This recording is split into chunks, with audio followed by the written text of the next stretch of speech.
right, seeking a place where you're free, and I got what it takes to rock the mic right. Still watch what you say out your mouth, cause 50 shots still turn the gun. I'm in the hood when I'm traveling. Hood when I'm traveling. Hood when I'm traveling. Hood when I'm traveling. Get that when I'm traveling. Six pack wood when I'm traveling. Hood when I'm traveling. Hood when I'm traveling. Hood when I'm traveling. Hood when I'm traveling. Get that when I'm traveling. Six pack wood when I'm traveling. Seeking a place where you're free, and I got what it takes to rock the mic right. Seeking a place where you're free, and I got what it takes to rock the mic right. Seeking a place where you're free, and I got what it takes to rock the mic right. Still watch what you say out your mouth, cause 50 shots still turn the gun out. I'm in the hood when I'm traveling. Hood when I'm traveling. Hood when I'm traveling. Hood when I'm traveling. Get that when I'm traveling. Six pack wood when I'm traveling. Hood when I'm traveling. Hood when I'm traveling. Hood when I'm traveling. Hood when I'm traveling. Get that when I'm traveling. Six pack wood when I'm traveling.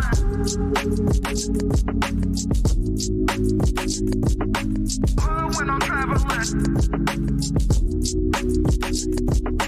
Hood when I'm traveling. Hood when I'm traveling. Get that when I'm traveling. Six pack wood when I'm traveling. Hood when I'm traveling. Hood when I'm traveling. Hood when I'm traveling. Hood when I'm traveling. Get that when I'm traveling. Six pack wood when I'm traveling. Seeking a place where you're free, and I got what it takes to rock the mic right. Seeking a place where you're free, and I got what it takes to rock the mic right. Seeking a place where you're free, and I got what it takes to rock the mic right. Still watch what you say out your mouth, cause 50 shots still turn the gun out. I'm in the hood when I'm traveling. Hood when I'm traveling. Hood when I'm traveling. Hood when I'm traveling. Get that when I'm traveling. Six pack wood when I'm traveling. Hood when I'm traveling. Hood when I'm traveling. Hood when I'm traveling. Hood when I'm traveling. Get that when I'm traveling. Six pack wood when I'm traveling. Seeking a place where you're free, and I got what it takes to rock the mic right.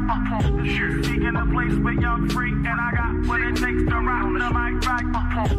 Seeking a place where you're free, and I got what it takes to rock the mic right. Still watch what you say out your mouth, cause 50 shots still turn the gun out. I'm in the hood when I'm traveling. Hood when I'm traveling. Hood when I'm traveling. Hood when I'm traveling. Get that when I'm traveling. Six pack wood when I'm traveling. Hood when I'm traveling. Hood when I'm traveling. Hood when I'm traveling. Hood when I'm traveling. Get that when I'm traveling. Six pack wood when I'm traveling. Seeking a place where you're free, and I got what it takes to rock the mic right. Seeking a place where you're free, and I got what it takes to rock the mic right. Seeking a place where you're free, and I got what it takes to rock the mic right. Still watch what you say out your mouth, cause 50 shots still turn the gun out. I'm in the hood when I'm traveling. Hood when I'm traveling. When I'm traveling. When I'm traveling. Get that when I'm traveling. Six pack one when I'm traveling. When I'm traveling. When I'm traveling. When I'm traveling. When I'm traveling. Get that when I'm traveling. Six pack one when I'm traveling. When I'm traveling.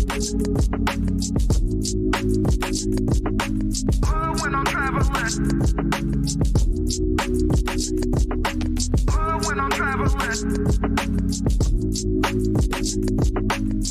When I'm traveling. Get that when I'm traveling. Six pack one when I'm traveling. When I'm traveling. When I'm traveling.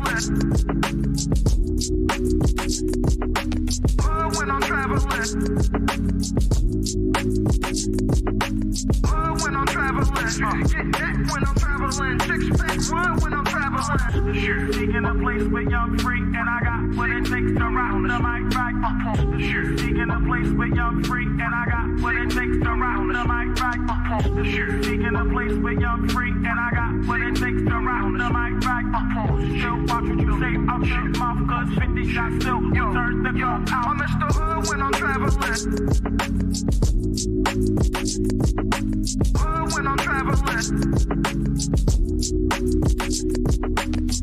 When I'm traveling.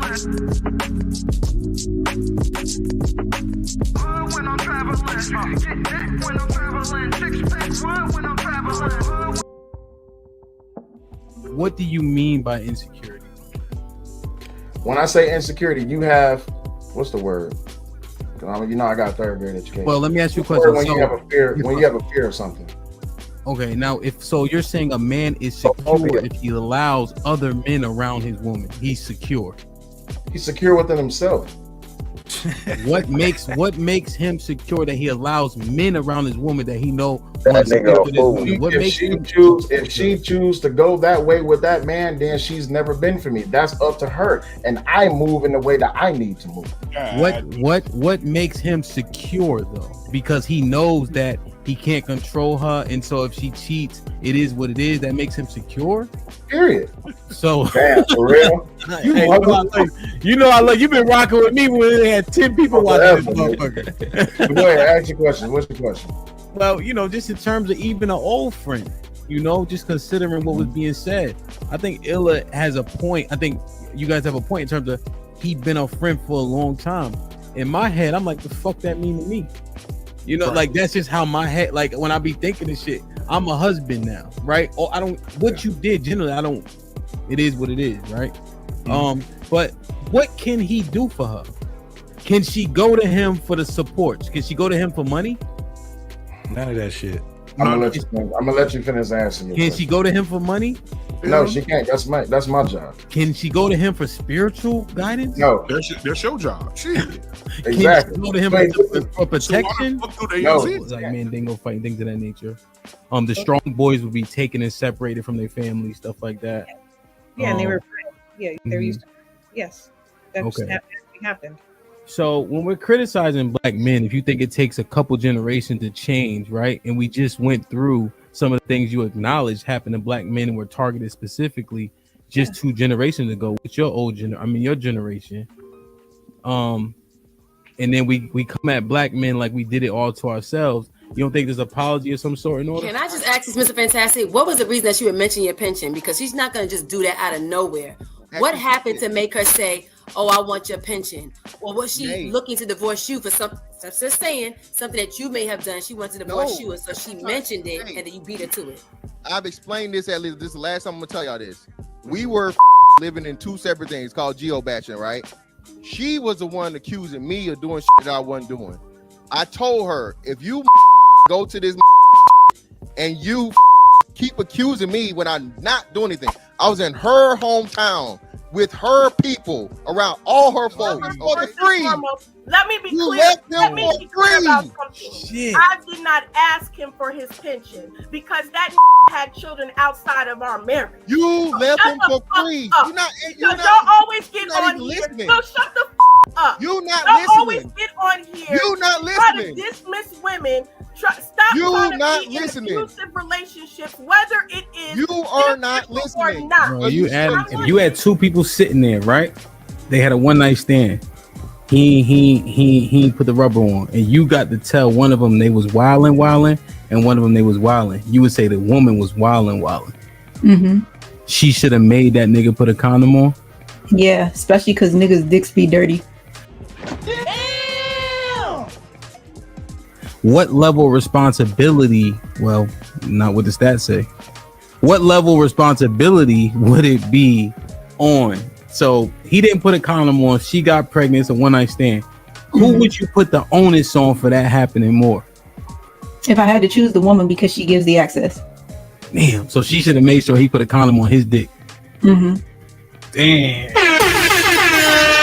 Like that. Wow. Look like Mr. Fantastic is right. Brother. Okay. Damn. So putting a baby That on need to be a mom is huge for women. So depending on who the woman is, a woman with a kid is less desperate to have a baby with any goddamn body. Okay. All right. But you're saying she's 28. The clock starts getting louder and louder. Mm-hmm. That's where the danger comes in. She have a baby by a homeless person. She don't give a shit. she ready to pull up on her bridge with no panties on. That guy from he just came home, right? He just got out of jail. What's his name? Meeks. Jeremy Meeks. I think he was a prisoner. Yes. He got with good hair. Yeah. He got green eyes and all that. They wanted to get pregnant by that dude. Ain't got no job, no nothing. That's a perfect example. Yep. Damn, man. The dude with the green eyes, she wants a baby with. So that's what I'm saying. She find a whatever type of dude that will make a pretty baby. She online saying, I'm on birth control. You ain't got to wear no condom. Nigga ain't got no job, no nothing, but he got green eyes. She better bust it open. Looks like we're telling the truth. Problem. Y'all come on these panels and you want to crucify black women. Your intention, as we talk about a lot of times, y'all talk about intention and you want us to follow you. We can't follow you if your intentions are not. I don't good. want you to follow me. You would get tired. Here we go again. You couldn't walk that far. You're trying to make it about me. You couldn't follow me it's because you you get being tired. on this panel and you came on here to spew your hate for black women, and you are Yes, ma'am, I justifying it. And it bothered you. You're justifying it by coming on here and making it seem as if you are teaching us something. I didn't say I was teaching a thing, ma'am. You can't. Did I tell you I was teaching you? Any person that you don't like. Did I was telling you I was teaching you? Did I say I was teaching anything? Work that way. Ma'am, did I say I was teaching anything? No, but you got on this panel with the intention of telling us why men don't approach. What I would recommend is you you get a job, right? You work it, maybe in an industry that you could thrive in. Learn it, right? Without the risk, build a foundation. That way when you jump into it, you're ready, Are we having a conversation? Are you here? Can you hear me? I hear you. Are you responding to me, you think, or? Who else am I responding to? Mm-hmm. I'm telling you what I hear. You asked me what I hear as far as that question. I know, but as I'm breaking it down for you, is it? Move on. Let it go. You are partway chivalrous to like you and yours. Is that truly chivalry? Is it just you protecting your investment or your asset, which is your life? And I want to go back to maybe that isn't as chivalrous because you're protecting your investment, which is your wife. If somebody smacks her investment, but the woman on the bus, the old lady on the bus is standing up with a cane, and you gonna sit there and sit your happy hips, your wide hips down that bus, and watch her stand up on that with that cane the whole entire time. That's not chivalrous. Are you saying that me protecting my wife is less chivalrous than me giving my seat up for some old hag? Are you No. Are you really chivalrous if you are only protecting your investment? It's mine, right? Right, you're protecting what's yours, but are you truly chivalrous if you don't give up the seat on the bus? A woman that does things for me is enough. I don't need extra girlfriend. Maddie, you made the point. You made the point.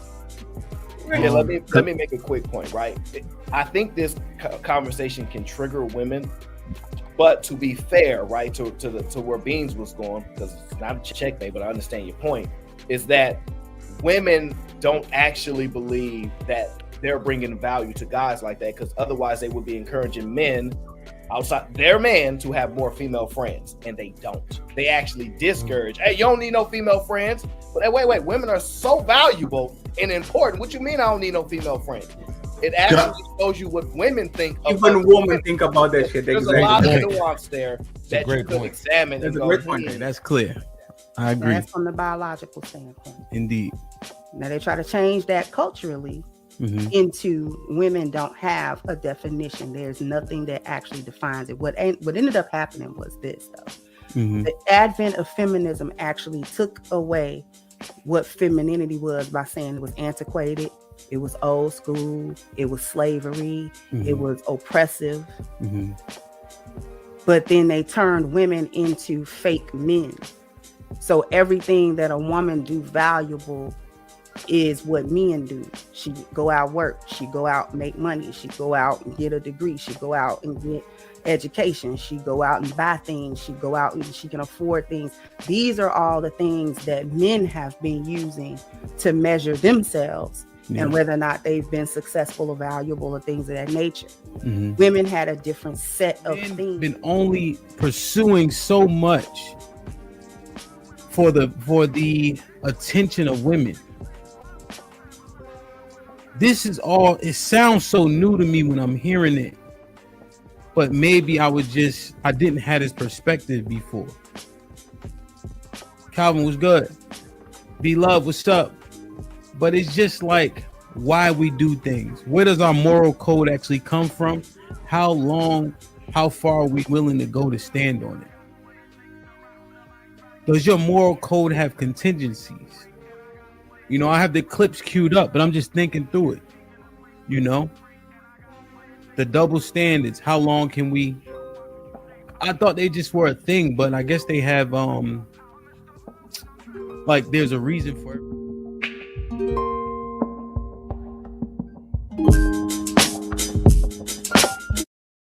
Direction, choose your own path. Don't just wear anything. Wear garments that mean something. We got hats. We got sweatshirts. We got jackets.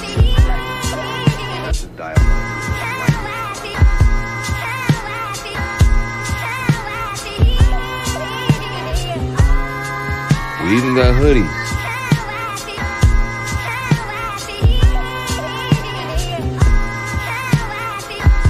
Let's not forget our classic tees. Direction, choose your own path.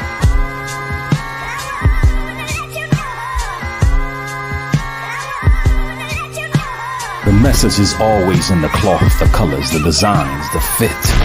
Basically, pay attention, stay alert, and remember, choose your own path. Direction, choose your own path. You know, this is the home of We Major, Me Frosty, Unfamous, and the restricted clothing brands. Let's get it.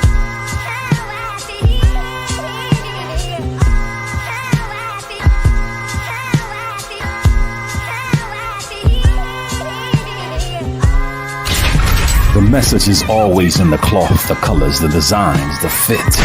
Basically, pay attention, stay alert, and remember, choose your own path.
J-Ham does Yeah,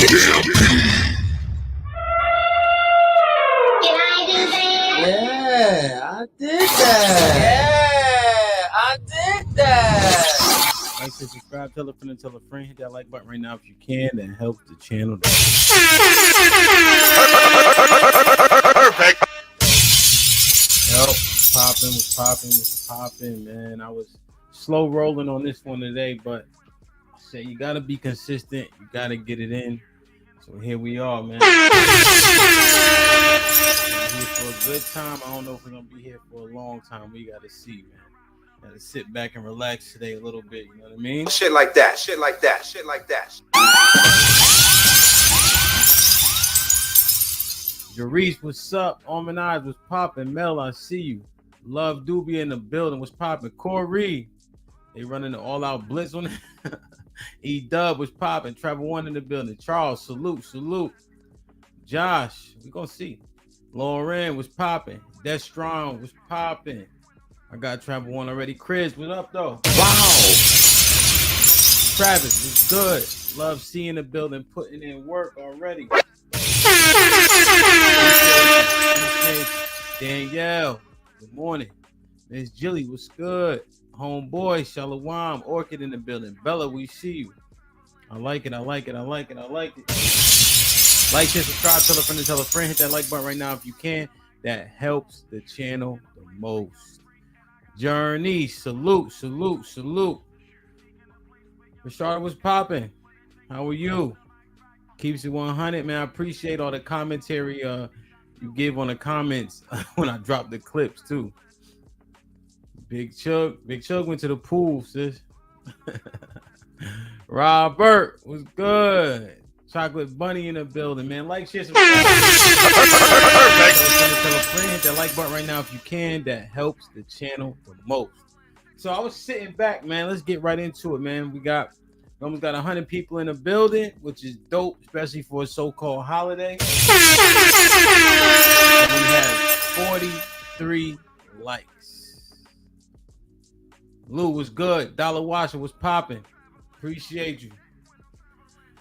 So when y'all see the title, what y'all think, man? I'm starting to put a lot of shit together in terms of what we say, what's actually happening. Do our points counteract themselves, right? Do the points that we highlight so much actually put married men on a plateau to an extent?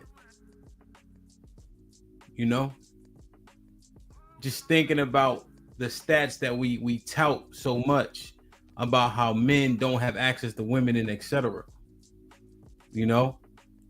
So I wanted to just break down a couple of things, and I'm gonna drop the link. We're gonna get it popping. Hit that like button right now if you can. That helps the channel the most. All right, let me show y'all this, right? We always talk about how in divorce men are losing, right? Brother. You know, how we'll get taken for everything and etc. Right? But that doesn't apply to the majority. Right? Off marital assets without an agreement get sold and they get split up. Generally speaking, that's what's happening, right? Alimony, as we've discussed over and over, right, gets allocated to what percentage of people? Right? If we understand inflation and how much things cost, we know that the majority of Americans can't go. Americans don't have enough saved up to pay a month worth of bills if they lose their job. So everybody's working. Right? In terms of that, men have to pay out and etc. So alimony is. So here's and I literally typed it in and I left it on the screenshot on purpose. How many people actually pay alimony? So alimony is actually rare. Many sources may lead you to believe that alimony is a common aspect of divorces, but it's not. As of 2015, Reuters reported that only about 10% of divorce cases cases in the country involve alimony. right? And there's a couple different sources here, right? As you can see, with the same number. This is January 22nd, 2024. So the majority do not pay alimony, right? It's not it. It doesn't even really have a place in a conversation at a 10% rate, right? And don't get me wrong, does divorce get ugly? Of course, right? But oftentimes men take this approach where, okay, I'll let her have it. I can build it up. I know someone that's close to me had that same approach initially, but you have to fight, right? At that point, if you're saying you divorce, unfortunately, that person becomes your best friend, is now your worst enemy, right? Because people are going for self. That's why you divorcing in the first place. This tandem doesn't work. Therefore, we're going to separate, right? Everybody's working, but everybody has to fight equally as hard so that you don't get destroyed. Like I don't know if the brothers are fighting as hard, because I know so many brothers will be like, she can have the house, she can have this, she can have that, right? You know what I'm saying? And just like, why?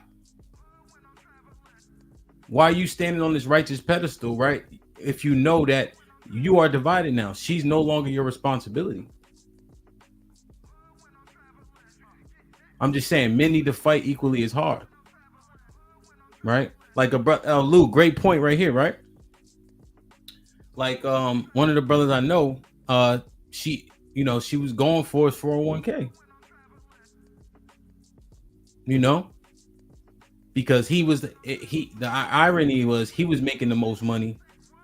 He was making the most money, right? For a while. And then it took over to where she is now, right? She just had to build her career up. But she made the argument that, hey, he was working hard out there. I was taking care of the kids. He was able to build up that 401k. In his mind, he started to consider like, okay, well, yeah. Her job wasn't as good as mine was back in the day. So her 401k started slow, right? But the truth is, you have to say no. So there can be an actual discourse, right? So where you can negotiate it if there's a percentage that you may lose. Yeah, Mo, this is a great point, Mo, right here. Right? Most aren't fighting, right? Because we just be like, yeah, we'll get it back. No, think about it. You go from dual income to single income, right? So the hill that we were able to climb with the wife or with the husband, right, is different than when you by yourself. Like men I just think that we kind of fall back and take this role of like, hey, I can do it again.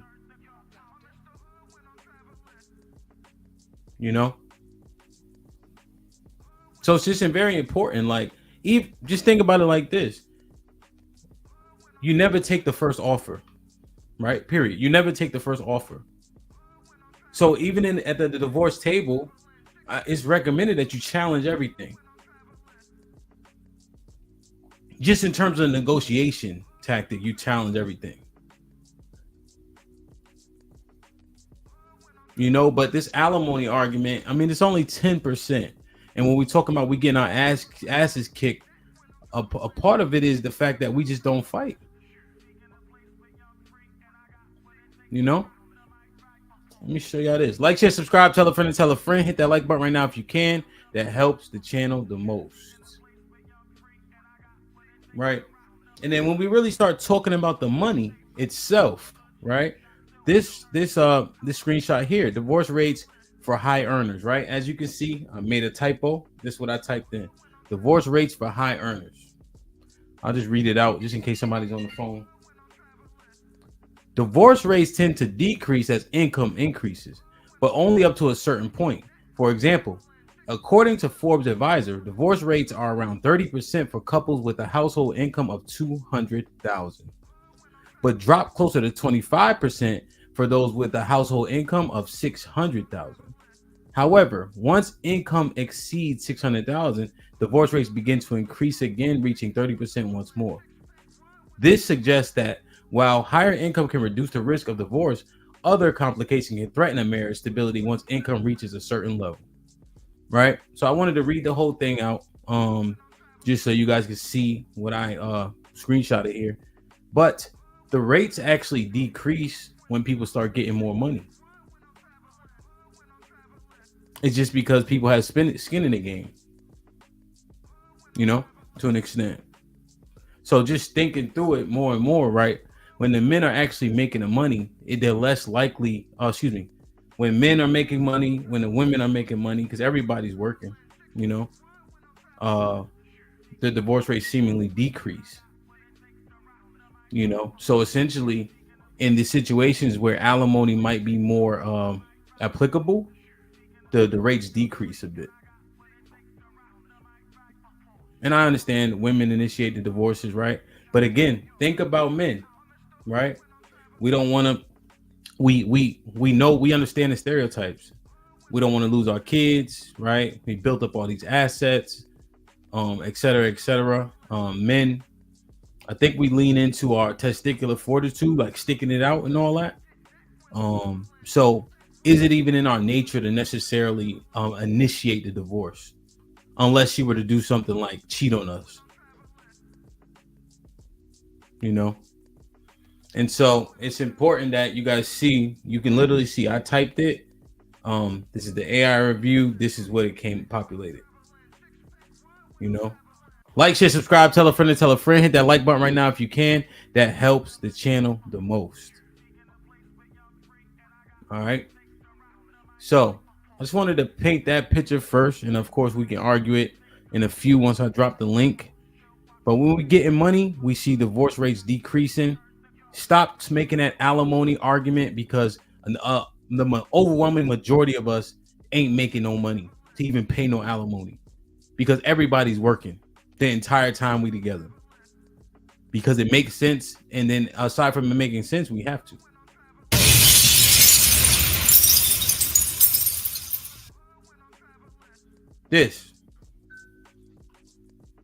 We throw this stat around left and right. According to the CDC, 1 in 4 women between the ages of 14 and 19 in the United States are infected with at least one STD. However, rates of STDs like chlamydia, gonorrhea, and syphilis have increased in recent years despite the availability of testing and contraception. In 2021, there were an estimated 1.05 million cases of chlamydia in females and 298,000 cases of gonorrhea. Women are also more likely to get certain STDs than men. Chlamydia, women are 1.7 times more likely to get chlamydia than heterosexual men. Gonorrhea, women are 2.8 times more likely to get gonorrhea than men. Right, and then it goes into different the reasons why and etc. The reason why this stat's so important, it should be, common sense. Right, if you married, she dedicated, you don't have these risks. This shit is on the rise, right?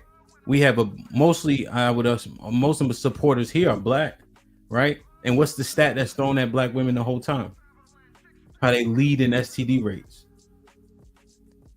Who want to be out here with this shit?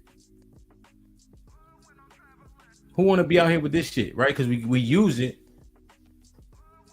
and then so we out here just fucking willy-nilly. Yeah, Houston is crazy, man. Yeah, and this is a always thing, right?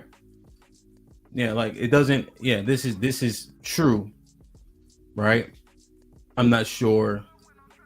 I guess the relevance is that people step out, of course, right? We understand that, but generally speaking, if you single, you outside, you doing what you do, right? This is what you facing. This what's out here for you. Houston is the epicenter. Shit is crazy. You know what I'm saying? Like the biggest line. Let me see if I can find it. Hold on.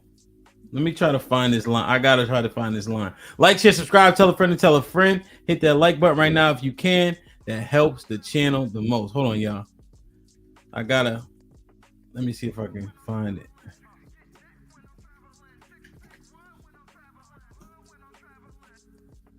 Damn, let me see if I can find that shit real quick. I gotta find it. Hold on. But this is what you looking forward to, right? This what's out here. This is what out here. You know what I mean? Romello with the $5. What's popping? He says, born day May 28th. I had to check in on the fake holiday. What's popping? Romello was popping. Damn, man. I don't think I'm gonna be able to find it. Bitch, we outside tonight. Bitch, we outside tonight. Why your face so ugly? Hold on. I gotta find it.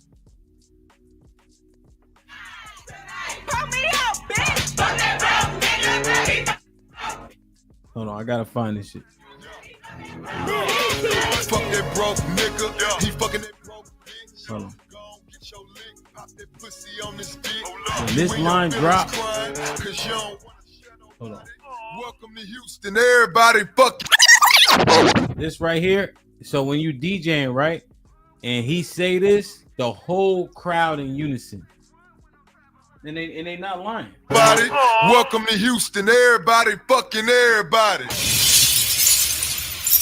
Welcome to Houston, everybody. Fucking everybody. Perfect. But yo, this is what's out here.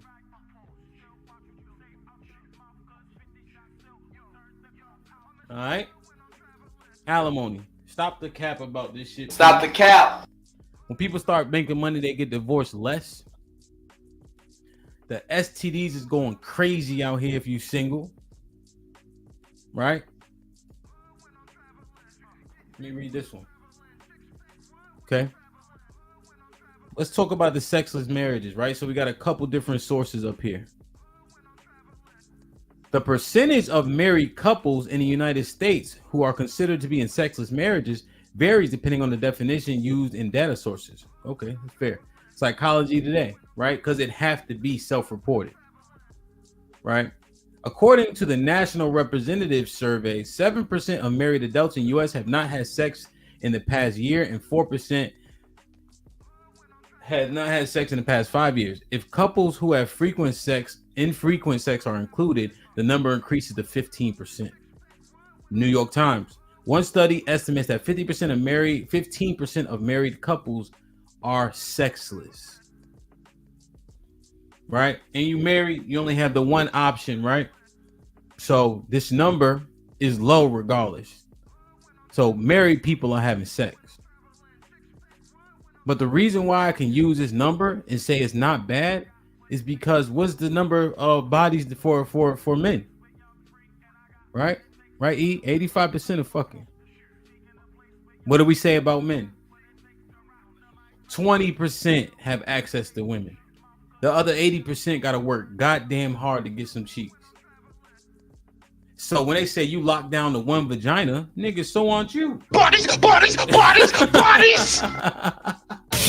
So aren't you, Playboy. You don't have no access to women, remember? Remember when I was dumbfounded and confounded when they told me that the average body count for men was 8 at 35, and they told me 40 was a lot? So what if I got one vagina? So don't you, man. What we doing? Like, what are we talking about? Let me show y'all this. CDC. Percentage distribution of sexually experienced women and men 25 to 49.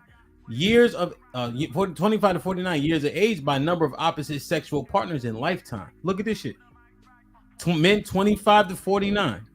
11% one partner. Oh my God. 11% one partner.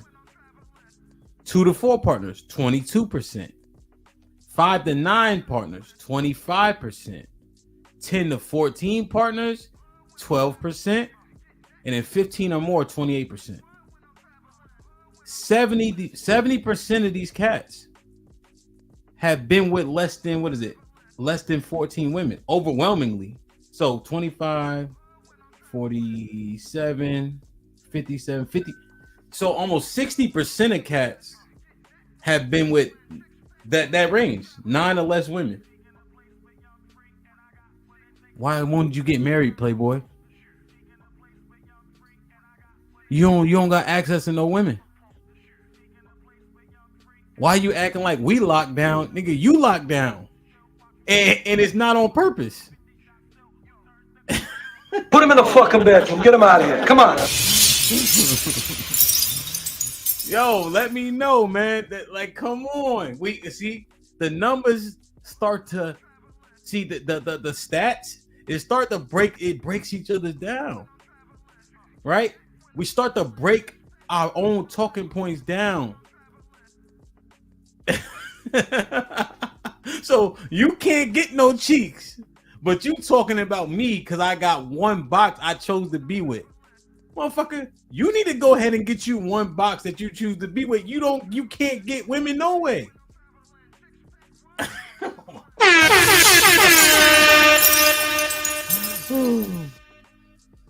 Damn, man. Like, share, subscribe, tell a friend, tell a friend. Hit that like button right now if you can.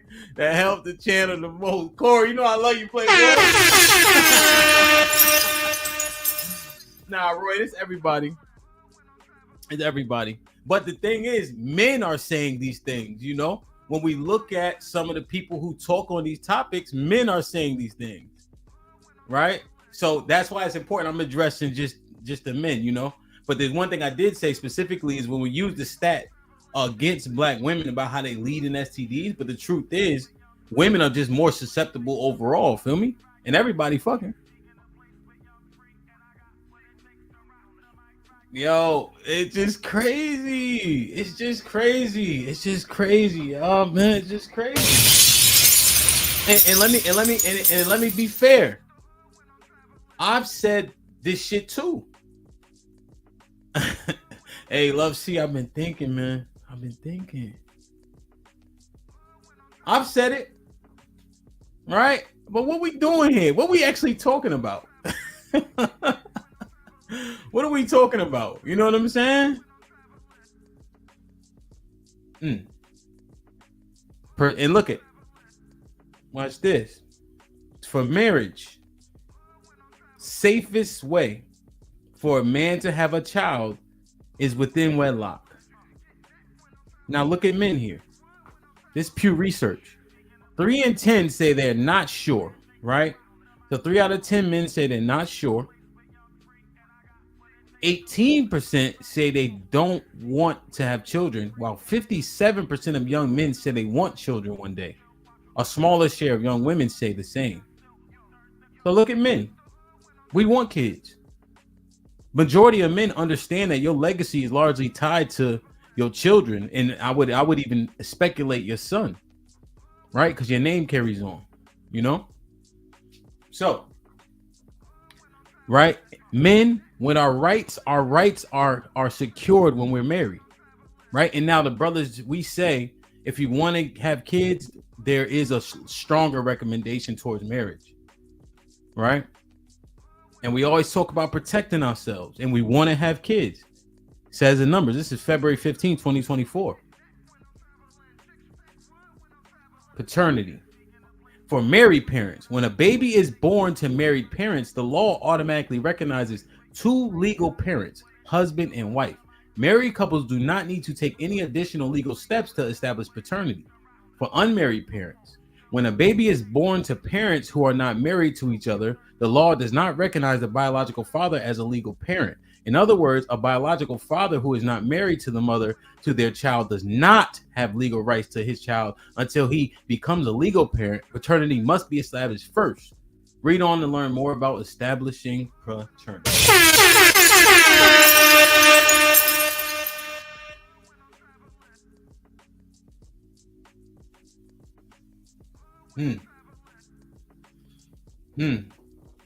Uh-oh. Brother. What we doing, y'all? What we doing, y'all? What we talking about? What's a community? What's a community, everybody? Is it a group of single individuals or a group of families?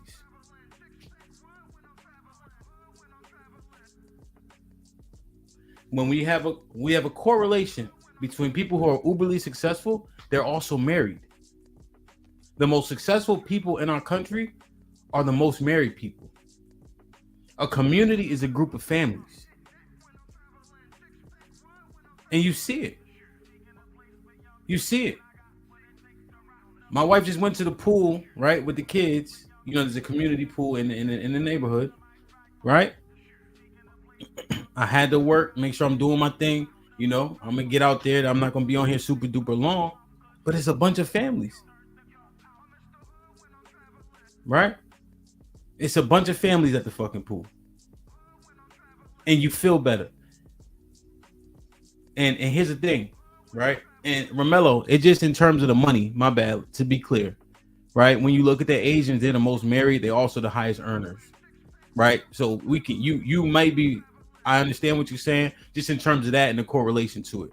But when you, man with families, right? When you see those men, it's almost like a kindred thing, right? You understand that y'all have the same modus, a level of the same modus operandi. You know what I'm saying? Like when you see kids, when the kids is jumping in the pool, you know, men will stop, right? Because he got his kids, he has his wife, etc. Is the kid okay? If a kid go under, men are vigilant when they're under this construct.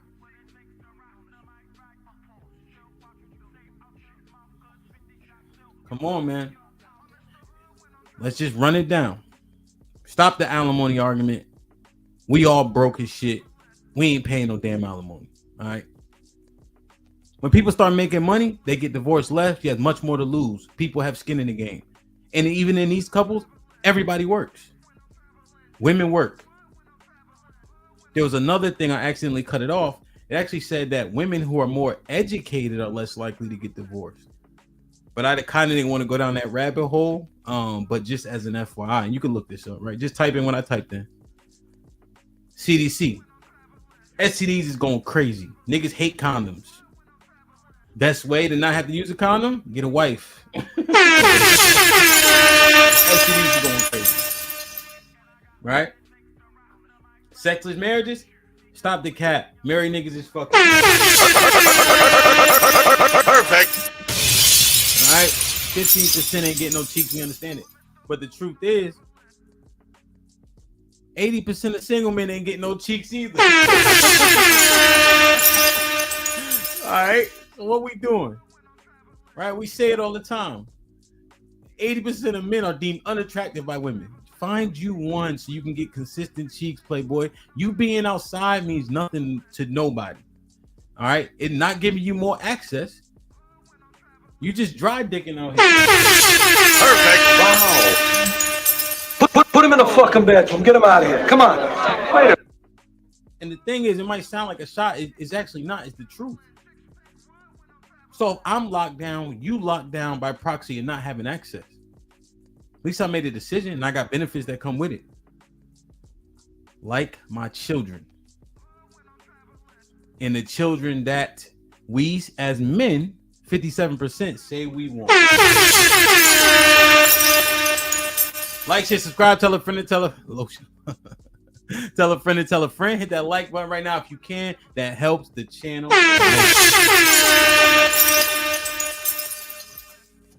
Matt was popping with the $5. This for Sharon goofy ass when come over here dropped his New York ass. What? Is Sharon working today? I didn't see her. I didn't even look.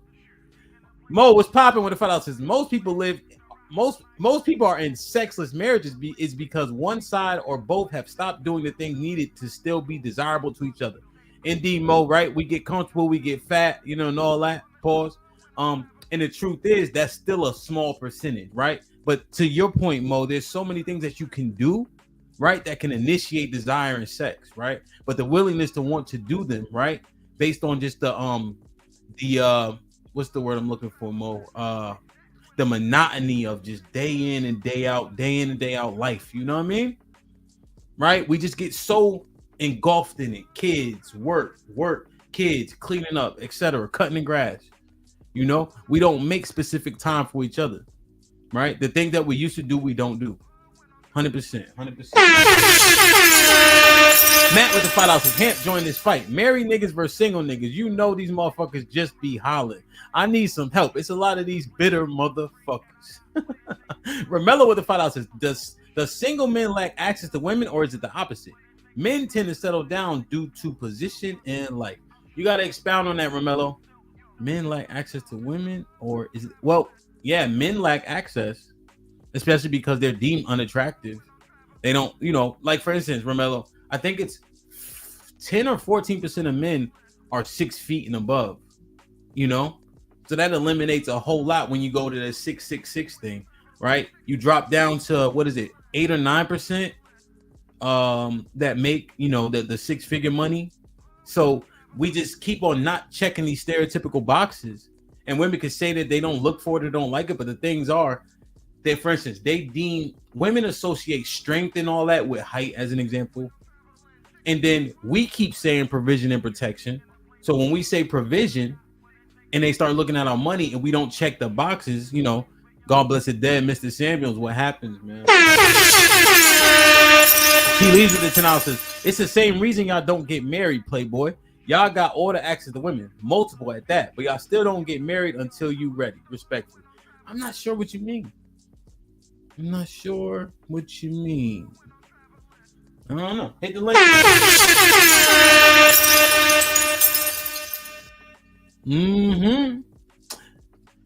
Jay, what's up, Jay? With the 10,000 Colombian pesos. I love being married. First wife, 20 years in the USA. Now 5 years in Colombia. Salute, Jay. Mo been a member for 1 month. I'm glad you brought that paternity information up, because that 80% of single mother rate is, I always thought, was skewed simply because folks are having kids outside of wedlock.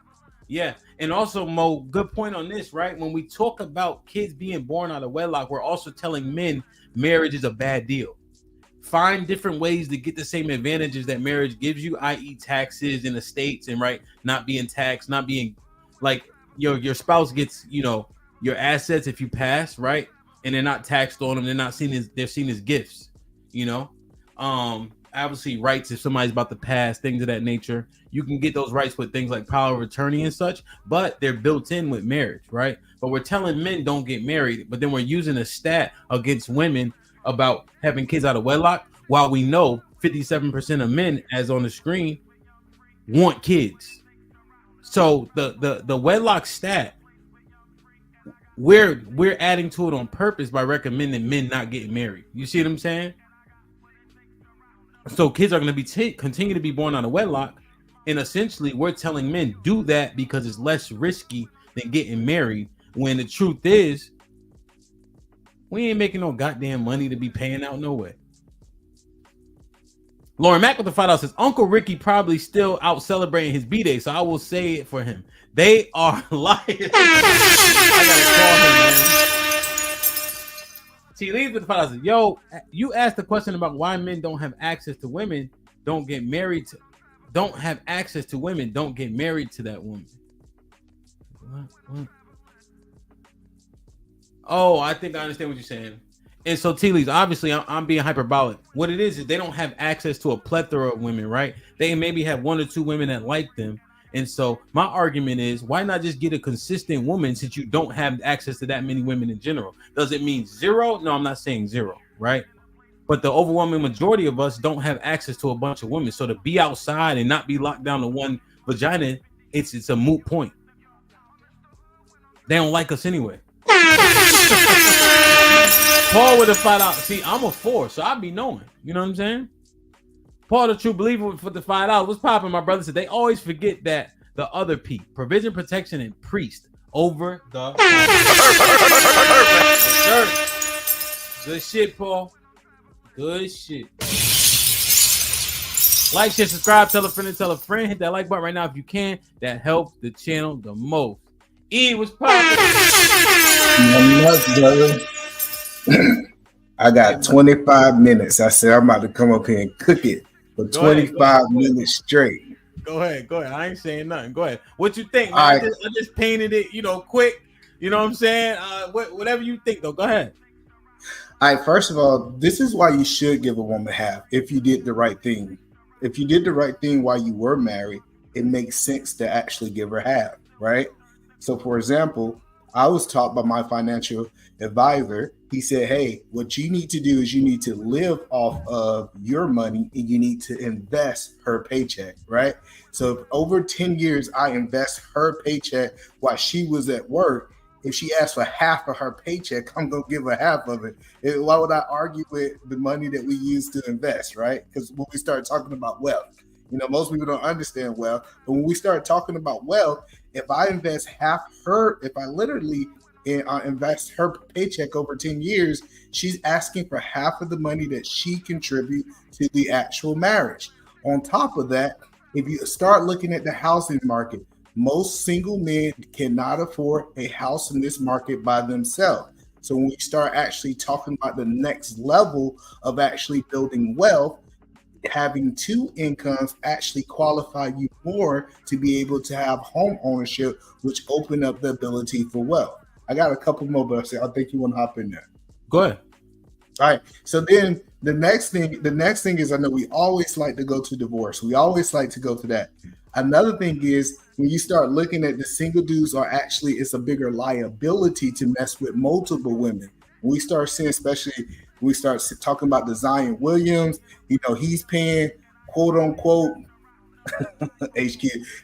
He's paying quote unquote what is like almost a couple $1 million a year to a baby mama that he was with for 24 hours. It's crazy that they're willing to pay their baby mama, but they're not willing to pay the person who committed to them and actually been down and build with them for the last 15 years. So it's just crazy why people say, I'm willing to pay child support. Oh, and let me talk about this. When you go to family court as a single man, the reason, because everybody said the court is not on the man's side, because they on the family side. That's why they call it family court.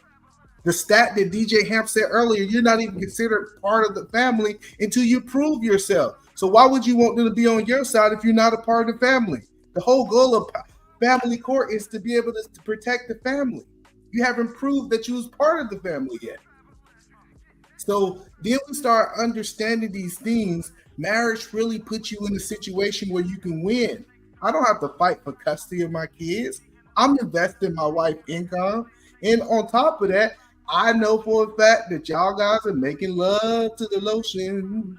Yeah. I told you it's called that midnight. And then they say most of y'all guys in sexless marriage is BS. I love that you came up that 15%. And I think those 15% are the people who getting divorces. Matter of fact, I know people who's fucking all the way up into their divorce. So let's really be honest. We having way more sex than y'all. And guess what? I believe, sex over time is better than that one night stand, in my opinion. I know some things. I just know some things, in my opinion. So what it really comes down to is y'all scared and y'all just don't have enough money. I think that's what it really comes down. Y'all don't have enough money that y'all believe that y'all can sustain a woman, because anybody can get a woman. I stand 10 toes down that anybody can get it. But for you to sustain a woman over a long period of time, most dudes don't have the capacity. Weak ass niggas. God damn. Wow. You went hard. He said he only got 25 minutes. Y'all want to argue with him? Y'all better hit the link. And the thing is, I want to be fair in terms of the anecdotal of being able to invest her money. That is a luxury that you have earned by making your way up the ladder. I don't know how many of us can actually pull that off. In terms I think majority can. I think majority can. So, for example, when me and my wife first got together, my wife, we was staying in a 2-bedroom apartment with a roommate. We can call it uncomfortable, but I said, hey, this is the money. This is what I can afford. We're going to have to be uncomfortable, right? This was actually why we was dating, right? Because we did the wrong thing. We shacked up. I know everybody said you don't supposed to do that, whatever. But we shacked up, right? Because that's what our finance said we was going to do. And then we got married and closed on our first house to get 30 days later because I saved her money. I'm not saying you gotta be in this situation forever. You have to sacrifice something. You like that's what I'm saying. Everybody want the reward with no sacrifice. So guess what? We sacrifice. Guess what? For 1 year we had a roommate. We kicked the roommate out. We sustained that same property for another year. We got married. Soon as we got married, 30 days later, we closed on our first property. 3 years ago, we sold that property and we made $250,000. Single people are not doing this because they don't have the second income unless you're gonna work 18 hours. Okay, so what you're saying, predicate the lifestyle off of one income. That way, the second income could be majority investment. Obviously, you might have to tap into it, right? But absolutely, and you know how I know you could do it, DJ Ham? You're doing it by yourself, single, anyways. You already doing it. So when we start painting this picture that it cannot be done, how the hell are you doing it by yourself? You usually have to have a roommate if you can't afford it by yourself, or you typically stay in a very small apartment. Yeah, so man. Then we say, I added a woman, because listen to what we're saying. I add a woman. How can I not afford it now? I promise you, I did this math. Your electric bill don't go up that much just because you got a woman. Listen, I'm telling you, your electric bill don't go up, your water bill don't go up, your trash bill don't go up. The only thing that might increase is your food bill. And if this is a woman's substance, she should be able to cook. So she should start saving you money on money your fat ass is going out to eat in the first place as a single man. What it proves is that I promise you that you have I would say 1,000% chance better at succeeding if you're married. It is proven. Like everybody we ever looked up to, we'd be like, dang, that guy, he was married when he did it. Guess what? You can say Bill Gates, he was married when he did it. All of them was married. Ain't it something funny that everybody who create their wealth, they was married? And it's a secret to it. When I go out and work 18 hours, I don't have to worry about the kids. My wife got the kids. My wife makes sure that we teaching the different things like that. It's a thing when a man can go out and focus on just providing for a certain amount of time. It's a different grind. Yeah. But yep. All right, I had enough of that bullshit. You don't even have a black woman, nigga. Like the way you talking about that chick, I can tell she ain't black. What woman you dealing with that's finna let you have they bread? Not many black women. Okay. Yeah. Heathen Queen up here, and she gonna say, yeah, I'll give my husband my money. She a goddamn lie because she said that her husband was giving her enough to pay the bills. Nigga, these women are not fucking sharing money. Like, you come up here with this bullshit, bro. You gotta fucking stop it. This is, yes, with you don't have a black woman. Modern day black, and I got bitches. Modern day black women ain't taking a nigga to McDonald's if you want. You know what I mean? Not, they too good for McDonald's. Come on, eat a man, bro. Like, you know what? Between you and Fantastic, you know, y'all had that little talking thing. And now I see what Fantastic was. Dude, you're like a super fucking panderer, bro. Like, you worse than Jared Jackson around this motherfucker, man. That's like with your bullshit with the bullshit that come out your mouth, young man, and you young. Hell, now I'm going to admonish you for a second. Nigga, married men ain't getting no cheeks, bro. After you're married for a certain amount of time, that faucet is cut off. Like real shit. Huh? How much time would you say? Man, I'm saying anywhere after 7 to 12 years, that spigot is no longer running. It's no longer. I'm in counsel with a lot of married men that are going through, bro. No cheeks once a year, cheeks, you know, once or twice a year on her birthday and on his birthday, he'll get some. Wait, so you see what I mean? Yeah, no, I understand. But what do you do with and alimony? Huh? What do you do with these? No, what do you do? So you think this is falsified? I just don't think. It's just like when they say they did a survey. They ain't never surveyed you for anything, right? Yeah. Like how many times have you? Well, hold on, Hold on. Well, what it would be is, so the reason why I like this Black America real quick, the reason why I like this is because and somebody correct me if I'm wrong, a psychologist or a psychiatrist can't tell your business, right? Yeah, no. But they collect data, right? In which case it'll say, hey, these people didn't have sex based on these conversations, but they won't tell you specifically, but they can gather data. That's why when Psychology Today brought it up, it would have to be self-reported, and that's what they gathered. And I think they talk to more people than me and you. This is what I want you to understand, because I talk to a lot of men, right? That's all I do lately is talk to men and a few women. And the problem is men aren't going to tell you that they woman is putting hands on them, right? Men aren't going to tell you that they're not. We live in it. Like, we don't care. We can live miserably forever. We when a dog died at your house, I had a dog die in the pool. Had to dive down to the bottom of the pool last month and pick his 140-pound ass up and get him out of the pool. We have to do all of the hard, disgusting things. Men will live in that misery with a woman forever. That's why most women leave. They'll just be like, screw it, I'm out. Men are gonna live in that, bro. So these stats and shit that they're saying, a man's not gonna go tell nobody. I'm gonna tell you my homeboy, oh man, I ain't had no cheeks since July. Well, you be like, nigga, it's May now. Yeah, at least my birthday coming up, I'll be able to get some ass then. That's how it works. Other than that, you gonna clam up and you gonna deal with the problem. So I just think it's bad. And once again, Eda, man, I'm not saying this is a problem with you, but until you're dealing with a Black woman and in a long-term relationship, you got teenagers and shit graduating high school, you can't say. Mr. Fantastic has a little bit more because he got kids that are older. Anybody with older kids, then they're going to be able to tell you. You need to talk to men that have been married and that are going through these things, that are living without the affections, I should say, of their wife. So you know what I mean? It's just Black women, huh? Just Black women. Right. Oh, wait, hold on. Yeah, so one thing. So let me just clarify one thing, and you can go, E, because you guys are having a good discourse.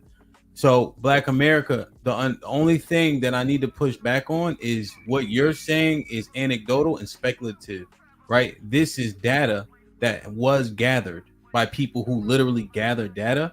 So to just throw it out, that would be disingenuous for me to do. Yeah, that's true. But let me respond. Hold on 1 second. I want to say one more thing because I got to get back to work. I got a barbecue. Black America, real quick. Well, hold on, real quick. Go ahead. At least just give him can you stay enough for him to respond at least, or no? Okay, go ahead. Okay. I'll let him respond after this. But first of all, see, this is the problem with these niggas. This is the problem. Anytime you start talking about the benefits of marriage, they call it pandering. There's no pandering when I talk about the benefits of me being married. If anything to justify they sorry ass life, I know something for a fact. Niggas who ain't getting pussy hang out together. So if you with a whole bunch of people who ain't getting pussy, you ain't getting none. That's the truth. I know for a fact all the men I talk to are not in sexless marriage. And you can call it anecdotal. I'm cool with that. But you know what? Being married for almost 7 years, I know I got some cheeks last night. And then let me ask you, how close was the lotion last night to you? When you got a little bit lonely. And so this is what I'm telling you is that it's not pandering when we start talking fast. How can you sit here and tell DJ Ham that he's talking about things that are factually based on data and now it's pandering? Come on, you're ridiculous. And it's ridiculous that you even came up and said I was pandering, that you did not have a fight on your own. One thing I can say, second thing is let me address the wife thing. He had to, since I'm successful, he had to go to race. One thing that I noticed, when you successful and you running circles on these niggas, they gotta find another way to disapprove you. No matter what color my wife is, I have a successful marriage. You don't, so shut up and listen. What you gotta say, niggas, so I can go play some pickleball? All right, so nigga, you act like you the only one that's getting bread. You gotta be kidding me, bro. It's plenty of jobs that get bread, nigga. I don't give a shit what you do. A independent plumber makes a hell of a lot more than you, and I know that to be true. An independent electrician makes a hell of a lot more than you, nigga. You're not an anesthesiologist, so don't shake your head. No, nigga. A person that owns their own truck and own trucking company makes a hell of a lot more than you. Niggas is out here getting bread though. Don't play yourself like that. That's stupid. Your money does not make who you are as entirety as a person. You are a man first. Your money, the things that you build yourself to, is fucking secondary.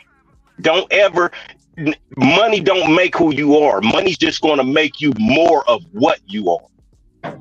You got to understand that. Like I say, you guys are young. Y'all don't understand this shit. Me and Heathen Queen are the only ones past the 50-yard dash on this shit. And I'm telling you, money don't make who you are, bro. So don't keep talking about how successful you are. Now, with your broad, once again, 7 years. You just said 7 years. You ain't been on this planet long enough, and you've only been married for a short amount of time. I've been around the same broad for decades, nigga. Decades. Since I was 17. Decades, nigga. Ups, downs, bads, hater, lover, all of that shit. Decades. You ain't shit. Like once you put in a 20 band, then you can actually say something. All right. So and there you go. All right. Is there anything else? Yeah, hold on. Before I go, see, I know when a niggas got to bring up other people's careers and they don't talk about how they make money, I make more money than them. Because I know for you see this? You see this, nigga? You see this? I know for a fact with what he's doing. You see this bomb that I'm hooked to? I know for a fact. Hold on. Can you see this? I make you more see, money. Nigga, it's 2 trailers, bro. It's 2 of them. You see that? 1 trailer, 2 trailers. Get paid by the pound like the dope man. Fuck out of here, man. You don't know nothing about. Listen. You just like one of these women. You just like one of these fucking women that think that niggas that have blue collar jobs don't make money. Nigga, blue collar jobs make all the money. We keep this fucking country going. We can't hear you, E. That's Like the fuck out of here, bro. Saturday morning, because I understood the rules of DJ Hampton. You let one person talk, and when they finish, you let the other person talk. Go ahead. He's triggered by a married man early this morning. But I gotta go because I gotta go play some goddamn pickleball. But the whole point that I want to make y'all guys understand is married people are winning. Every time I see married people come over, I see DJ Hamp, he's smiling. I see all the smiling. Does this nigga black American look happy? This nigga always come up here sad. Because he ain't getting no Gucci. One thing I can say about Fantastic, at least the nigga come smile every now and then. I think he gets some ass every now and then. But that nigga ain't getting no Gucci. He said, I've been around the same women for 17, since she was 17. But then we got to go back to the fact. Sustaining a woman for over a long period of time is different from you just being around her. I appreciate y'all guys for having me up here tonight. Y'all guys have a good day. Now the nigga don't listen. He didn't hear. I've been around her since I was 17, and I'm over 50 now. So how many years does that make? You see what I mean? It's not a big deal, but I got to go back to work. And you're right, Mr. Fantastic. I got to go get that bread. He don't understand what's going on out here, man. You know, he talking about he going to play pickleball. He finna go eat some goddamn meatballs with his big ass. You need to get on the treadmill. You know what I mean? I don't understand it. I don't. You make all that money, take a little time to take care of your health. That nigga look like he finna have a heart attack next week. So, all right, you guys have a blessed day, man. Enjoy the rest of your holiday. Be safe, OG.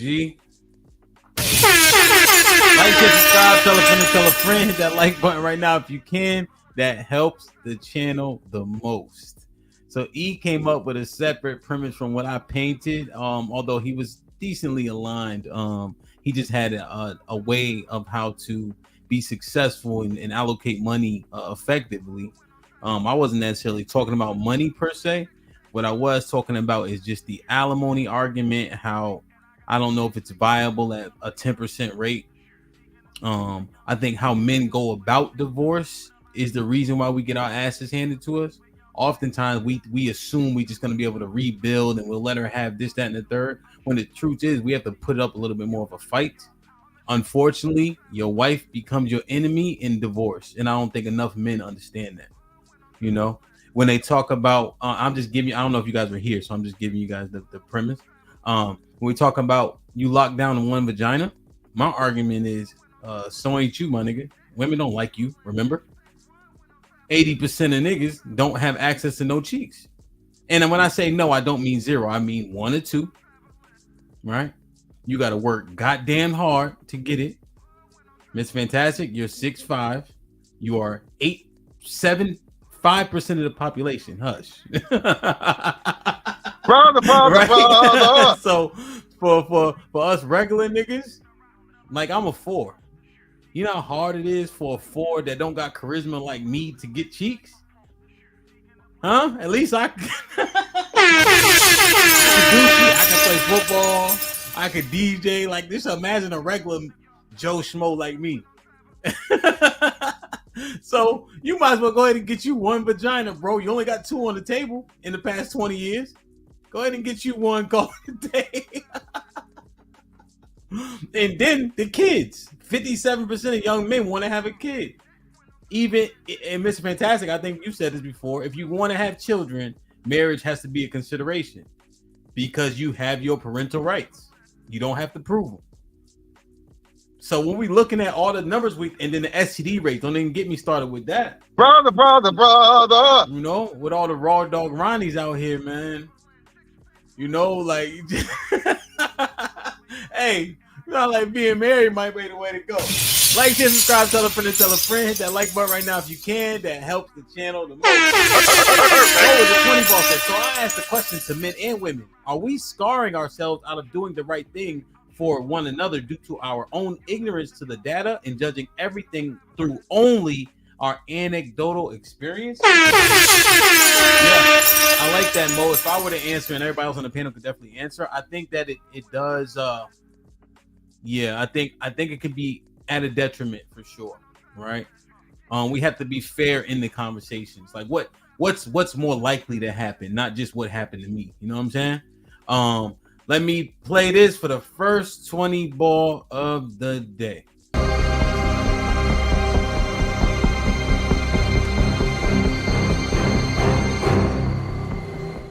Then fit. Harrison, salute, gifted 1 membership. Appreciate you.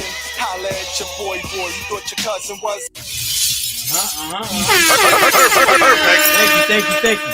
Whoever got that membership, please maintain it. Matt P with the $5. Eat a man, grow a mustache. You a married nigga. I don't trust slick backs and no facial hair men. You killing me, Petey.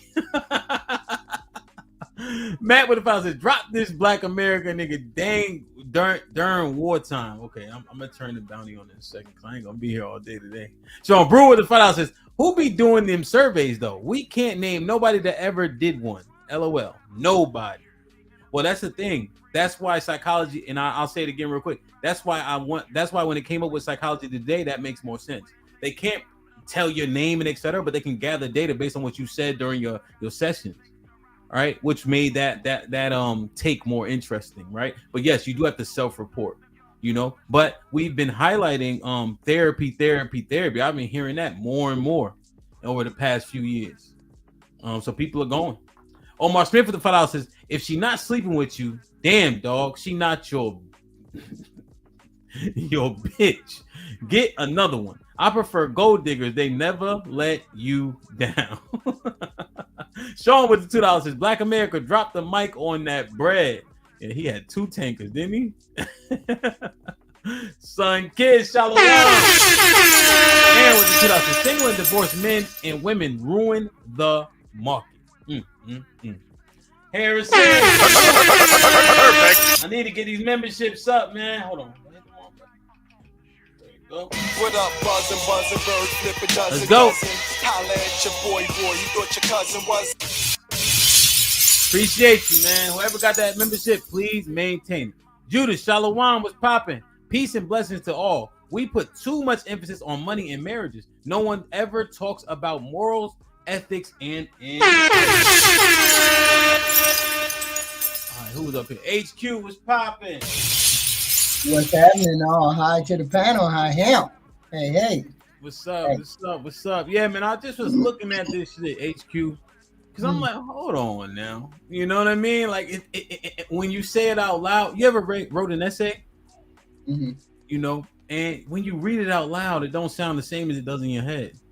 Right. And so when I'm looking at everything, I'm like, wait a minute, this ain't adding up. Right. You know? But go ahead. I'm done. I think we don't have enough emphasis in marriage on loving someone and having attraction for someone. That goes a long way with helping these relationships move along. Now, I can't discuss anecdotal relationship. I can't say your relationship is wrong because you don't get any cheeks. I can't say that.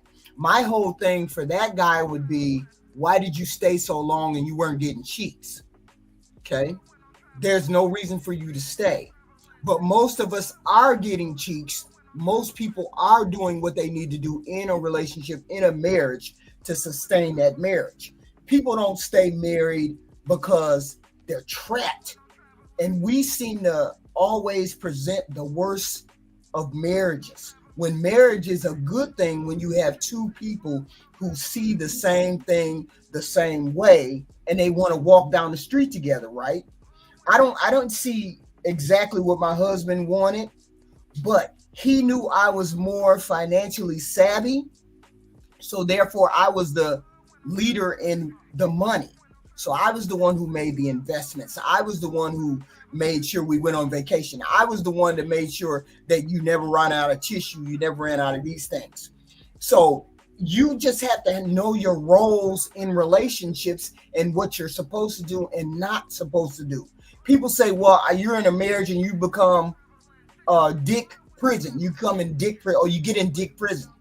It's not a dick prison if both of you guys are healthy, happy in a relationship. People don't stop having sex in relationships just out of the clear blue sky. There's always a reason for why these things stop happening, right? And most people don't want to address. Sex is already a taboo subject to a lot of people. So they don't want to address why this person is not having sex with me. What did I do to make this person get turned off? Or this, that, and the third. It's a lot of reasons why marriages go bad. I don't begin to understand why, but I'm saying you have to address these issues in a relationship. This is the most intimate relationship you will ever have on this planet. Why wouldn't you say and do all the things that you want to say and do in that relationship to make that relationship go further? And a lot of people don't do that. And therefore those relationships fail because they don't communicate that I'm not getting enough sex. You're giving me too much sex. I don't believe in this and I don't believe that. Don't you think if I walked into a relationship 6 months in and you told me I wasn't going to get sex after 6 months, wouldn't I have the right to leave? Right? I would have the right to leave. What would make you stay? There's other factors that will make you stay. So now you need to have a discussion if other factors are making you stay besides sex. You need to have conversations with your spouse. And he seems very bitter, like he's on the tail end of that no sex thing. That would be wild if I came home and my husband said, Heathen Queen, you ain't having no more sex. I'd be like, we got to have a discussion, bro. We got to have a discussion. Because that's not going to happen. What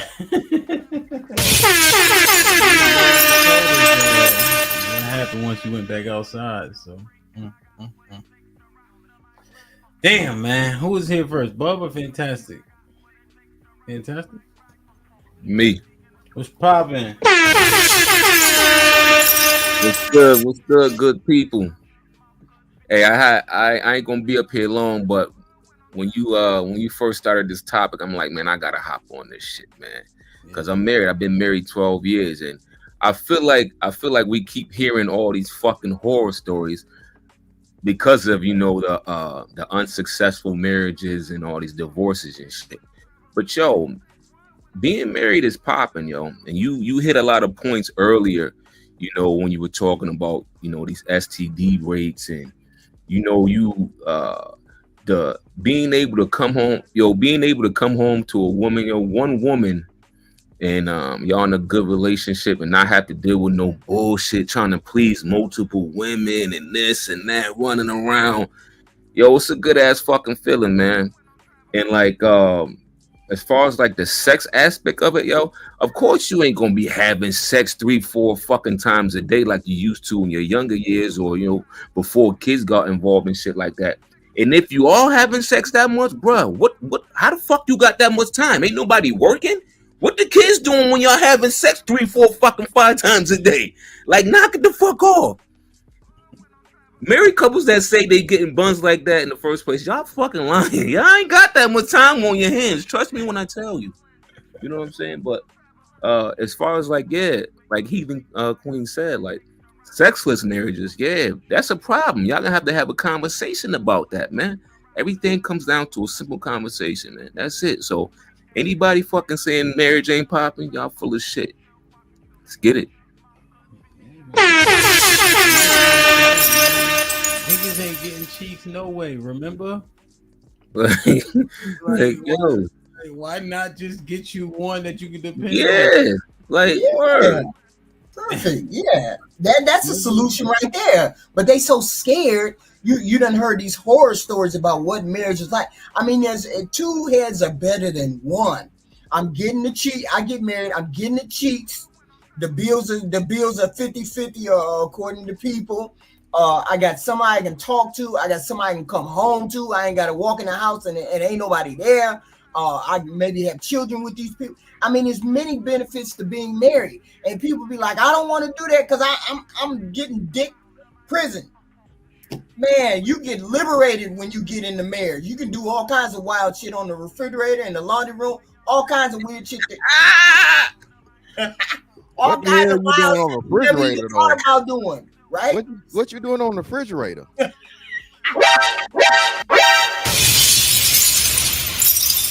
You ain't never heard of ice? You ain't never heard of the ice thing? That ain't in the refrigerator now, HQ. Now, if you went to some super duper, you telling on yourself now. God damn, that's a little freaky. Let me tell you something. Put your head in the freezer. Let me find out. God damn. Hey, HQ, if we ever do a potluck, remind me to tell you don't bring nothing out that motherfucker. I ain't cooking no food. All my relatives know to tell me to bring the paper plates and stuff. You know. and we know why. Shit like that. And we know why. Shit like that. That refrigerator got ass on it, man. Jeffrey Dahmer, HQ. Refrigerator got ass in it. Golly, man. Fantastic. Brother. Yo, what up, man? What's going on, man? Shout out to everybody, man. Good, man. Yeah, man. I had to break this shit down, man. They say, yo, where's Mr. Fantastic when you need him? Listen, man, the Ninja Turtle man was up here earlier, and yeah, man, I can't believe you niggas let him get off this, you weak ass niggas and all this shit. That was crazy. Listen, man, I've been married, and HQ, you keep using my my term, my coined term improperly. Dick prison does not mean you're not getting any pussy. Dick prison mean you are locked down to one pussy, like one cell, like it's only one. Your dick can go in only one pussy for life, HQ. Life. Okay? You don't get the motherfucking try nothing different. You don't get to get out here and dabble. You stuck to that one pussy for life, okay? There is a benefit to that somewhat. No, it's not. Oh. See, you're one of those people. You are one of those people. HQ, hold on. Let him finish. HQ, when you are a man and you have plenty of options, that is work, and that is a huge sacrifice women don't understand and don't see with men. They don't even, you guys don't even understand the dedication to that. A nigga that don't cheat. Mr. Fantastic. Of sticking to that one pussy. Goddamn. Mr. Fantastic. Over here. You don't know what it's like down here, Mr. Fantastic. What are you talking about? Listen, man. No. I'm tired of you niggas who got a duck going through a door talking this shit like I'm broke, I'm ugly, I'm dark, my everything, man. I don't get no pussy. You're not. You're retired at 40. That's why I had to get married. That's why I had to get married. You retired at 40. You 6'5", 265 pounds. Look, and man. You retired at 40. And nigga, I saw you. No, let me talk. I saw you at the Lakers game. Then I looked up and you was at fucking Mardi Gras. Stop. Hey man, none of that matters. Anyway, listen. I'm a virgin incel, okay, according to YouTube. But listen, man, the whole thing of this marriage thing, bro. And shout out to the bro. Your marriage niggas are winning as long as it's working. That's the main thing. I don't think people understand. Fantastic.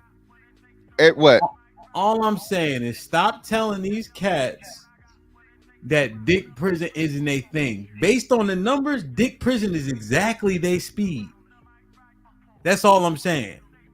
These niggas can't get no cheeks. Damn, so why not get one you can rely on?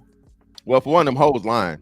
The women are definitely lying. But we ain't talking about that. We talking about the men who already in dick prison by proxy and not having access to no look, it's the smallest percentage. So listen. Well, no, this is Lifetime. My bad, I forgot. Yeah, come on, Mr. Fantastic, man. Brother. It's crazy, bro. So I'm saying, why not just get you one you can rely on, bro? Listen, man. Again, it's safer that way, and all these other different things, man. But a lot of stuff comes with that, and like I said, a marriage is simply a licensed relationship. Okay. The thing is, you can't just leave, man. You can't just kick her out. You can't put her outside like the Flintstones cat. You know what I'm saying? You got to deal with that shit. So being there with somebody has done it, man. There's gonna be the good parts, and hopefully the good times are better than the bad. But there's gonna be some times where you just faking and fucking. All right. Faking and fucking is the thing. Y'all ain't talking, y'all beefing, something going on, something wrong, whatever, and for the sake of people on the outside looking in or whatever. Now you starting to talk. You starting to talk us out of it again. No. You didn't acknowledge DJ Hell. HQ. What? Yeah, no, I said it was good parts. I said the good. You want the good more than the bad. Move around it. No, he did. See, I know Mr. Fantastic now. He was like, "Damn, that's a whole lifetime." So he knows you guys ain't getting no cheeks, and you got to take. Mr. Fantastic stand on his points now, but that was Mr. Fantastic. That was a level of concession. But lifetime, a nigga getting like, damn, that's crazy, bro. Not one for a lifetime. That shouldn't even be a stat. That's wild. One for a lifetime is wild. That's crazy, right? But Mr. Fantastic, keep walking down that road, because the thing is, you go months without liking your wife or your husband, months. But people still do what they need to do, generally speaking. Exactly. Sex may dissipate, right? Because there's a level of emotion there, right? But even if we beefing, she'll still lift the leg up if I need her to. You feel me? No, listen. But look, listen. Any woman dealing with me got to know, hey, baby, I need that pussy. Listen, no matter how bad me and my wife were getting into it, she already knew. But hey, and we ain't talking about no lights. You know what I'm saying? So that was one department that me and her never had issues with. And actually, like you said, hey, that makeup sex they do, I ain't gonna say it's the best, but it is pretty good sometimes. Yeah. But man, I don't think that's I do agree with you here, Ham, when people say sexless marriage and stuff. That's not the majority, and it's not even close. I don't think it's the majority of marriages where it's just sexless. Even this point to where we're talking about once a month, twice a month, so on. So going by those numbers, the highest thing it said was like 17%. So to those very, very unfortunate guys, hey man, cheating, don't get caught, my nigga. All right, she authorized you to cheat whether she like it or not. Listen, baby. You a lot of you niggas don't put your foot down. A lot of you niggas don't hit her with all right. Yeah. And listen, that's all I'm gonna say. I ain't gonna beg, ain't gonna plead, okay. Oh, again? Damn, all right. And y'all answer this. What you think I was exaggerating when I was like, yo, you could be beefing for months. And right? Like, see, Creed, but we understand it. But that's with anybody. It's just that you got dedication, right? You had that contract. Like Mr. Fantastic said, you can't just leave. So there's a lot of shit you got to figure out. And then when you come out on the other side, I think that people are often better for it. But, and even like Mr. Fantastic situation, I would argue if it wasn't for that shit she said, he'd probably still be there. No, we still be together. Right? And now, we had that conversation like that to a nigga. Has she not did that? You know what I'm saying? Or whatever. And mind you, like I said, we was at the 10-year mark at that point. We had been through a lot of shit. But you know, just that alone, you know, at that crucial, critical moment, like that horrible timing and just everything, it was just like, nah, Shawty, I can't. You know what I'm saying? And you know, no matter how much you apologize about that, when I can't take it for her, I was just mad. You see what I'm saying? But as a man, you was willing to work. You would have worked it out, Mr. Fantastic, right? Had she anything other than that? Yeah, we've been through shit before. Right, but it was a culmination of events, though. Yeah. That's what I'm saying. It was that right there was like, you know, going way overboard and way what's the name, man. So you know what I'm saying, and it was just, you know, too much. And like you said, listen, bro, like I think it, you know, has been before. Well, you know, I'll just this, I'll just that, and you know, it was just me understanding my leverage in a situation. You know what I'm saying, and just moving like that. Because you know, and again, shout out to my ex, man. Me and her is no bad blood. We're on good terms. Whatnot, what have you, but hey, you know, everything happens for a reason. I feel you on that. I feel you. Yeah, 100%. Uncle Rick, what's poppin'? I don't know how much you heard. What's goody? Related and all that, huh? How old you turn, Birdie? No, 51.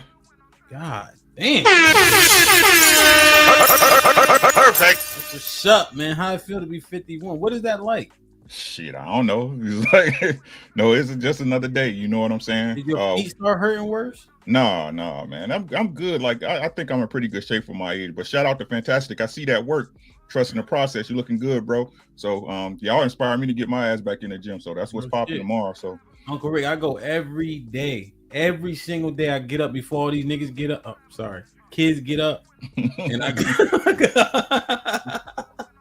go ahead, my bad. Oh, no, you look good, man. I see y'all, but I appreciate the work. Shout out. Make sure y'all, before y'all even, make sure y'all check out www.directioncyop.com for the freshest gear on the net. You know what I'm saying? Great quality, great shipping. Go ahead and give some people, your people, some money, bro. I see, hey HQ, I see you slumming again. Shout out to everybody on the panel. Marriage ain't for everybody, y'all, and it's okay. Right, but that doesn't give you carte blanche, as it say on Hemp Hat, that I need to know where you got it from so I can give you one. Right? I'll see you the website. It doesn't give you carte blanche to say it doesn't work. It just doesn't work for you. Right? I love being married. I ain't gonna lie to y'all. 24 years, goddamn it. Me and my old lady, shit like that. We in the trenches, you know what I'm saying? And it's not, I don't get what y'all like. I don't know what people had this impression like. Once you get married, all the problems stop. It's supposed to be easy because you're my wife. Nah, it's work, just like y'all be working in y'all relationships, y'all situationships, right? And it's probably more work because, like I said, most of y'all ain't content with that person. That's the real problem. That's what don't nobody want to say, right? Don't nobody want to say you married somebody you didn't like and shit. You know what I'm saying? Yeah. Right, that you chose the wrong woman or you chose the wrong man. Don't everybody want to say that, right? Because then that would be you looking at yourself and the fucks up you made, right? That's too much like being grown, right?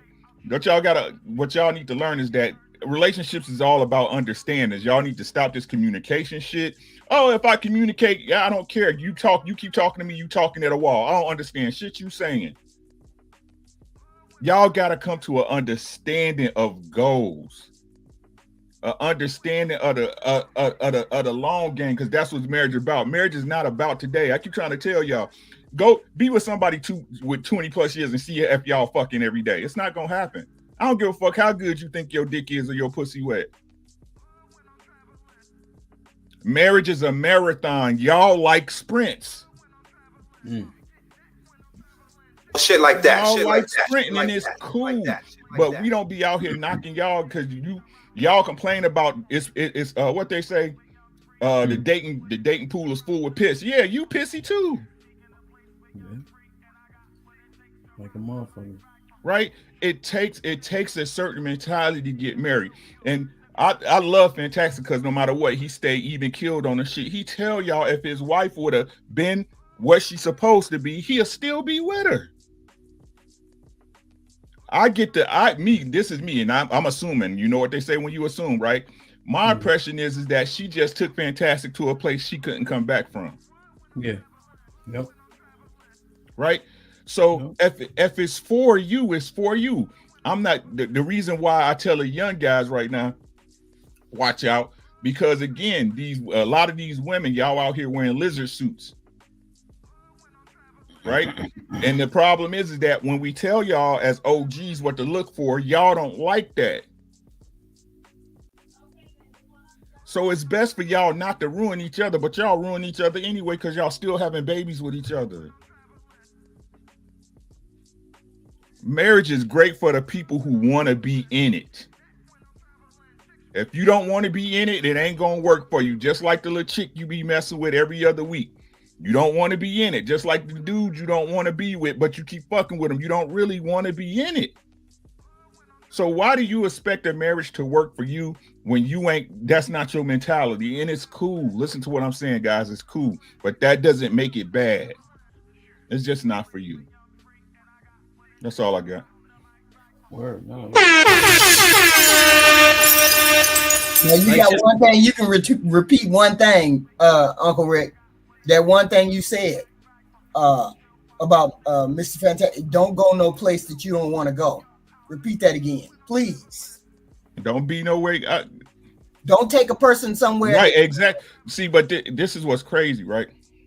It's some shit I ain't gonna say to my wife. It's some shit because it ain't about hurting her feelings or me being better than her. It's about respect. We have a mutual respect in our relationships. It's some shit she's not gonna say to me. Right? This shit takes time, y'all. It takes time. I understand, you know, like I said, all y'all niggas is great. Y'all healthy as fuck. Your chest glisten with baby oil as soon as you get up out the bed and shit. No Diddy. All y'all ladies is sticks and fine with the fat asses and shit, you know what I'm saying? And you the baddest thing on your block in your neighborhood. Facts, right? But I'm sick of these lies. Peep this, right? I was watching this show the other day, right? Mm-hmm. It's crazy how people try to deny the nature of wanting to be with somebody, right? Mm-hmm. I was watching the show the other day, and the women, they was married and their husbands were shooting blanks, right? Mm-hmm. But when all these ladies hit like 27 to, I think the age range of the show, there was like 27 to about 35, 30, 36. All these women started getting the urge to have children. But because their husbands couldn't have kids, they went and had artificial inseminations, right? Mm-hmm. My point is this, right? The nature of women, right, is that y'all gonna want to have kids someday, even though y'all don't say it right now, right? The nature of men is to want to have children, even though y'all say right now you don't want to have kids. Life is going to change you. Mm-hmm. I'm telling you right now, guys, the mentality you have currently at 22, 25 is not the same mentality you're going to have at 40 or 35 or 45. Life is going to change you. Uncle Rick, look at this, though. So this is one stat that I brought up, too. This is February 2024 from Pew Research. Almost 60% of young boys say they want to have kids. So that's the thing. You know what I'm saying? Like, not only are you right, a majority are saying like, yes, I do anyway. You know what I mean? Yeah. There was 18% on the 30. I think it was 30% on the fence, right? Which is that 30 you probably more so talking to, and then there's like an 18% that you're still talking to that said they don't. Right. They do. But let's peep the scenario and put it in context. Again, they're having that survey or that talk with those people before the age we're talking about, right? Mm-hmm. Life is going to change you. Yeah, that was young. Yeah, that was young guys. You see what I'm saying? And again, guys, because I'm not going to be on no soapbox forever. So let me get off this thing, man. Like, if it's not for you, it's not for you. It's cool, but that don't make it bad. That's all I'm gonna keep saying. Well, right? Yeah. Mm-hmm. That's all I'm gonna keep saying. Learn to pick people, and the truth is, a lot of y'all don't know how to pick people. Look at y'all friend circles, and that's all I'm gonna leave it there. Exactly. No real shit. Yo, but... Go ahead, bro. Mr. Uncle Rick, he dropped some bombs. I'm gonna get off this thing though, cause what I'm about to go do right is I'm gonna go get on my wife's nerves, cause that's my girl and I love her, and I I'm championing and I'm rooting for people to get married. That's it. I'm gonna leave y'all with that. All right. Mm-hmm. Let's get it. Salute to y'all. Easy, bud. Love you. Get the likes up. Get the likes up. Get the likes up. Omar with the 24. This is fantastic. When you come to Philly, we are going to pull the Maybach out and tell them you play for the Hawks and I'm your manager. Let me do all the talking, my brother. We're going back to back. Can't play for the Falcons. My brother used to do the same thing when he used to go to the casinos. He used to wear one of those blue. It's a light blue jacket. I don't know what team that is. A light blue colored jersey.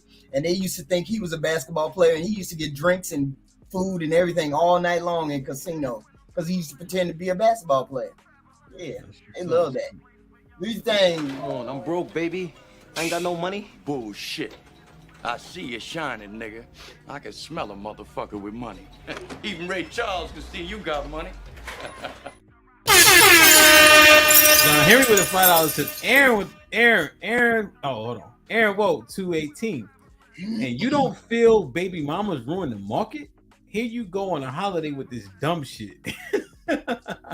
Either man with the $2 says HQ. All the married men over here is lucky. LOL. Either man with the $2. Marriage requires you to be a man. You can't run. Just Jens with the $10 says, first of all, tall isn't a flex. Tall niggas can be tall for nothing. Why do y'all believe Fantastic story? He is not happy. What do you expect him to say on YouTube? It's cap. It's cute though. Hey, listen, if you're trying to get on the team, baby, just let me know. You got to. Hey, I need 3 headshots though. You know what I mean? All angles, no just above the neck, full body. No filters, no filters. Please. No filters. Either. Appreciate the no filters either. Lauren Mack with the $5 says, based on biblical text, and you divorce for anything other than adultery, can you be forgiven? You asking this question? What the Bible say? What the Bible say, L Boogie? Yeah, does she want me to answer? I think she wants you to answer. Okay. Pursuant to Hebrews 10 and 27, once you know a sin is a sin and you continue to repeat it, there is no more sacrifice. So you can't just be willfully sin, right? If you just willfully sin and then asking for forgiveness, does that even make sense that God's gonna be like, all right, I got you? But you literally did it on purpose, knowing it was wrong, right? So just be very careful now that you know the truth. Aaron with Hebrews 10 and 27 for context. Aaron with the $2 says, Kendrick Lamar's "We Cry Together." That's dating now. I don't know that song. I know this song, but I don't know the lyrics. Judah with the $10 says, the character of your spouse is the most important quality for a successful marriage. Both parties must work in unison for the betterment of the family. If it's not built on love, the house will crumble. Lord Lou with the €2 says, salute, Hant, what's popping? By the way, Uncle Rick is speaking facts. Indeed. Aaron with the $2 says, are black men not single? I thought single till married. I'm not understanding. I guess. I mean, technically, I guess. Yeah. I'm not sure what you necessarily talking about. Why do men hesitate? Why do they hesitate to marry these long-term girlfriends? Why is there hesitation? Because you have the wrong partner. There's no reason not to marry the person if this is the right person. I would posit that maybe you know that these people have flaws or these things that you can't live with, that you don't want to marry this person, right? So why is it people don't exit stage left? He meant baby mamas, my bad. He meant baby mamas. Why is it that people don't exit stage left pretty quickly if you know this person has flaws and you know they're not wife material? And if you had a commitment.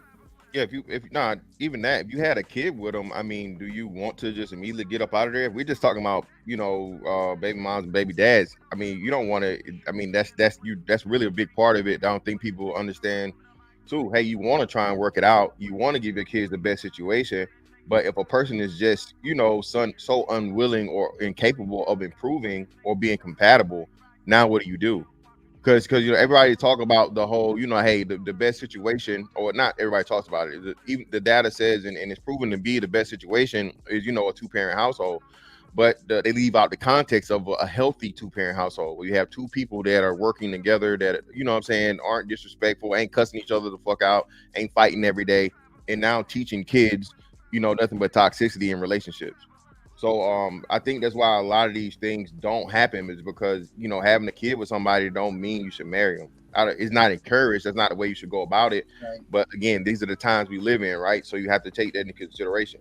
And most importantly, HQ, since you brought that up, the women have more fault than the men, because more of them having more babies.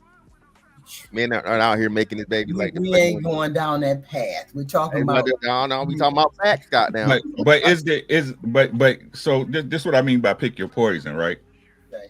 So when it comes to divorce, doesn't that affect the children as well? Separate parenting, yeah, right. So whose fault is it, right? Is it the adult's fault, who, especially if you're married and you have kids, right? That really you couldn't find a common ground, right, to make it work for you and the kids? Because whether you're divorced or in a marriage, right, that people want to say is toxic and not working, I think they're both have effects on the children that nobody wants to acknowledge, right? So it's a matter of picking your poison. But again, it all comes down to making sure that you try your hardest, because nobody's perfect. Like we say, people put on masks for some people are professional actors, but ain't part of the Screen Actors Guild. You know what I'm saying? Let's keep it a bean, right?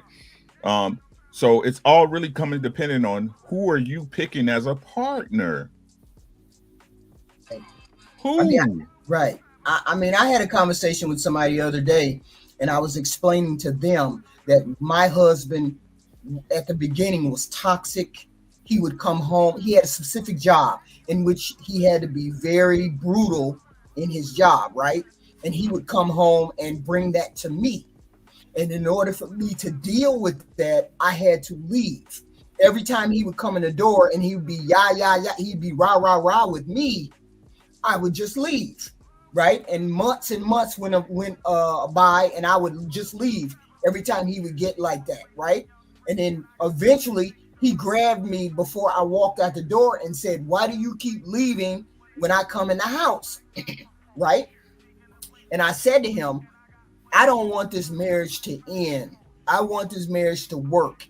And when you rah to me all the time, the only thing I can think is to leave, because you're not listening to me when I say that I don't like to be talked to like that, right? So it was a matter of me wanting the relationship to work that would make me leave and stay gone for hours at a time. I would just leave. Who he let you just walk out the house? Yeah. He would, he would come home and he'd be rah, right? He was a correction officer. When we first got married, he was a correction officer. And that job requires you to be rah, right? So he'd come home and he'd be rah with me. And then once he did that, and then he would say something just so bizarre, like, "Get the fuck over there and do that," type, conversation. I would just he wouldn't say that. I'm just saying it would be similar to that. And I would just go in the room, and when he was busy, I'd just leave. And then I would be gone for hours at a time because I didn't know how to address. I didn't know how to address that. Where you was at? That's what I was about to ask. Where you was at? I was at a bookstore. I was at a bookstore. What's the bookstore name? Barnes Nobles. I'd go there and sit down and sit on the couch, and I'd read for a couple hours, and then I'd come home. And then after months of doing that, my husband grabbed me one time and he said, "Why do you continue to leave out the door?" I said, "Because if I stay, this marriage is going to be doomed. This marriage is not going to last if you continue to do what you're doing." And the first thing he said was, "What is the story pertaining to HQ? What's the story? What? The stories that correlate what point?"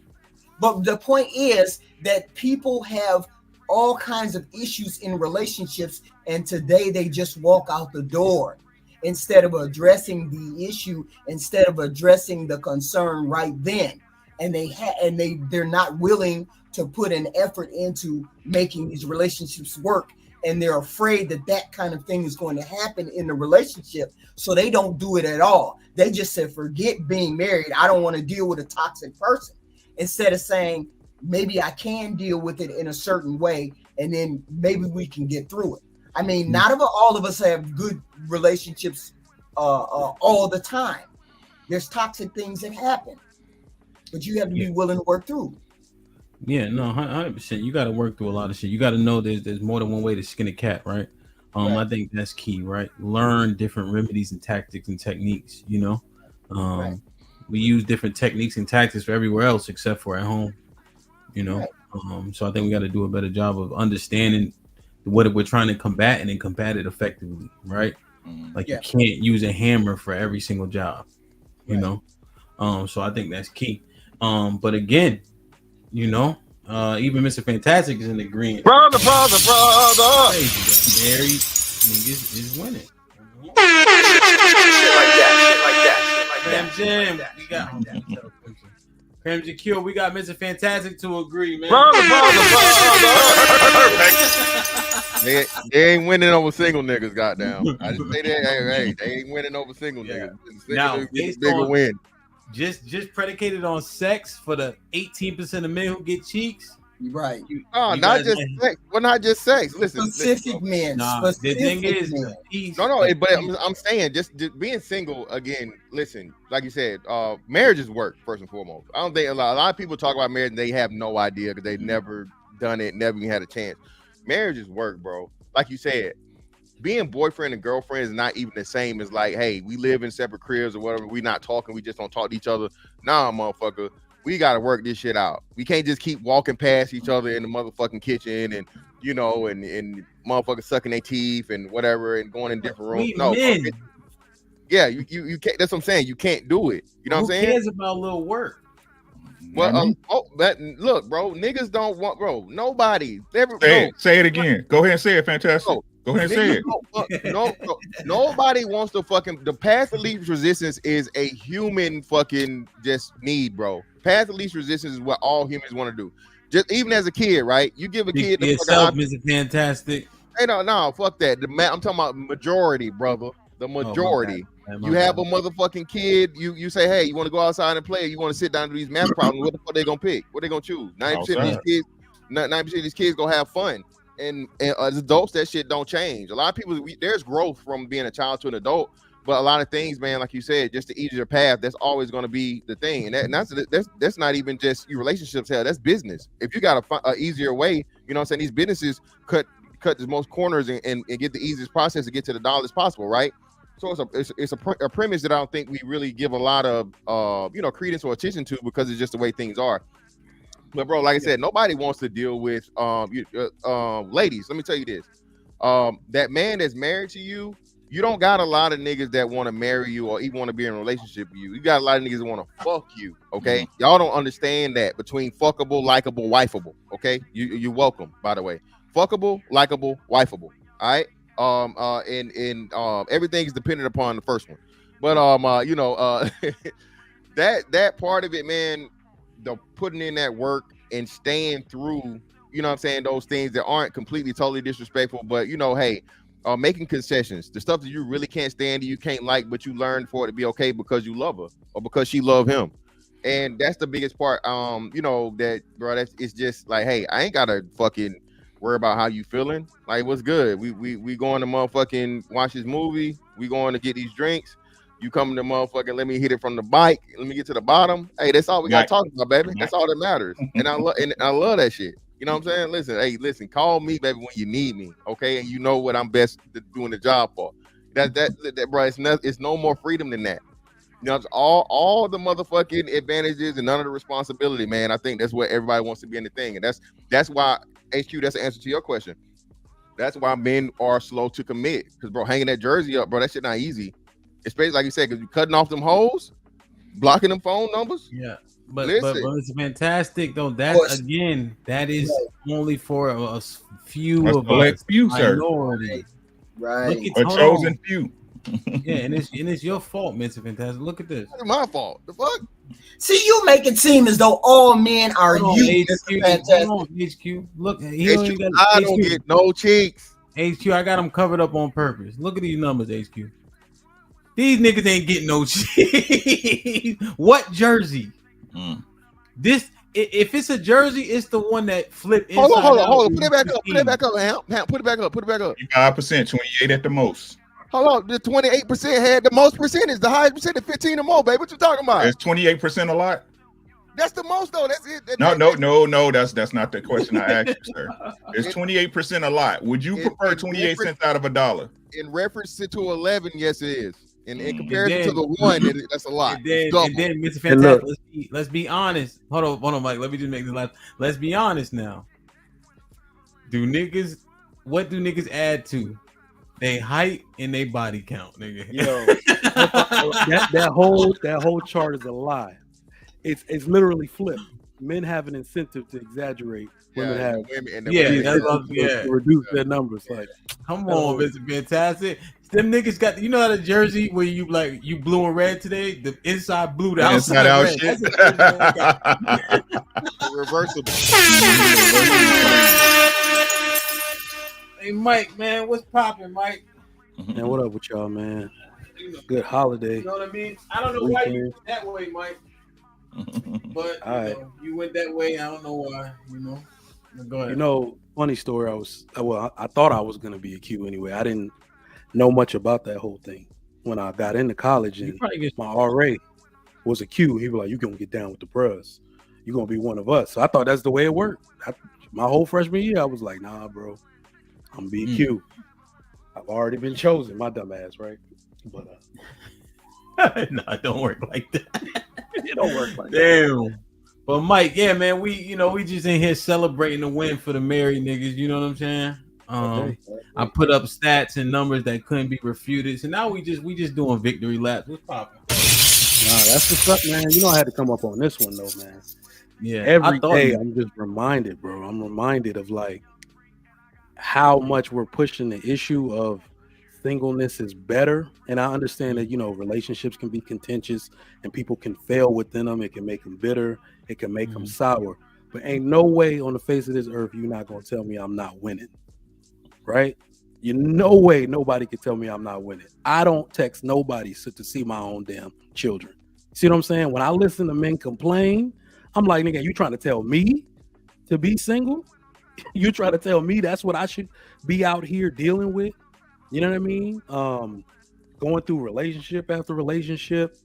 Getting burnt. Women saying, getting burnt. Oh my God. Even that stuff, man. Like, I'm scared to be out here. So just imagine I was back out into the game and the women that we prefer, I love black women. The women that we prefer got the highest STD rate in the United States of America. That's scary, bro. And from what we know, these aren't just like gutter rat trash chicks. These are pretty chicks. Right? And this is what liberation did to them. So it's like, no, I don't want to be out here. It's dangerous to be out here like that. So, nope, I'm celebrating the win right along with you, bro. Yeah, man. We married based on this conversation. I'm just saying, everybody keeps saying they swimming in a pissy pool. My water cleaned in a bitch. Shit like that. Shit like that. Shit like that. Shit like that. Shit like that. It just, and then when you do talk about the money, and one thing when my brother Judas said love is the foundation, I question that part. I don't know if love should be the foundation. What you guys think? I think respect and duty is what a marriage is about. Love got to be there too, though. Yeah. I think it's a conglomerate of shit. You know what I'm saying? Again, it's a lot of shit that people ain't willing to give up. Your ego, you got to put your ego. You got to learn to quell that ego, right? You got to be considerate. You got to be able to compromise. And the truth is, a lot of people don't want to compromise. Right. They don't want what we talked about this before happens. It's about a sacrifice. You sacrificing the things that you want to do separately, because I don't care what nobody say. Like Mr. Fantastic, my guy, he doing his thing. He out in these streets, right? He enjoy that freedom, but freedom, the type of freedom he is sacrificing. Right. Mm-hmm. You know what it is for Mr. Fantastic too, Uncle Rick? I think life manifested backwards for Mr. Fantastic, because I just in terms of like how the military, you know how they just get married just with all the benefits and all that so quick, and then he was married kind of young. You know what I'm saying? So like, yeah, but like when you go to college, it's different. You be outside, you be wild, but he didn't. He went to like, you know, it's maybe it's like a different. See, but fantastic shit really makes Ali's point, even though people hate to hear it. You know what I'm saying? She was supposed to keep Mr. Fantastic. She was supposed to do things to keep her husband. She made it so that Mr. Fantastic didn't feel safe in a relationship. And once a man don't feel safe, it's a wrap for your ass. Yeah, it's over, right? He might not leave then, but he gone. Right here. Right? He's gone. But that's what I'm saying. Like, people think, because if we talk about the appearance that they give relationships right now, right? If you go on social media, you see these young people out here, right? It's a relationship ain't shit. I don't give a fuck. I'm gonna say what I want to say, do what I want to do, and treat you how I want to treat you. Right? If you want to stay here, stay. Right? If not, fuck you. You know what I'm saying? I need this, I need that. Again, nobody's considering the other person. Right. Right. No, well, let me say this, man. Yes, as I'm here. Listen, I didn't get married until like my 7th year in the military. I did slip up and get my sperm stolen within the first year and a half, though. So, like I said, my outside time, I say I had a good, strong 3-4 year run, right? And you know, hey, like you said, man, hey, 6'5", tall, handsome chocolate, you know what I'm saying? You know what I'm saying? Whatever. But you know, I came across. It's fantastic. If I may interject, when you say 6'5", tall, handsome chocolate, like, what did you vet those 3 things? Like, who said this to you that you keep? Obviously, bro. I don't listen, bro. I don't comment on men's looks, not even my own. That shit gay. So if anything you hear me talking about, anything you hear me talking about a man's look, myself included, I've heard it from a woman. I take the woman's word, brother. Okay, all right, my bad. Go ahead. And I only get better once I get in that pussy. But anyway, listen, so yeah, man. So you know that whole part of it, right? But like I said, I ran into came across my wife, you know, and she has. I ain't even say this part, but you know. You know what I'm saying? We was kicking it, but we weren't official, nothing official, and then we got official. Then I finally got in a relationship. HQ, like you said, HQ. A lot of times niggas feel like in the midst of, you know, vetting out and figuring out and picking the one out, you know what I'm saying, out of the bunch. There is that thing where you have to come to that thing and it's like, man, do I want to lose this? Is this the one girl? Is all this pussy worth fucking holding on to versus having something real? And like I said, I had that realization. Most married men do, in my opinion. Most married men have that realization. Even though Hamp say everybody ain't getting no pussy, even though Hamp talking about all this lowly, this nigga got 1,000 bodies. I'm just saying, whatever. But wow.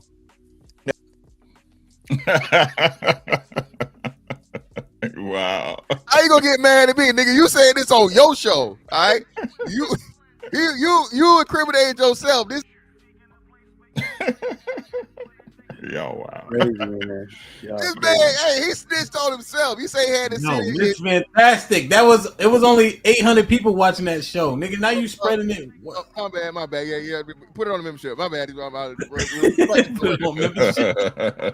But nah, man. Listen, that's what I'm saying. So that's a big part of it, man. You know, once I actually got married, you know, and like I said, we made it 10 years, bro. We grew a lot together, both of us. She was young. When I think she was 20.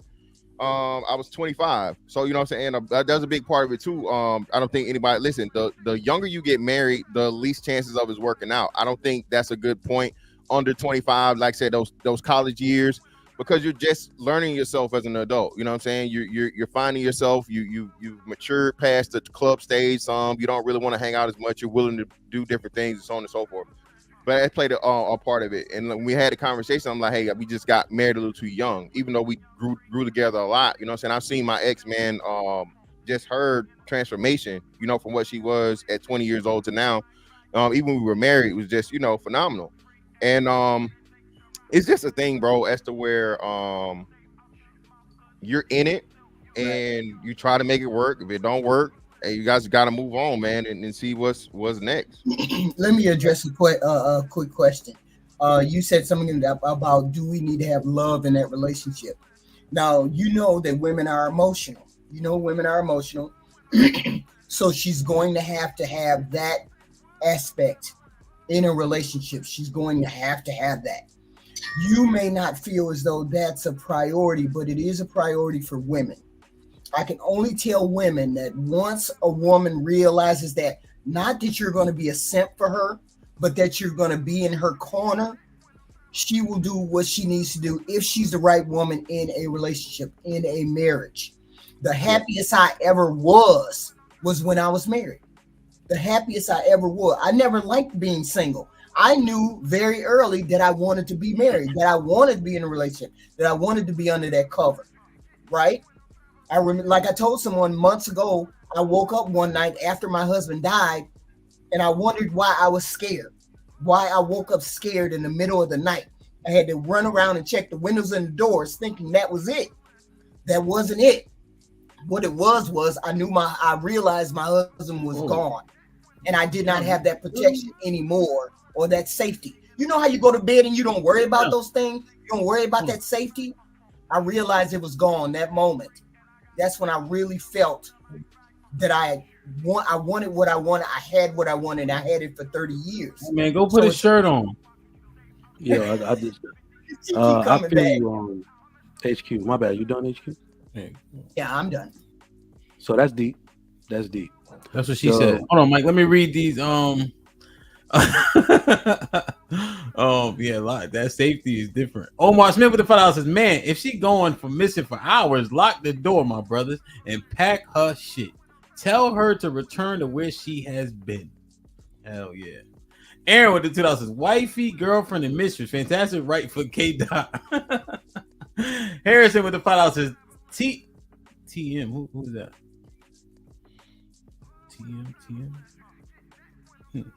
TM lying. He know there are probably a number of women waiting for him to get divorced. Trigger Mike. You talking about Trigger Mike? Shit. Yeah, I was wondering. Trigger Mike lying. He know there's probably a number of women waiting for him to get divorced that he would gladly be with. It's not even a game, bro. That's sad though. That's the reality. It's sad. There's a lot of that's part of being a married man. What you talking exactly. about? What you talking about, bro? Every time you take a picture with your family, they're like, "Oh my God, I love the man you become." Like, oh shit, boy. Mo with the $5 says, love like any emotion. Oh, love like any emotion is fleeting. Is fleeting one. So wait, hold on. Is a fleeting. Hey. So love should never be the foundation of a marriage, but one of the accessories to it. Yeah, I like it. Ty with the $2 says, marriage is a flex if you got married before COVID. Crimson was popping. What up? Duty to the Most High and to your spouse are the real foundations of marriage, i.e. spirituality. Love develops later and sweetens the duty. Making sure the duty is performed holds the marriage together. Yeah, exactly. Yes, I like it. Zagu with the $5 says, what's popping? I'm late, good show. No man can hate on a happy marriage. That's the goal. Respect and duty first. If I marry again, the state is out of it. You notice only men that keep saying duty and respect come first. You notice only men are saying that. Women are not gonna say that. Let me just finish these, but this is Crimson Cure. She said it. She's a girl. HQ.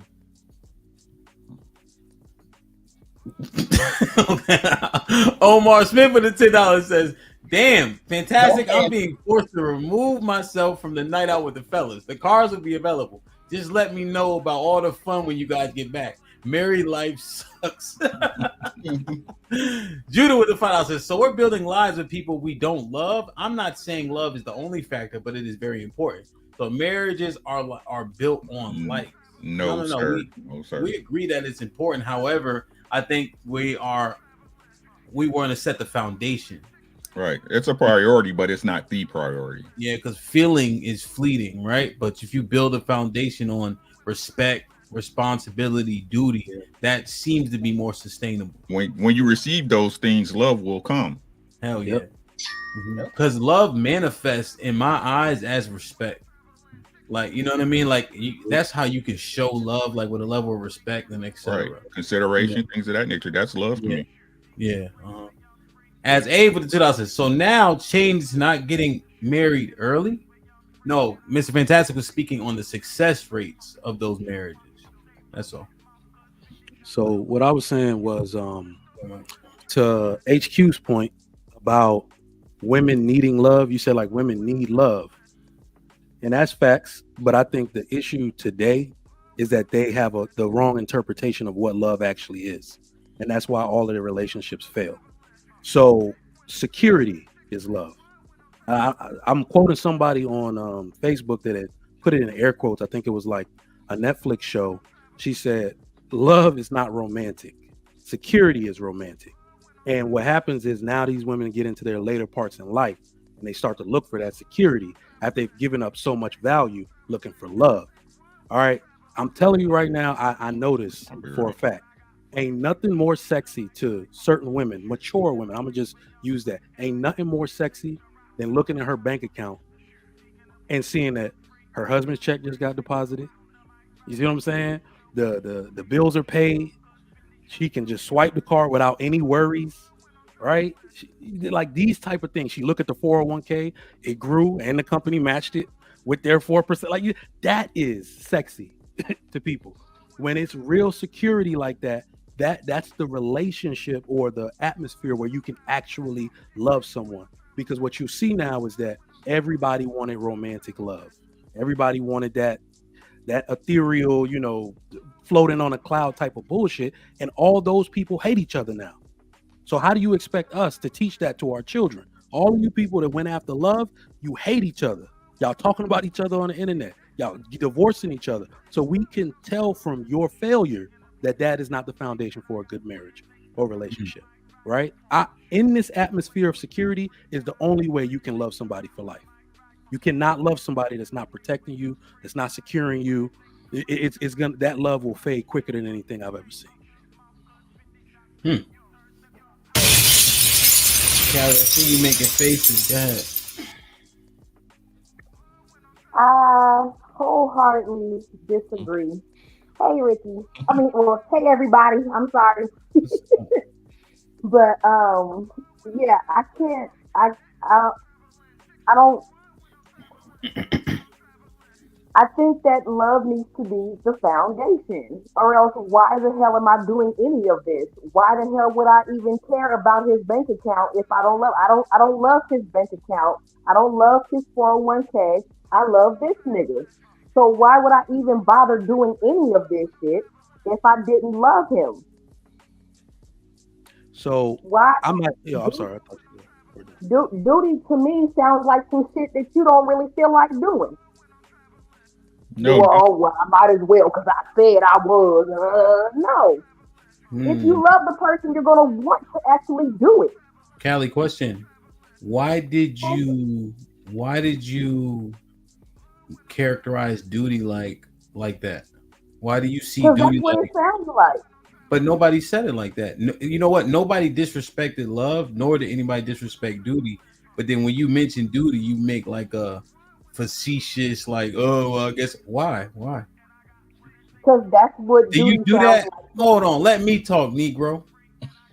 Do you do that when you cook dinner?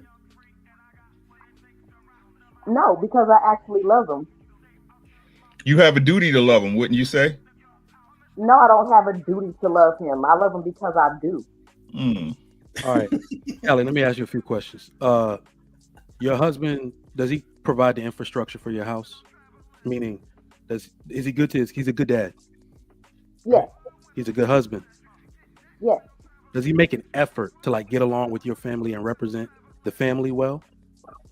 And you're proud to call him your husband?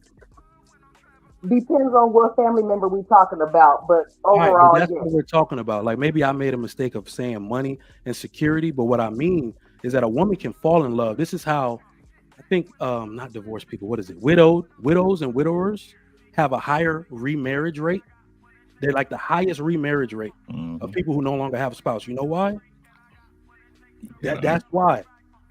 It's because they've done this before. Like they are very good at relationships. You see what I'm saying? And people can recognize that, like, oh, damn, this person know what they're doing. they are solid all the way around. I think that's the person you can love. You love how solid your husband is. You love the fact that you can set your watch and be like, oh, he'll be home in 15 minutes. You see what I'm saying? He's not shifty. He's solid. That's what I mean, right? I'm not changing things or saying I'm not taking the kids out or I'm not bathing the kids today.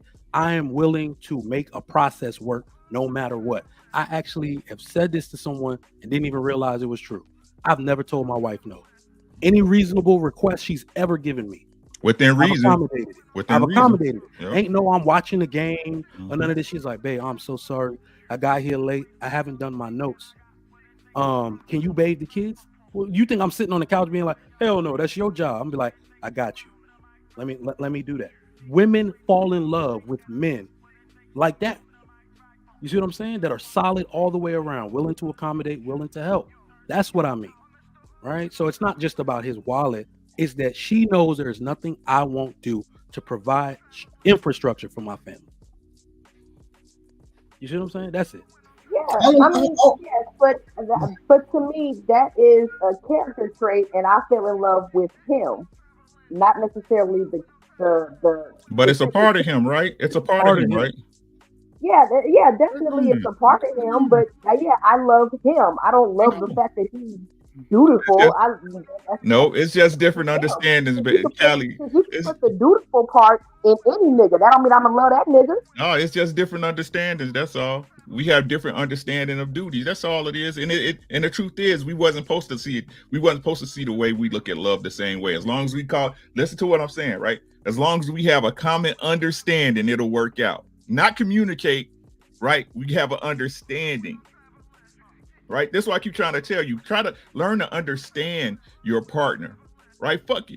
I don't care. I can communicate to you 20 ways from Sunday. If you're not hearing what I'm saying, it doesn't matter. I have to try to help me understand.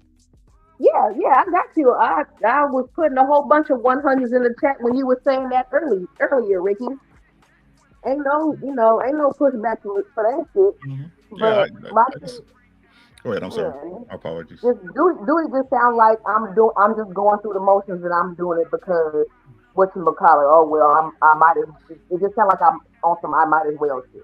Right. No, I hear you, but I don't, me personally, I don't look at it like that. Like I have a duty to love my wife. I have a duty to provide her with safety. Yeah. I have a duty, right, to make sure this house is in a certain order, that it's a certain atmosphere. That's my duty. Right. Yeah. And to say it's not love, I think will be ended because I do it because I love her. This is why I tell y'all, it's not that the person has the ability to do it. Right. As a man, I have the ability to do all these things. I do it for you, though. Yeah. And you know what, though, Callie Bev, though? Duty is us fighting our nature. You know, we ain't shit by nature, right? Ain't none of us shit. We're all mischievous people. Given the opportunity, we're going to do what excites us versus what's responsible. So duty is like us dying of the flesh daily. And it's not just for the woman, it's for our children. Most dudes will not come home every day if it wasn't for duty. You see what I'm saying? We'd be out chasing ass by nature. That's what I'm saying.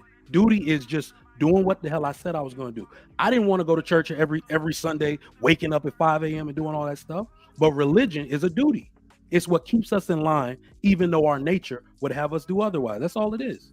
So yeah. I don't know why I think women don't like duty because it's the antithesis of freedom. And y'all love freedom. Well, but without that duty, all of this will be out of order. Our children will be out of order. Women don't. Right. Go ahead, bro. My bad. No, but women don't. This is case infinity plus one. Women don't understand men, bro, and that they don't. Men, you just don't. They don't understand duty. They don't understand the sacrifice. They don't even take. Listen, women complain about all the ain't shit niggas, right, and all the ain't shit men, but don't tell the men that are about shit. The men that's with them, thank you for not beating my ass. Thank you for not blowing the money, you know what I'm saying, on drugs or at the strip club. Thank you for this, the simple shit, right?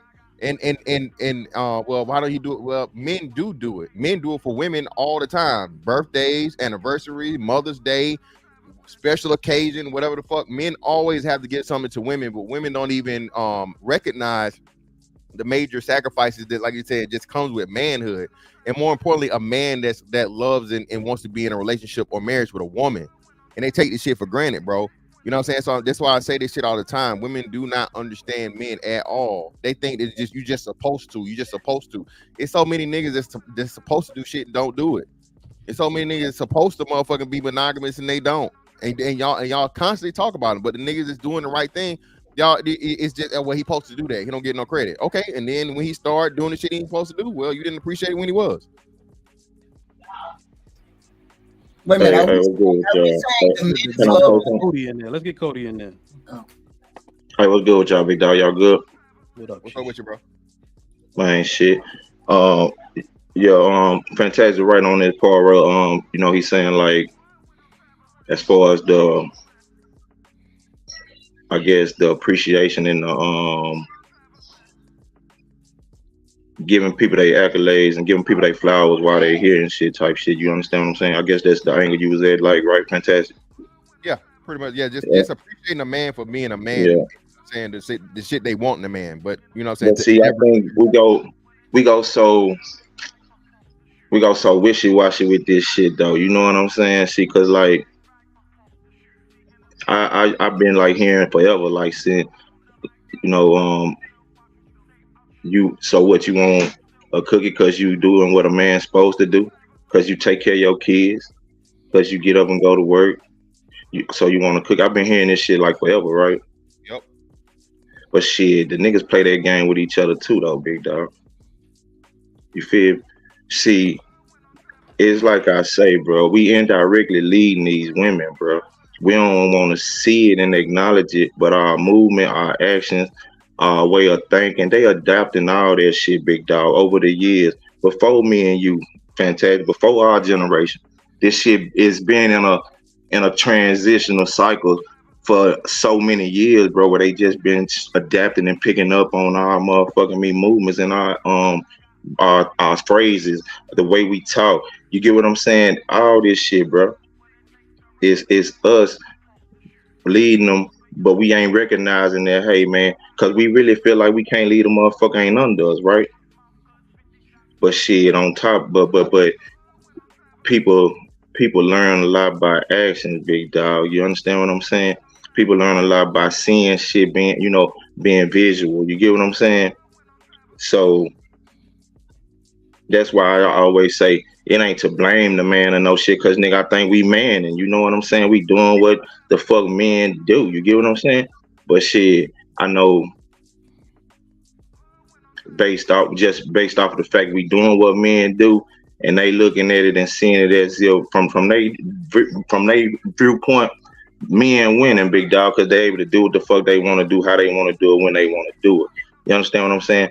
So they picking up this bullshit concept of, hell, let me play the game too. But I always say, hey, like I tell my daughter, that's a game a woman can't win. You feel me? See, because a man can knock down 100 bitches and put a baby in 100 bitches and leave all 100 of them. You hear me? Yeah. Leave all 100 of them with the baby. The woman can't do the same shit. It's a game they can't win. So that's what I try to tell my daughter. Don't get caught up in that bullshit trying to play that game with a man, because you can't win that game. You might hurt his feeling that he know you went down there and sucked on Fantastic, but nigga, he don't really give a fuck, because you can't beat him. If Fantastic put one in you, 9 times out of 10, he gonna disappear on your motherfucking ass. You hear me? So you can't beat this nigga.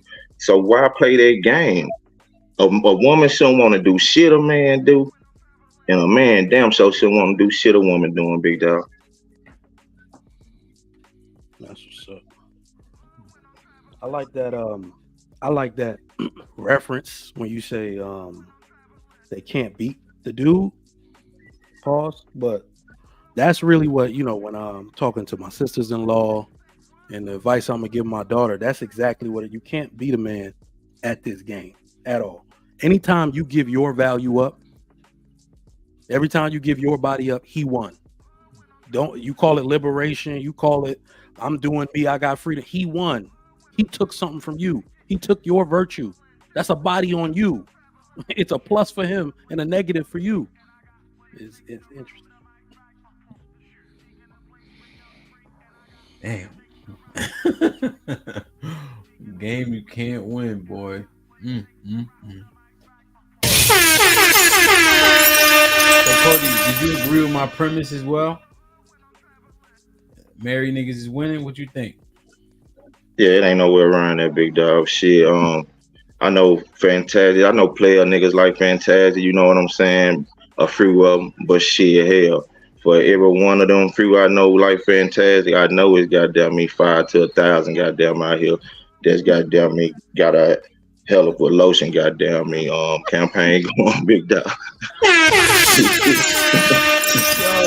Out the Durgan and Lubriderm clan, man. Shout out to the Durgan clan, man. So shit, you know, that's why I say Fantastic be talking some shit that be real from his point of view, his outlook, but only a few niggas fall under his umbrella though. You understand what I'm saying? So if we gonna speak for the majority, big dog, man, these motherfuckers losing, big dog. You see them out there in this club, you a DJ. You see them niggas out there standing by the door in the club over trying to fish. Hey, big dog, come on, man. If they really in last place. You feel me? Hey, man, every nigga ain't leaving out of there with no ass on his hip. Oh, nah. He spent 300. He spent 300. You feel me? And he got the goddamn me VIP spot. He done paid $400, $500, $750 for the spot. Motherfucker, only 5 people can fit in here, but they got like 12 in this bitch. You feel what I'm saying? And nigga, the action ain't popping your way, big dog. It ain't going like that. Every nigga in that bitch, just more niggas striking out than it is hitting home run, big dog. Even in the major league. I was working yesterday, man. These niggas, boy. You ever look in the crowd and feel sorry for a group of niggas all the time. I'm like high up. I'm like, yo, these niggas look. It's like the girls is dancing and these niggas just salivating, man. They might as well be fucking Al Bundy, nigga. Just put your hand in your pants and do what you got to do now, my nigga. Like, yeah, they won't talk to them. They won't approach. They just be standing in the circle. This shit is bonkers, man. They in last place. There's too many lonely nights. There's too many goddamn me by myself nights for the motherfucker to be winning. Hey, nigga, how the fuck you winning? It's too many lonely nights. It's too many motherfucking deep thoughts and self conversations being had in this dark ass room, big dog. What the fuck do you mean? It's like I said, to me personally, I think it's crazy when you think about it, because all you doing, like, okay, you can celebrate the fact that you're single, but you really just maximizing your opportunity. Now I'm gonna see your opportunity, your situation. You know what I'm saying? But y'all know it's not the optimal situation. But you got to explain it to him though, Rick, a little different, because I'm reading some of the chat, and it's like we're still doing this thing where we're pretending like single dudes, or I'm sorry, married dudes, did it because we had no options. No, the reason I got married is because I had options. Yeah, I had chicks to choose from, nigga. That don't even make no sense. And we got to take them further down. We got to explain it further. What you talking about? I picked the best out of the ones I was dealing with. What married dudes are, and what I've noticed in my synopsis, is exactly why I wanted to be married. I just took a long look at what married dudes were doing, how they were winning, and what they've acquired versus the single dudes.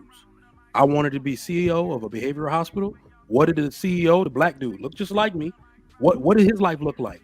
Married, clean cut, kids, and got one kid at Howard, one kid at Harvard. I was like, yep, I'm going that route. These dudes we organize our life in the same way. We structure it the same way we want our outcomes to eventually come out to be. And the funny thing is that when we really look at it, we did that on purpose because we decided to surrender and control ourselves before anything else out in the world could control us. I really mean that shit where I say I don't got to text nobody to see my goddamn kids. That shit would crush me. If I had like 2-3 baby mamas and I'm sitting here paying bills, sending out child support, struggling, trying to pay my own goddamn bills, that shit would crush me. I did that shit so I could be in control of everything. All right. Eventually, you know, as a man, your meat gonna get you in trouble. Pause. So if you out here just hoeing, you gonna get in trouble. Now this one got a baby. 8 months later, this one talk about she pregnant. Now the system control you, and you have no control over your own goddamn check, nigga. What? Never. You see what I'm saying? So I decided to establish control before the game could control me. So we up. 1,000. Like I said, man, y'all be letting this pussy control y'all, bro. It ain't about, like, I keep trying to tell you, like, I don't get what y'all don't understand. You don't have enough hours in the day to be fucking all the time. You don't. It's pussy is great. It's awesome. Listen to what I tell you. It's, man, look, God made it for us. He made it for us. Right? But I still got other shit to do. That's y'all problem. How y'all say y'all above animals when pussy's the number one thing on y'all agenda? That's low vibrational as hell. Ain't that what the woke people used to call it? Low vibrational? That's low vibrational as hell. Y'all keep, like I said, come back in 10 years and let's talk. Yeah. Come back in 10 years and let's talk. Everything that y'all keep using as an argument, what y'all used to focus on, pussy, money, all that shit, right? Y'all gonna realize you can't take none of that shit with you. The only thing going in a box is you. You gotta come to a point where you make something of your life that makes sense. And again, if it's not for you, it's not for you. Stay your ass out in them streets, but stop crying about it. Well, that point, incorrect, it's for all these niggas, man. Remember, 80% of these niggas the women don't even like. Sorry, I'm saying these. Us. Yeah, I got you. 80% of us women don't even like, nigga. It's for you. Find a woman, get with her, be with her, nigga. That's your access point, sweetheart. Ain't for who? Everybody ain't 6'5". They all getting bitches. That's what I keep telling you. It's never these niggas on YouTube. Mr. Uncle Rick, they taught me that. Mr. Fantastic told me average body count for niggas at 35 is 8. You know what that shit sound? That sound fucking I can't believe that shit. TJ, what's popping? Hey, what's up, everybody? How y'all doing? Hey, HQ, how you doing? I wonder why HQ ain't got her lips made up like she do for them other guys. Don't look like that. When you own Singles by Choices, you got your hair, your makeup on, your lipstick on. You come over here and he get dry old face. Wow.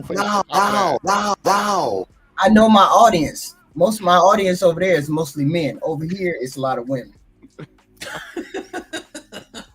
Damn, she calling y'all women? That's fucked up. That ain't what I'm saying. What's up, y'all? How y'all doing? It's good. Look, I was gonna come on when y'all was talking about the love stuff, but y'all moved the conversation down a little bit, which is fine. But I was talking to a lady last night, real nice looking woman. Living a $400,000 home, made good money. She's a mortgage broker. I like this woman a lot, and I was asking her. She made a comment on one of her videos about the fact that she's never gonna get married again. So I asked her why, and she was like, "Well, the men that I like don't like me." And I said, "Well, what that got to do with you getting married again?" You know what I mean? I said, that should tell you something. You're 42 years old. That should tell you something. And she goes like, well, my coochie don't get wet unless I like it and love the man. I said, but you're 42 years old. Have you had enough wet coochie in your life? I mean, you got a kid out the deal. But so we sit around here. I think we got this really effed up perception about, and I'm just kind of piggybacking on what a lot of people said, this effed up perception about what we're supposed to be having and what love is. Last time I checked, and maybe I'm just wrong because I was, developmentally delayed as a kid and all this other good stuff. But from my understanding, love is something you do. It's an action, like duty, like respect, like sacrifice. All of those things require an action. So why do we talk about love in terms of feeling? When we all know feeling is a chemical reaction. So are we out here chasing a chemical reaction that's fleeting? I don't understand unless my understanding of what love is kind of messed up. Mm-hmm. Well, love is a verb, right? If love is a verb, and what is a verb? Action. The verb is an action. Yo, AB, can you give me a peace sign in the back? I don't know. Hold on 1 second. Let me put up.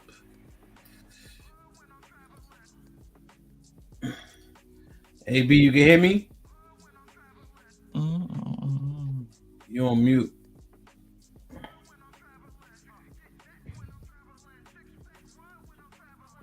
You on mute still.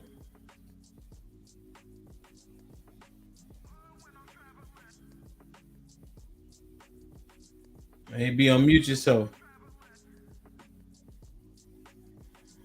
This nigga.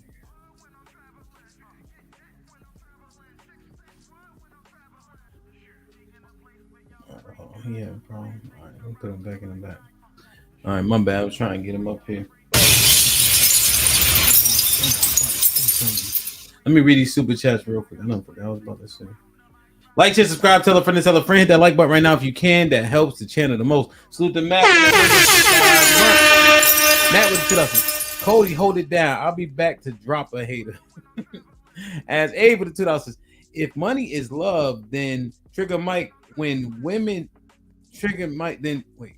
If money is love, Trigger Mike, then white men do that all the time. Is that what I mean?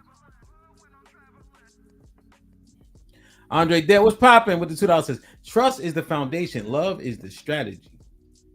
Crimson with the $10 says duty and work are often viewed as bad things by some women, and they see it as separate from love. Love in and of itself is both work and conscious choice. There you go. Andre with the $2 says Callie, duty as a job, duty comes from love. Judah with the $5 says, I guess I have to agree to disagree. We all have different morals, ethics, and standards and requirements. The way I prioritize work for me, do your thing. Well, no, I think that it's good to have the conversation and mind it out. Because if we can come to the consensus, then I think that we can help standardize.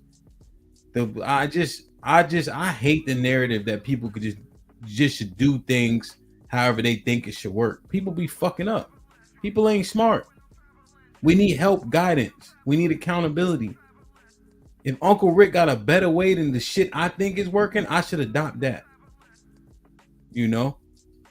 As Abe with the 2000 says, how tall is Out the Mud, Cody, Trigger Mike, Uncle Rick, Fantastic, and TJ? Y'all want to answer this? I don't even know what they mean. How tall are we? What's your height? I'm 6'0".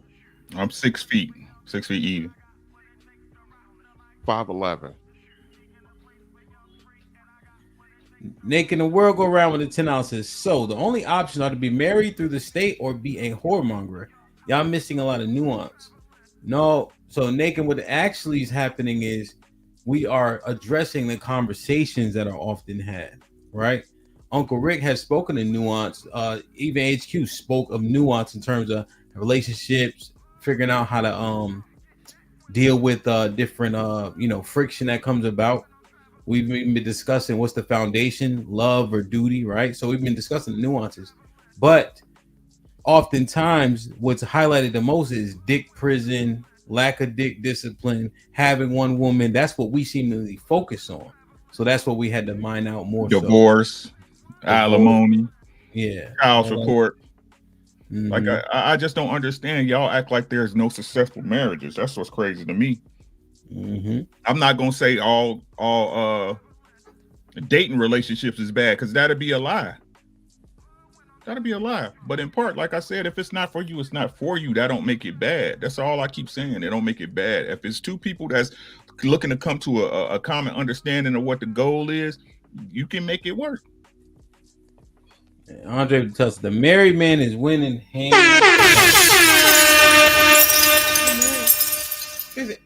You know what's ill, right? When I'm DJing too, motherfuckers say, niggas always say ain't nothing out here. That's always what the brothers be saying. Like, end of the night, ain't nothing out here, man.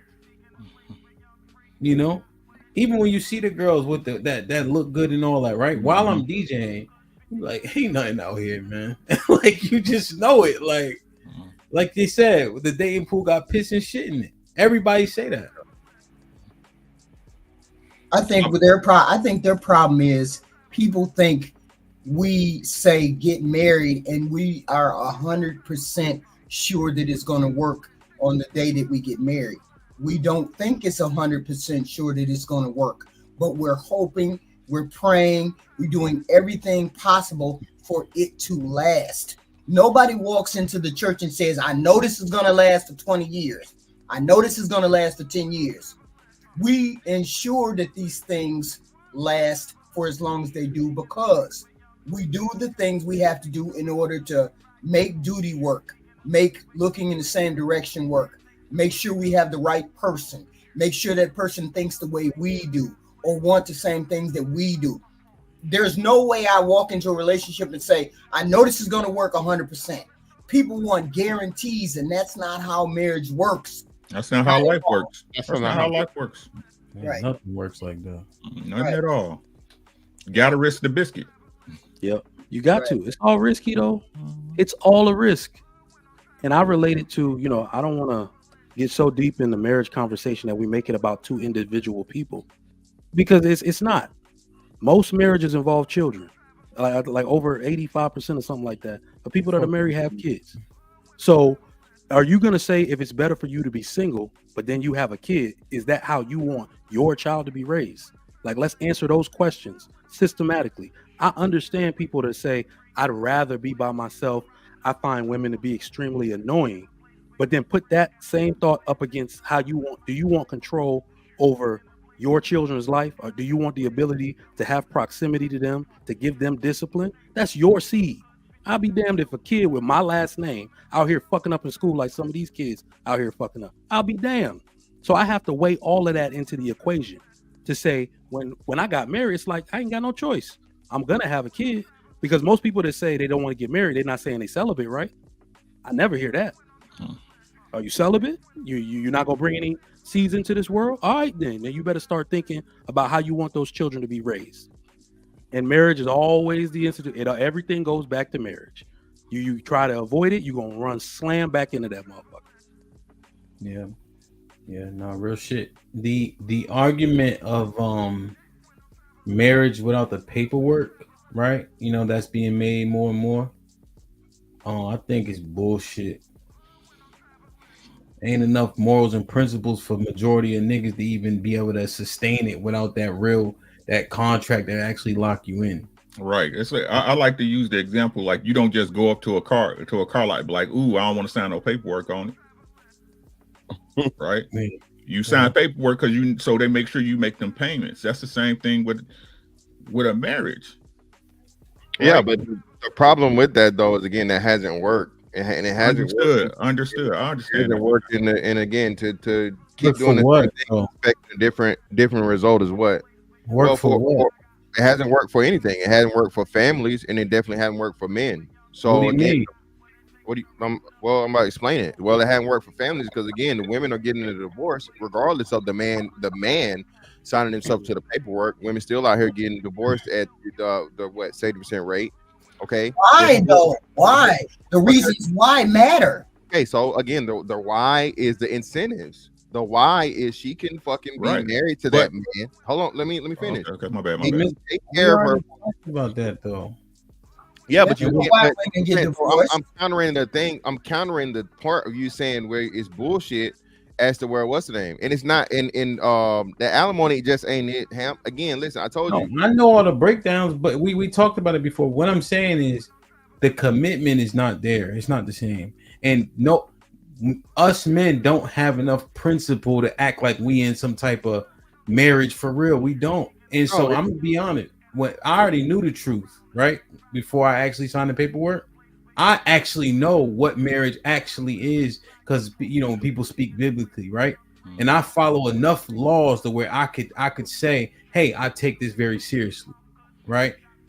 But when I signed that paperwork as the Most High as my witness, there was a feeling that came over me that did not exist beforehand, and I actually know the truth.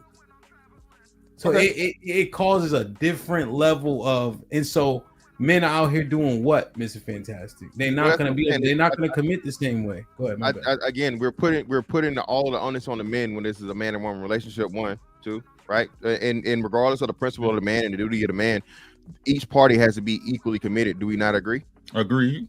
All right. So that's what I'm saying. So we're back to the point of where it's the men, it's the men, it's the men, it's the men, it's the men. When no, the men are the ones that are still getting married regardless of the fact of the thing, and the men are the ones that are being in committed relationships before the fact of the matter that you get married.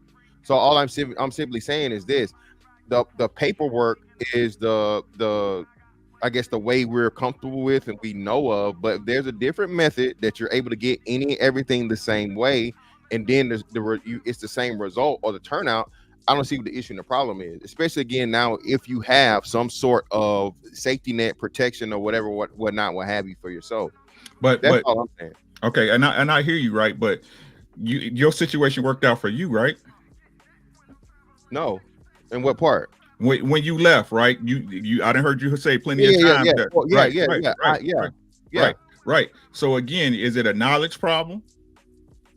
You defended yourself, right? I would definitely say it's a knowledge problem. Again, a lot of dudes have never even filled out one piece of their own legal paperwork. A lot of people have never even, you know what I'm saying? So that's what I'm saying. So what I'm saying is that's us, Mr. Patel. How can we see that was what I was saying also. What we don't say enough is men just be giving up the fucking whole house, giving up everything. We say dumb shit like I'll be able to rebuild it back up. We don't fight enough for a lot of this shit, like you alluding to. You fought, you represented yourself and kicked their ass. But men be like, oh, she can have it. I know 2 brothers saying she can have this, she can have that. I'm like, why, nigga? That house worth money. That bullshit house you keeping ain't worth a goddamn thing. But men just be doing that dumb shit. She becomes your enemy at that point. We don't see it enough that way, and then we complain about the results of divorce. But that's the main. Because we look at things like that, and we've been trained to think that those behaviors are honorable. To do that during that process, that's your last act of honor towards that woman that's leaving you, is to give up everything, and you don't have to. I think Rose said this on one of your streams one time, that men just don't fight. They don't fight for anything. They don't fight for access to their kids. They don't fight the way that they need to. We find excuses not to go to the mat for our shit. Yeah. Well, you can't. Well, we remember it's the same statistic applies. I would bet that there's a difference in what men will fight for if they had no kids versus if they have them. You don't want your kids seeing you doing damage to that woman like that, so you don't fight. It usually has something to do with someone else other than the woman. If a woman gonna take you to the cleaners like that, for most niggas, it's fuck that woman. All right, but if your children are involved, you don't want them knowing you did some shit to their mother one day. You always got to be the better person, the bigger person, the person just let live and let live. Like, that's our burden in life. We always fucking holding the bag. That is the burden of a man. That's why I laugh when women say they want to be men. This shit is cold. You holding the bag? You mean holding the L? Is that what you mean? L. Holding the L. That's what I mean. Like, I just both. I mean, in a divorce, it's an L for everybody, right? That's the whole thing, right? We don't look at it like that. Again, we look at the precept that the woman's gonna get everything, but we have an example in Fantastic who planned accordingly, right? When he found out that his woman wasn't no longer for him and made the correct move. So again, we gotta put onus where onus applies. Yeah, but the exception is not the rule, Rick, and that's what I'm saying. So in my situation, like I said, me and her had I was able to talk to her and us pretty much get an uncontested divorce. Everything agreed to terms, so on and so forth. This is fair on your end, fair on my end. Right. So now we're going even past, you know what I'm saying, the legality aspect of it. It's the health of your relationship. Right. Listen to what I got you, Fantastic. Now, listen to what I'm saying though. But deep down, listen to what I'm saying, right? Even with all the problems, even the way she came at you, right? That put the straw that broke your back, right? At the end of the day, you had an understanding of your ex-wife. Is that fair to say? Yeah, obviously. Well, I don't Go know ahead. exactly. I don't know exactly what the stat is, but I do remember reading somewhere that married, divorced women end up being in a less financial state after the divorce. Like they're not. Nobody's like really coming up like that after the divorce. Women often end up in a more impoverished situation after divorce than the other way around. So Right. I don't understand exactly where all these incentives are supposed to be coming from. That's because they Well, squander it's what they get. yeah, it's financial ruin for both of them. So like their credit gets worse.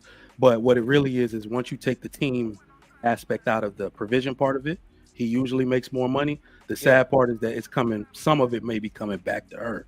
So the men are going to end up usually in a worse financial state depending on how many kids they have. But at least maybe she stays stable. That's why I think when we make that men should fight for their kids, whoever has the kids can hold the other person accountable for at least a little bit of child support. So the kids become a bargaining chip at that point.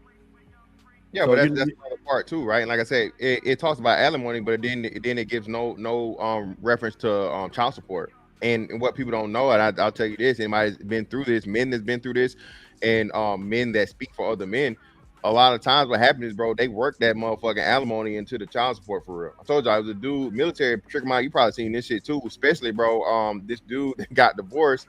And he was like, yeah, man, they wanted to give her alimony and so on and so forth. And I didn't do this, and this. But, we agreed to this much on child support. Then you go and look at how much you're supposed to be paying on child support. And this goes to your point, ignorance. Niggas, you do got to do your research, bro. There's usually a table that's going to tell you the percentage that you're supposed to pay in child support, according to whatever your custody agreement is, your amount of time. And niggas do take the words of the attorneys and shit when motherfuckers don't understand, bro. Both these people work for the same side. They're all the judge, your attorney, her attorney, whether it be personal or state appointed, they all in cahoots, bro. These motherfuckers are not. All that men's right shit is bullshit. Okay, that's why it's best for you to represent yourself and do the work. And it's financial ruin too, Cali Bev, because we never talk about, like, when I'm asking people, right? I hope to never go through this, but the person who doesn't have the kids, let's say they just both have decent jobs with benefits, the other person has to pay the benefit. Yo, you know how much money my children's benefits cost? You have to pay the medical and dental for the kids. So it's not really how much money that you're spending, it's how much money the person with the kid is keeping. Right.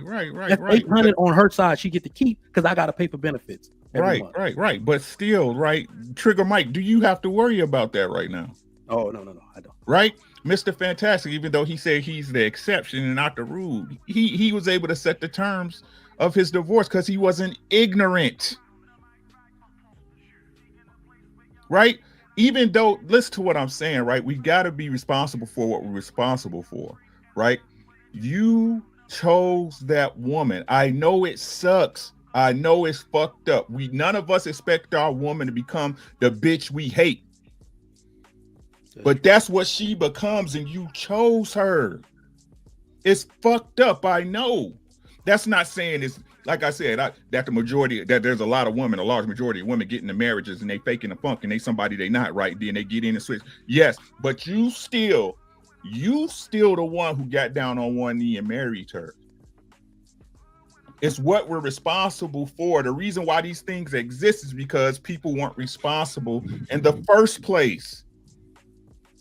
Right? So again, I'm not saying it's right, but what I'm saying is Mr. Fantastic was smart enough that even when shit hit the fan, when all went bad, when the entire kingdom crumbled, he knew that he had chose a woman that he can go and sit down reasonably with and be like, hey, this is what's going on. You did something to me that I cannot approve, that I cannot come back from. I'm gonna let you sit on it. We'll come back and talk about it, and let's see what we're gonna do as adults for our shit and our children. That's being an adult in a fucked up situation.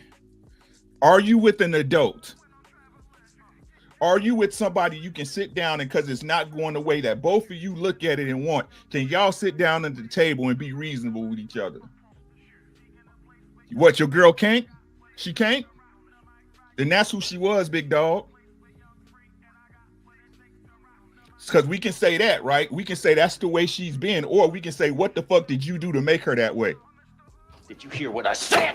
Don't nobody want to have that conversation, though. You better not bring that up, Rick. I know. But you hear what I'm saying, though, Cody, right? Yeah, I'm with you. I'm just saying, big dog. You know they gonna ban you out the space. You bringing up what that nigga did to get his ass left, big dog. Yeah, look, man. We all be playing parts in this shit, though, big dog. You know what I'm saying? And so it's just about the self-correction and getting yourself straight before you venture off into another motherfucking relationship and damage yourself more and the next motherfucker. You see what I'm saying? But see, I think we gotta. It's like we just try to void everything that the man, the responsibility that the man play, bro. But we can't do that, bro. We can't confess to be leaders, confess to want to be leaders, big dog, but constantly take ourselves out the equation. You understand what I'm saying? Man, I don't give two fucks what a woman do. I ain't gonna call them unstable creatures. I don't give two fucks what they do, big dog. You hear me? Hey, man, like I say, you only gonna meet 2 to 3 women in your lifespan that's capable of being a wife to and for you, big dog. You feel? So you know what to do with the rest of them. You feel? And you know how the game gonna go. But it's about the bullshit part of the game when we know these ain't the motherfuckers we finna goddamn be with, but we making all these bullshit promises and shit. You feel? Man, fuck it. Just be real and stand on what you standing on. Let them all make their own decision, and then you bear no responsibility in the goddamn outcome of the shit. You feel? But bro, once you goddamn me playing the game and you mislead, man. Let me say this: if me and him right hand, that's my right hand man. I'm his right hand man. We out here doing our motherfucking thing, right? And so look, him. I backdoor and goddamn me pull some fuckery on him, right? Well, I'm fuck the money, I fuck the bread off. I'm shaving off the top of the bread. You see what I'm saying?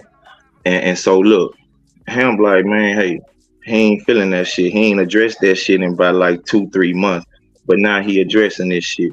You feel me? We goddamn go our separate ways. Can I expect him to still maintain that same loyalty he had for me when we was operating as a goddamn smooth operating oil machine, big dog, a team out here, and we was both goddamn doing what we supposed to do, coming to the table with what we supposed to come to this motherfucker with. We was both on what we stood standing on, what the fuck we obligated ourselves to stand on in this goddamn conglomerate amongst me and Camp, right? But I'm the one who goddamn fuck this shit up, or regardless, a rift came between this shit. Can we honestly expect goddamn the same motherfucking loyalty out of this person that goddamn we somehow done split, we done cross paths at the wrong path for each other? You feel? I think that's backwards thinking, bro. We can't expect the motherfucker, regardless of how this shit ended. If let's say she the one who got down me saying, "Hey, nigga, fuck you. I'm moving on to the next nigga. I'm taking half of this shit." If she the one who breaking it up, you damn sure can't expect her to goddamn reserve no loyalty for you. And nigga, now if you the one who fucked up where we at, you feel what I'm saying? Yeah. Come on, bro. We playing a game that we on the rule book to the shit. We on them all the moves that can be made in this motherfucking shit. And bro, we goddamn fucking up the rules and the moves. Shit.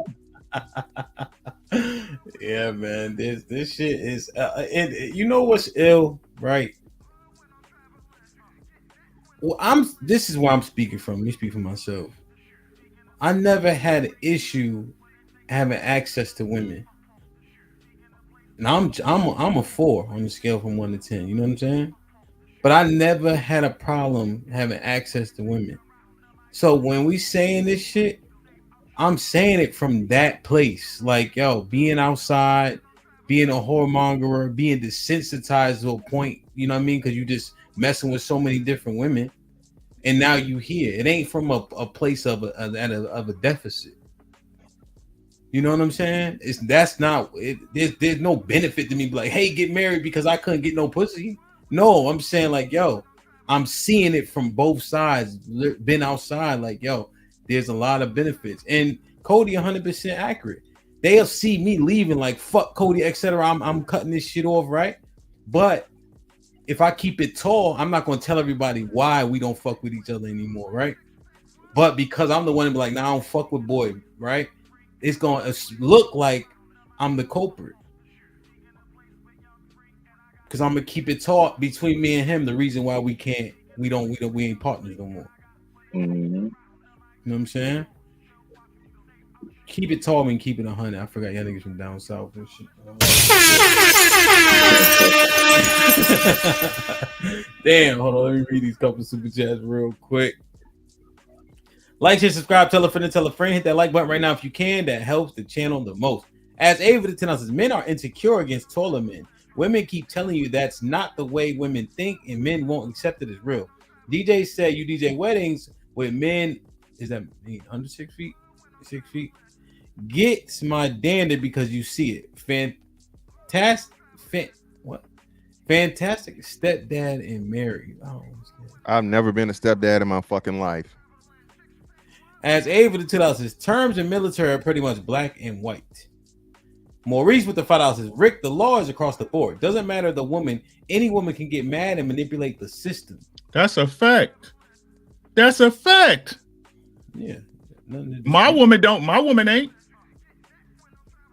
Killer Mike, your wife, Trigger Mike, your wife doing that right now? No. How about you, huh? Mm-mm. Learn to choose, nigga. Same thing y'all be telling these females, learn to choose. And if Uncle you Rick, don't, sorry, go ahead, my bad. Yeah, no, go ahead, bro. You good. Well, no, but and then I just want to ask a question. Do you put, like, I've always had this in my head, you don't put nothing past nobody. No, not at all. Right? Like, we're not, so just in terms of that, right? We're not being delusional. No. You know what I'm saying? Yeah. But you know, OG Speed was popping with a $5. Says, HQ, you looking like you getting ready. Wait, HQ, you looking like you getting ready. Don't do the IG thing, do the Facebook thing. DJ, keep her honest. What's she do? She's all right today. Almond Eyes with the $5 says, her knowing how to be a wife means nothing if you don't know how to be a husband. It goes both ways. Men, it's in your best interest to acknowledge that. As Ava the 2 says, Uncle Rick said animals think like that, DJ. Like what? When you out there moving and sticking with no recourse. Oh, yeah. Still low key with the 10 says, men often underestimate themselves while women overestimate themselves. I'm talking to you, Hamp. Why? Why? No, I don't think we underestimate. I think we have I think we're more realistic. We also don't get the same amount of dopamine hits they get. Right. So still low key. When we call women overweight, me and you, since you talking to me, but we double tapping on them pictures on Instagram for the one that got the kangaroo pouch, nigga. We the reason why she overestimated herself, you asshole. I'm just kidding. Like, I want to ask something because I'm a former married man.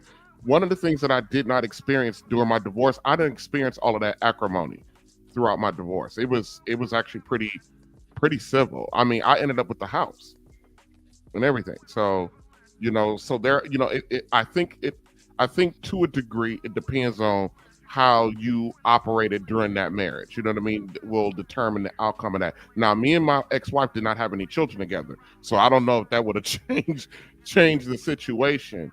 You know what I mean? If we had children together, but when the divorce went down, yeah, no, I didn't. It wasn't. The only thing that was acrimonious is the fact that I didn't want it to end.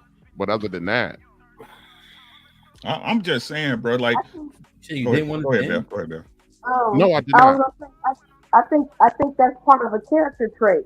So if you with somebody who is revengeful or on some get back shit, then that's how they're going to operate in the divorce. So like, just from my anecdotal experience or whatever like that, my mother is not like that. It was plenty of stuff that my mom probably could have fought with my dad over, but she's not that type of person. whatchamacallit, and just like with TJ's situation, my dad was the one that got the house. My mom wasn't gonna fight him over that house because that's not who she is. Period. That's not just how she operates. Off duty anyway. So I think that's just if you with somebody that gotta get their get back, they gotta get their lick back, then that's how they're gonna operate when they're mad. And my dad was the one that hurt my mom, so she had every reason to go ahead and be petty like that, but she didn't because that's just not her. That's just not how she operates. Yeah, those women don't really exist no more. Shout out to your mom though.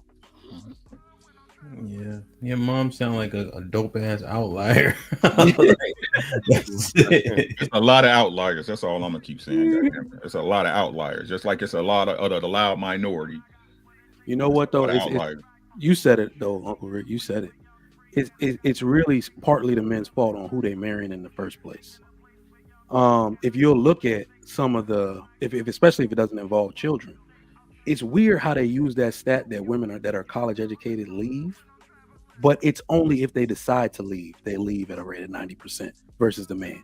But women who are successful, like right along with the men in a certain like socioeconomic status, maybe like upper, like right there up at the upper middle class, like maybe they make 125,000 or up, they don't leave. Like their divorce rate is extremely low. So it's like, we're usually talking about a small percentage of people, and aren't most divorces finished in mediation, in like the primary mediation? So we're really just talking about everybody else who shit's fucked up. I mean, that would be the case if or non-contested, right? Or non-contested divorce. If a dude just saying, "Hey, I don't want to be deal with it anymore," and he just giving up without going through the procedures of actually splitting so-called assets that all these rich niggas get. You know what I'm saying? So, but like I said, at the end of the day, right, it really comes down. I know it's fucked up to hear. I know y'all hate it, right? I understand y'all thought God was gonna stop something bad from happening to y'all, right? But it really comes down to your choice of mate. Yeah. And what y'all saying without saying it, or y'all don't want to say, or maybe it's been said enough, right? Is that y'all saying that y'all don't know how to choose a mate. It's too many variables that's going on for you to be able to say this is a solid woman or a solid man. So it's not a law problem, it's a people problem. Oh yeah. It's a people problem. Uncle Rick, a lot of people are choosing based on how that person make them feel, including the dudes. How she look, not even feel, how she look. That's what I meant when I said it's really like, who are you choosing? Like, I would say a lot of men are choosing with immaturity, superficial characteristics. I love the woman. Like, as a man, you don't have the ability or the latitude to do that anymore. It needs to be one of the most strategic decisions you ever made in your life. Naturally, you're not approaching if you're not attracted or sexually attracted. So then you can start to pay a little more attention. Like, I'm gonna quote my man John the Baptist that be coming up here. He said, not on no creepy shit, but he was like, y'all just kind of watched her, how she moved, the decisions she makes, how she interacts with other people. You see what I'm saying? I always wanted a wife that everybody in the neighborhood thought was a nice person. Like, you know what I mean? Like, who wants to be married to the neighborhood bitch? But some of y'all niggas be marrying the neighborhood bitch. Don't nobody like your wife. One day that shit gonna take a toll on you. You never wonder why nobody like this woman, why she can't keep no friends, why all her family fell out with her and your dumb ass married her. Like, that's the decisions dudes are making. Well, I love her, so it don't matter. Dumbass. Ooh. Mike Wallen. Michael Boyd says she ain't the prettiest, but she loyal. God damn. God damn. Exactly. Right. It's and the truth is, right, y'all give people too much credit mentally and just comments. 50%, yes, 50% people are dumb. Most people are stupid. That's just a fact. Most people are ignorant. Most of y'all don't even know that the reason why they give you a driver's license so they can give you a ticket, right? Right? The truth is, you don't know till you know.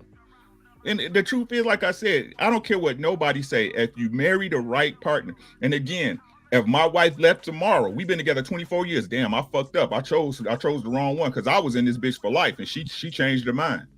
Yes, I chose the wrong one if she not on what I'm doing at any time. So what is y'all talking about? I keep telling y'all the woman is responsible for sex, access to sex, and the children, and the man is responsible for the relationship, because don't shit happen until I go up to this lady and I holler at her. Nothing. I tell her, you're my girl. I got down with my wife when I went and bought her ring and said, I want you to. She didn't propose to me. But she had to give me some pussy. I wanted to piggyback off of what Mr. Shit like that. Mr. Trigger Mike said. I watched my husband before I married him. I watched the way he interacted with my family. I watched the way he interacted with the children. I said, yeah, he gonna be a good father. That was one of the first things I thought about him. You know, and before he died, I took him to the side and I said, you were the best man I could have picked for the father of my children. And I thank you for that, for us raising adult children, you know, to be productive in this world. And I thank goodness that I said that like 4 weeks before he died. And I had to get that out to him. So you do have to watch your partner. You do have to watch how they interact in certain situations for them to see if they're going to be right for you, right? You just can't pick a person because you don't know what they're going to do in certain situations. You want them to be in situations. You want them to be tested before you put a ring on their finger or you accept their ring. If the person runs away all the time, they don't face reality, then they may not be the person for you. If you're the person that faces reality, you just have to watch that person for a little bit to know how they act. A little. Well, TJ, you were trying to say something earlier, or like kind of like when I was talking about how men pick. Shit, I forgot. You know, I'm old. Yeah, she pretty enough, man. We've been telling niggas we'll get out of McDonald's. I hate that dumb shit. She the fry cook, but she pretty, so I'm gonna go get her to marry her. How long we been saying that shit? And knowing most of them motherfuckers 17 years old. Well, in this case, hypothetically, she 18 and a half. But she still say the half though, the Cody point. She still I'm 18 and a half and shit like that. You know what I'm saying? Damn. No, but what's popping? Peace and love to the panel. Cali, HQ, Uncle Rick, fantastic, TJ. I didn't get your name, brother, but peace and love to you too, my friend. How are you? No, just listening in on the conversation. I'm kind of like in Fantastic's position. And TJ, I'm a divorcee. I got married young. Really, sole provider. Dove in head first. 2 children. Was a bad leader in my youth. Didn't know how to lead my household the way I was supposed to. Led to an unruly marriage, and constantly questioning my direction that I wanted to go. She because of that, she was combative about the direction I wanted to take the family and my career aspirations, and we just butted heads a lot. I really wasn't spiritually sound and couldn't lead my household in that. She had more at least biblical experience and being a Jehovah Witness, and I wasn't trying to go down that Jehovah Witness route at that time. Her mother was very influential. Her dad died at a very young age due to sharing needles, from what I heard. So he died of HIV. So she didn't have that that example of how the mother and father dynamic ran in the household, and she would question a lot of things. So I was only married for 5 years. I went into it was my choice to make to have the divorce and actually leave, because I couldn't be the man that I wanted to be in the direction I wanted to be, and she took all of my patience away that I wasn't able to share with my children. So when I stepped away from the marriage, I found out that I was able to spend more time and be the better father to my children that I needed to be. Eventually ended up, having both children most majority of the time. She did try to take me to the cleaners in court. Even was even went to go get cash aid benefits, even though I was paying for the house, the bills, the utilities, even the cable bill, and still went to go get cash aid and had the county come after me for child support. I beat up the county DA. I beat up, her attorney, all by myself. I ended up with no child support. She stayed in the house for 5 years before it went into foreclosure in '08. No, it was about 2010 is when the house went into foreclosure. I bought it right before the crash, so it took a huge L there. But no child support because I had my children, most of the time. And hindsight, looking back, if I probably wouldn't have got the divorce, because I could have been a better leader in the situation. So I got to take accountability on my part as the man of the house, and not being able to lead that household in the direction. So, but I got a 21 and 18-year-old, very well-rounded children. So like I said, we all make mistakes. Nobody's perfect. But if I could give any advice to the younger men out there, wait. Don't get married in your young age. Unless, something religious. She's, a family that's close to yours and it's an arranged situation. But develop yourself, become the man that you are, and then you can be the leader in your household and actually lead a woman to where she feels comfortable and confident in your leadership so that she can follow you. And I yield the floor. Yeah. Just wanted to add that. Yeah, no, but one of the things I say all the time in my personal life, people ask about my marriage ending. I always tell them, I don't never trash the woman. I was telling them I was not Never. I was not qualified to lead that woman. I didn't know that at the time. I didn't know Neither that did at the time. And all I could focus on during that 12-year war that I was having in my house, all I could focus on was the fact that she kept wilding out. But I never asked why she was wilding out. You know what I mean? Not that I was doing anything to cause her to wild out. I just didn't have the tools to do what I needed to do for that particular woman. And we need to sometimes, our ego gets in the way. We got to find out early on if you are capable of being the one of leading that specific woman. All right, big dog. You can't lead everyone. Either one of you niggas got remarried.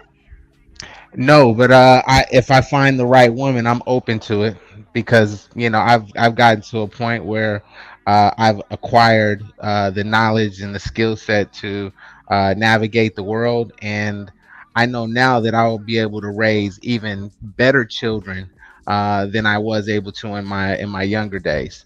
So I am looking for another woman that I could actually plant seeds. It's got to be the right soil though to plant those seeds in.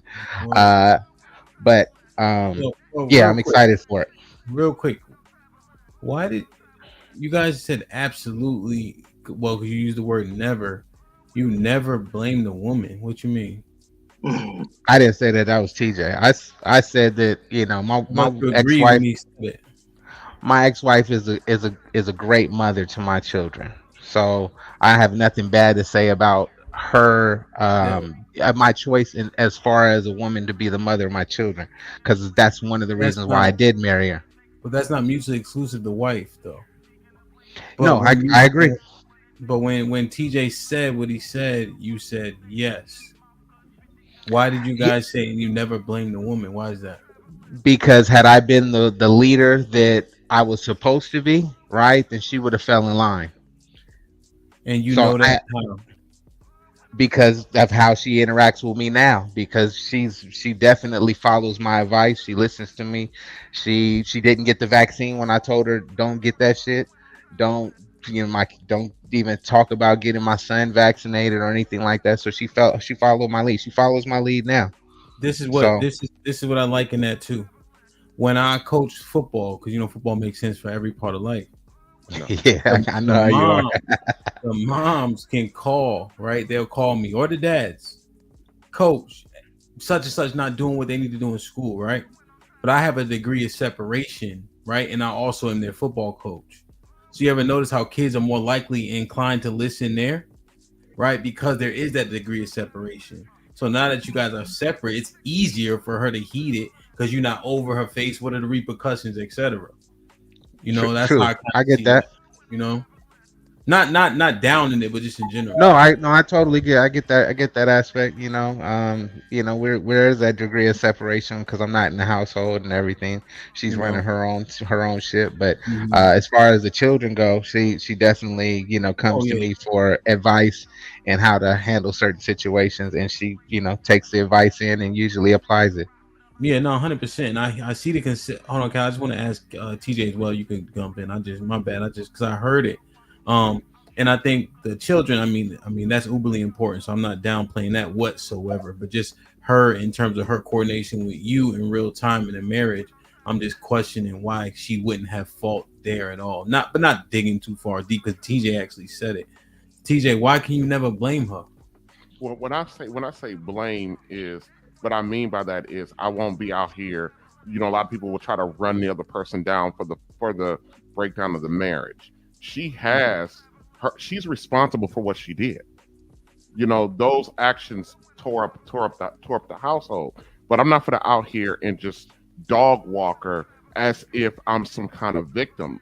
Even if let me just say, even I was with this woman, I was in a marriage with her for 12 years.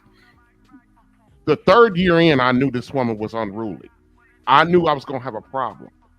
The moment I understood that and couldn't do anything about it, or didn't do anything about it, or didn't leave, everything after that I bought it. And so that's why I sit there and say she was unruly though, TJ. You said she was unruly. Correct. So why would you blame yourself for her being unruly if that's her disposition? Because if I couldn't pull her back, and she continued to wild out, and she continued to be disruptive to the house. You put her down, didn't you? Huh? You put her down, right? That's what. And what I mean by that is when there's dogs that you can't get under control. There's horses that you can't get under control, no matter what you do to them. That's what you're supposed to do. But guess what I was taught? Guess what I was operating under at the time? Remember, I got married at 28. I was operating under that happy 22.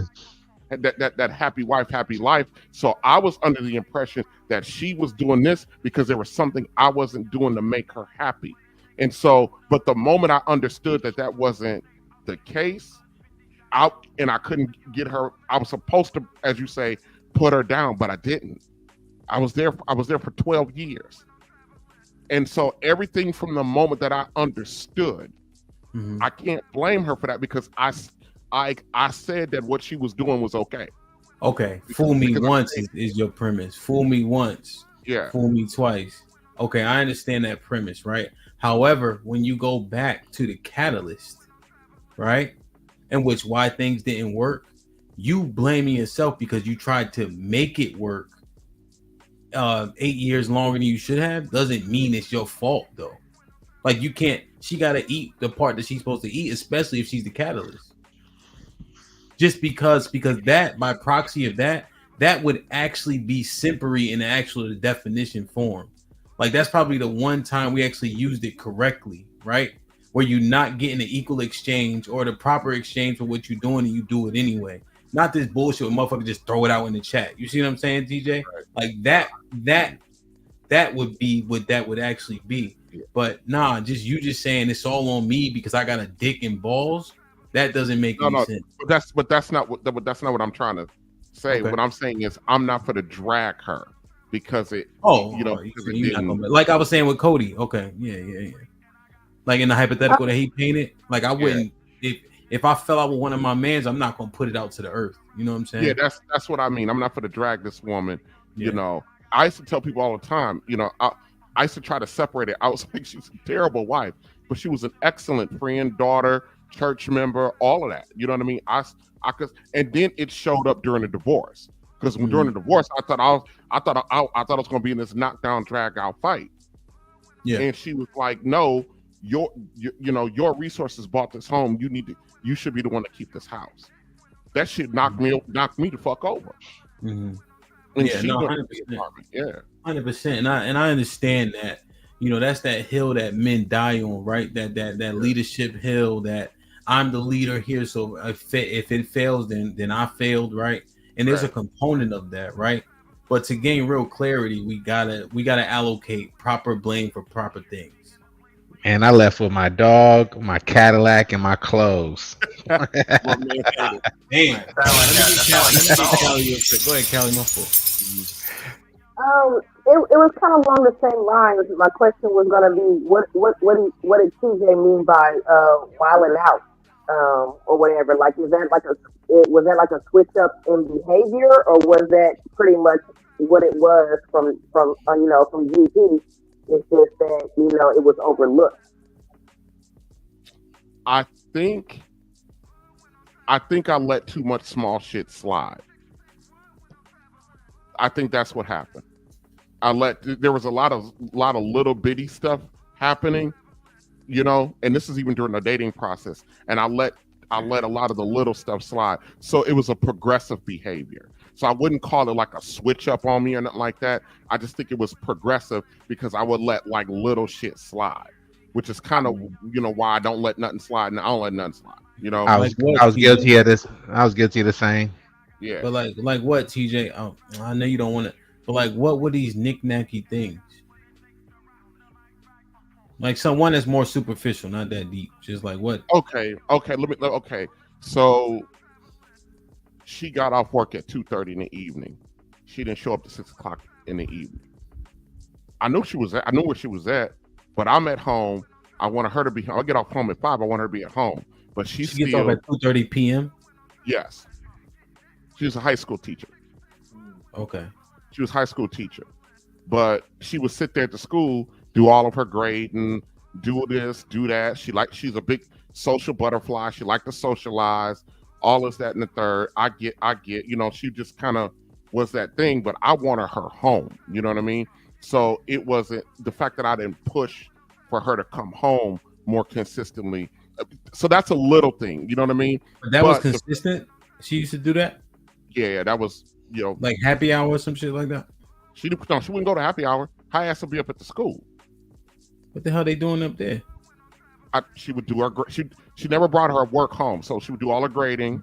And then if there are after school activities, she would slide through there. She was friends with the tennis coach and stuff like that. You know what I mean? So she would it was all social for her. Her coming home, checking on her man at her home was, in her mind, that was, I'll get there when I get there, kind of a deal. Yeah. So that's a little bit what I would consider to be a little bit. Though. That I could see that building, right? I could see that. I said it was progressive. It was progressive. Yeah. That sounds like a lifestyle. What's up, everybody? Oh shit, EBD. EBD, what's good? What's up? Let me say Callie was finished. Yeah, that sounds like a lifestyle. Hold on, EBD. I just want to make sure Callie was finished. She was asking sure. What's up? Your mic sounds off. Sound like Callie shit. EBD. Oh, does it? Like blurry? Go ahead, Callie. I'm done. Okay. I'm done. Like in the tunnel, brother. Go ahead. Real quick. My bad. A lot of people go ahead. A lot of people can't have this conversation because everybody, like we always say, ain't nobody up here failed at nothing. Ain't nobody up here went through nothing. You know, I didn't walk into the TJ that I am now just, jumping out of the pussy. There's a progression. There's progression of failures, learning that I had to go through, embarrassing shit. It's embarrassing to know that you in your fucking house and you can't control your woman. She got dog walked. You got dog walked in your house. That's just embarrassing.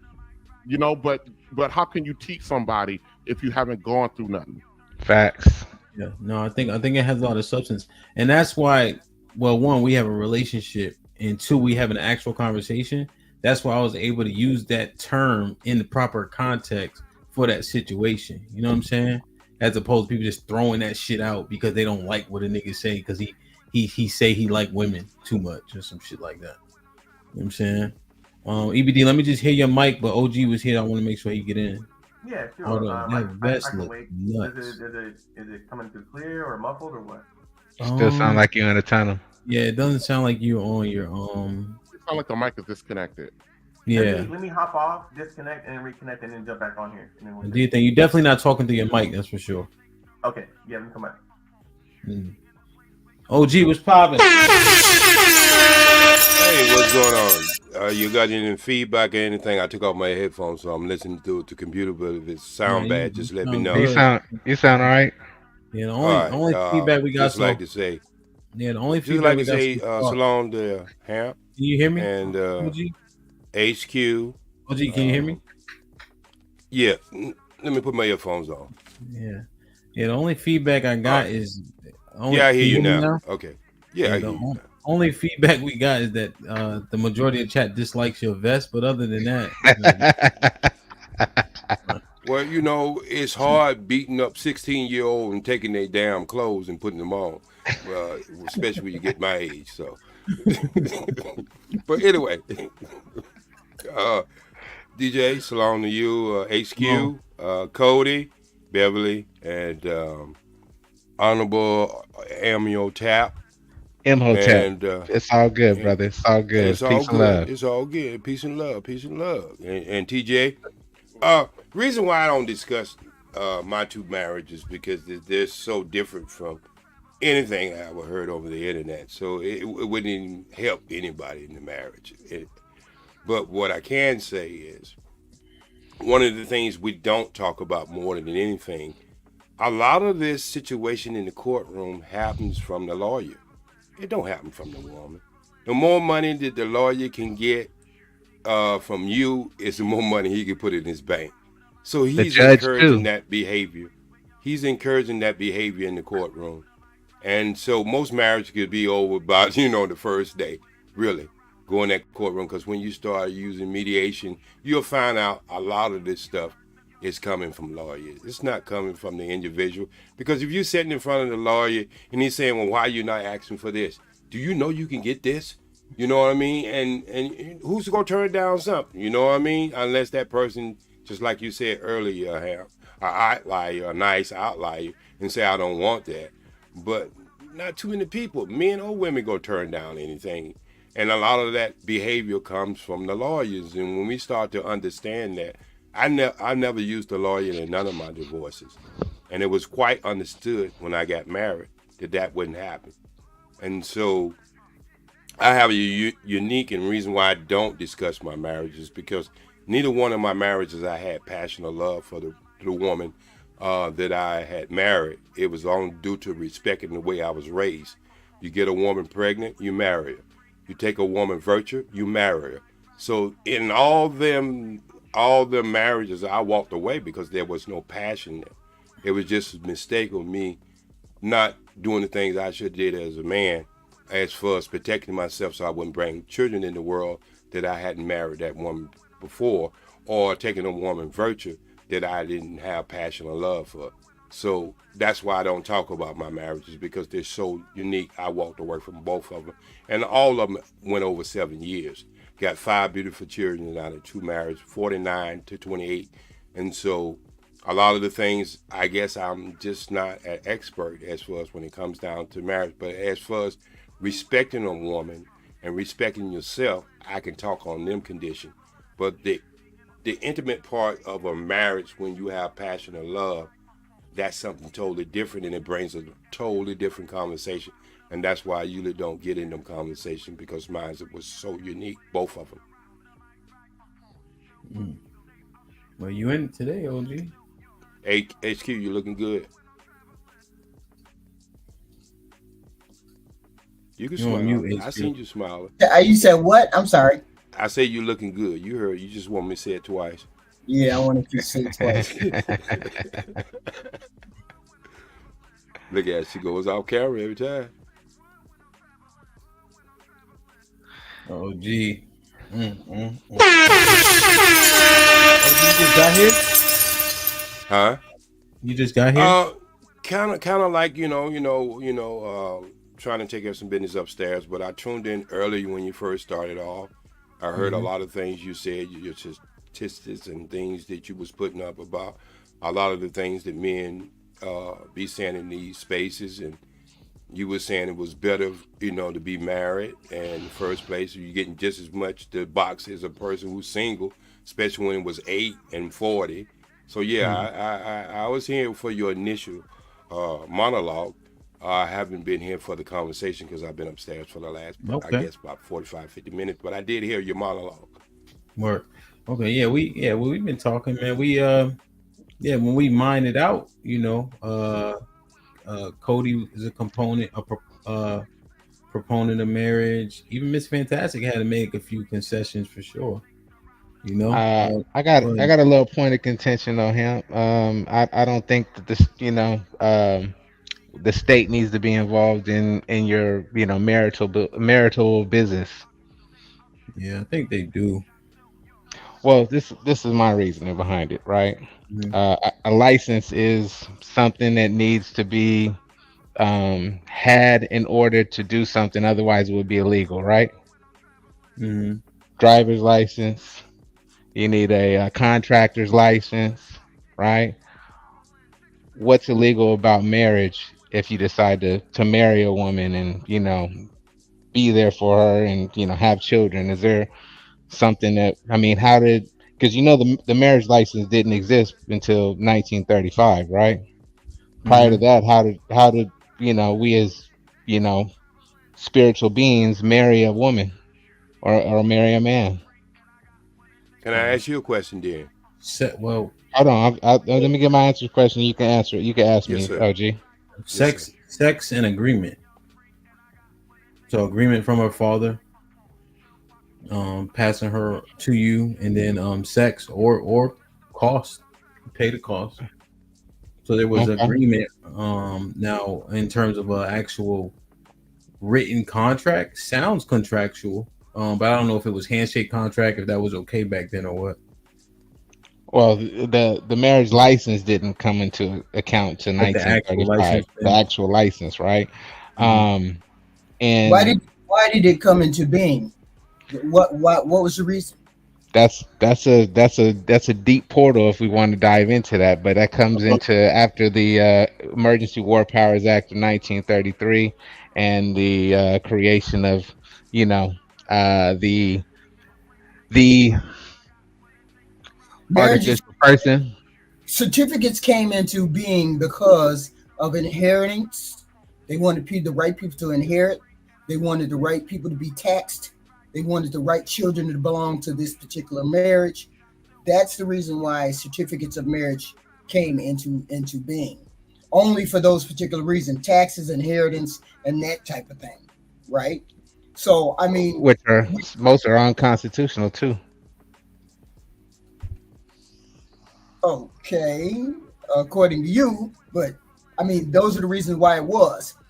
That doesn't make according to the Constitution bad thing. It doesn't mean that it's a bad thing that we have a certificate. I understand why it was put into fruition. I understand why it was made. Taxes, inheritance, and children. Control. So of the state. Yeah, but we have other controls in this country. So what makes that any different? Well, actually, I tend to disagree. Like the control takes away a lot of constitutional freedoms, and they continue to encroach on those. So if I have land and I want to grow food on my land and sell that or barter and trade with people, I can get fined by the state for doing so. We're sticking with marital certificate. Let's stick with marital certificate. Why is it that is such a hindrance? It's mostly in the Black community, but why is it such a hindrance for men who want to get married, or men or women or whoever want to get married, and then they say, "I don't want the state in my business." I want to understand, what do you mean? Well, the state isn't in any of my business as it is. Like no taxes, no driver's licenses, no nothing. I'm completely outside of the state. The state I'm a ghost on paperwork, right? So I don't want the state in my business at all financially. So how I protect an individual that I choose to marry with is through trust. So a trust, which is, can't be pierced by any federal or public entity, right? Not only protects myself, it also protects my wife and the children from probate and all those other things. So there's ways that you can. Yeah, We've but been taught. these are small issues that come up within a marriage. These are small issues that come up within a union. So why do all of that? Why do all of that extra just to protect someone from the state? I don't understand why are they what are we protecting from the state though? Like what are we actually protecting? I don't Like understand. I just never like the sovereign thing. I'm like, what y'all If y'all you're want to talking pay low about, taxes? are we talking about 1935 or are we talking about 2024? 2024, you're talking about a man. 2024, you're talking about a man's assets. You're talking Like about what? Like what? We already had this conversation. Niggas is broke. Niggas, 80% of niggas won't happen. Wait. But I already covered. 85% of our country is paycheck to paycheck. Right. The women work just as much as men. What assets are we talking about? And then here's the other thing: divorce rates go down when people hit 200 grand. Right. What assets do we have? No. When we're talking about the state, when we're talking about marriage, right? You have alimony, you have child support, you have things. You have nobody take that bit. Yeah, but you have it's not just about the things that you do or don't have presently. It's about what you will or will have in the future as well. With her, right?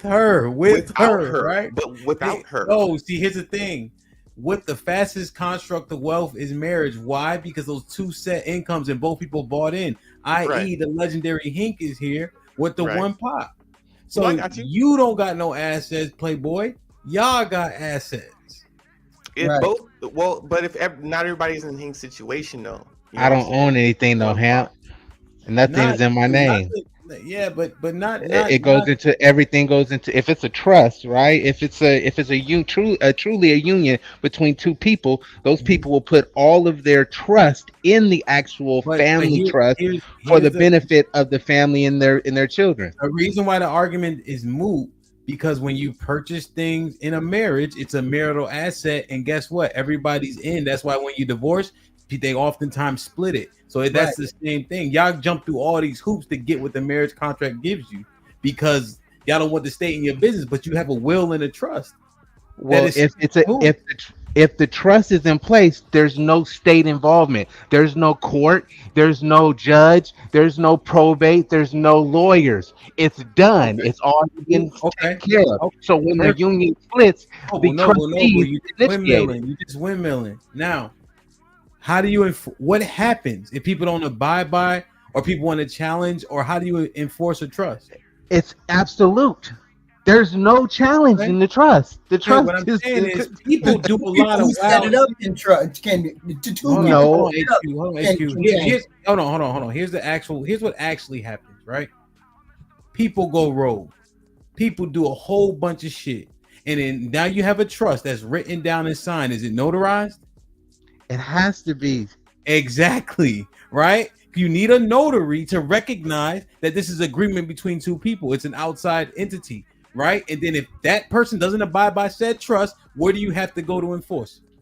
Which means it can be broken. Not family court, not state court. It goes to the court of chancery, which most people don't even know exists or know anything about chancery law. Great. It's absolute. Is it the court of chancery? Does it have to go to court to get enforced? It's not a typical court. There's not. It's a single. Typical. But no need to play the semantics. You know I love you. But you have to go to a court to enforce it. That's the point. Like we got to do all this shit, and the marriage license gives you all that, and we got to stop talking about this risk. But there's no lawyers. Oh no, I understand. I've been in court a lot of time with no lawyers. I used to go to court so much I stopped getting dressed up. Every time I seen the nigga dressed up, I'm like, man, can I go before him? He don't know what to do here. You're not even supposed to go in court. You're not even supposed to be there. Stop talking about the risk. Why would we stop talking about the risk of marriage? What I'm saying is we were about to go down the alimony path, right? But so I had a little monologue, and it's less than 10% of 7%, marriages 7%. ending alimony.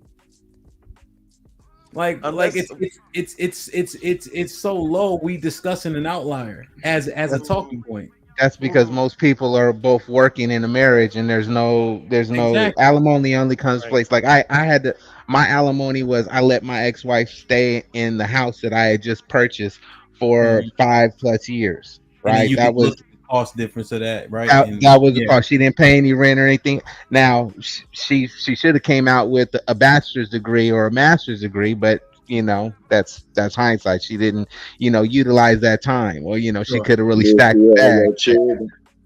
Huh? Yeah, this Did you have your children?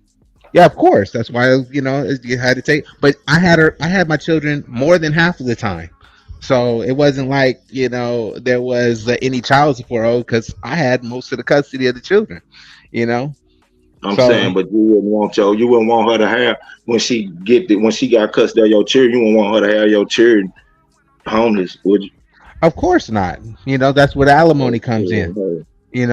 So, but that's what I'm saying. The alimony is only the 10% because most marriages, both parties are working and are have some finances that they brought to the table.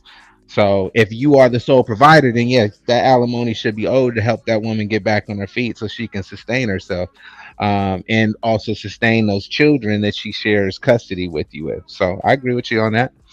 I can see that. I did have a question, but I just want. OG, let me read these real quick. I'm gonna be quick. It's only a few, real quick. I'm just getting behind. Ty with the 2000s. Women ruin marriage. Time to pay the piper. As A with the 2000s. I apologize. Fantastic. I think your first had a child before. As A with the 2000s. You men really sounding on some bullshit today. As A with the 2000s. If you men are qualifying based on a podcast, stupid. EBD with the $2. What's good, y'all? Drop the link. We can chop it up. Maurice with the $5. Rick, we shouldn't champion a system that can ruin your life. A system that's available for someone at the time who could be mentally unstable. As A with the $5, even though you watched him, he was rude. You can't practice marriage without getting off the ground. Husband and wife relationship is an entirely different situation. As A with the $2, Fry Cooks was great wives to stop no one. I guess if you can put it in grease and then watch the timer run from 3 to 0, I guess and put salt on the motherfucker. Journey with the $5 says, if she or you leave after the kids are grown, is that still a failure and a bad choice? I say so.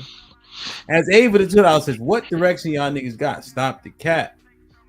Ezekiel. What up, buzzin', thank you for getting the 5 membership. One of those 5, please maintain it. And shout Ezekiel out if you got hit with that membership. Like and subscribe, tell a friend, hit that like button right now if you can. That helps the channel the most. What's up, OG? You got a question, right? Yeah.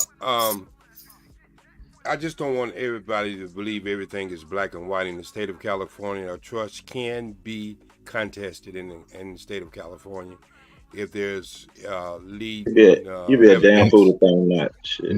Depends on the trust too, OG. The type of trust. Can I finish? It's America, nigga. They do what the fuck they want to do right now.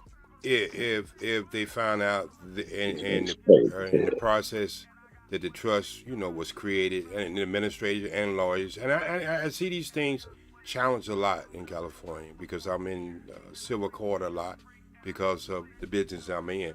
So I see these things challenged a lot. So, and maybe in certain states it's unheard of, but in this liberal state I live in, they're challenged a lot.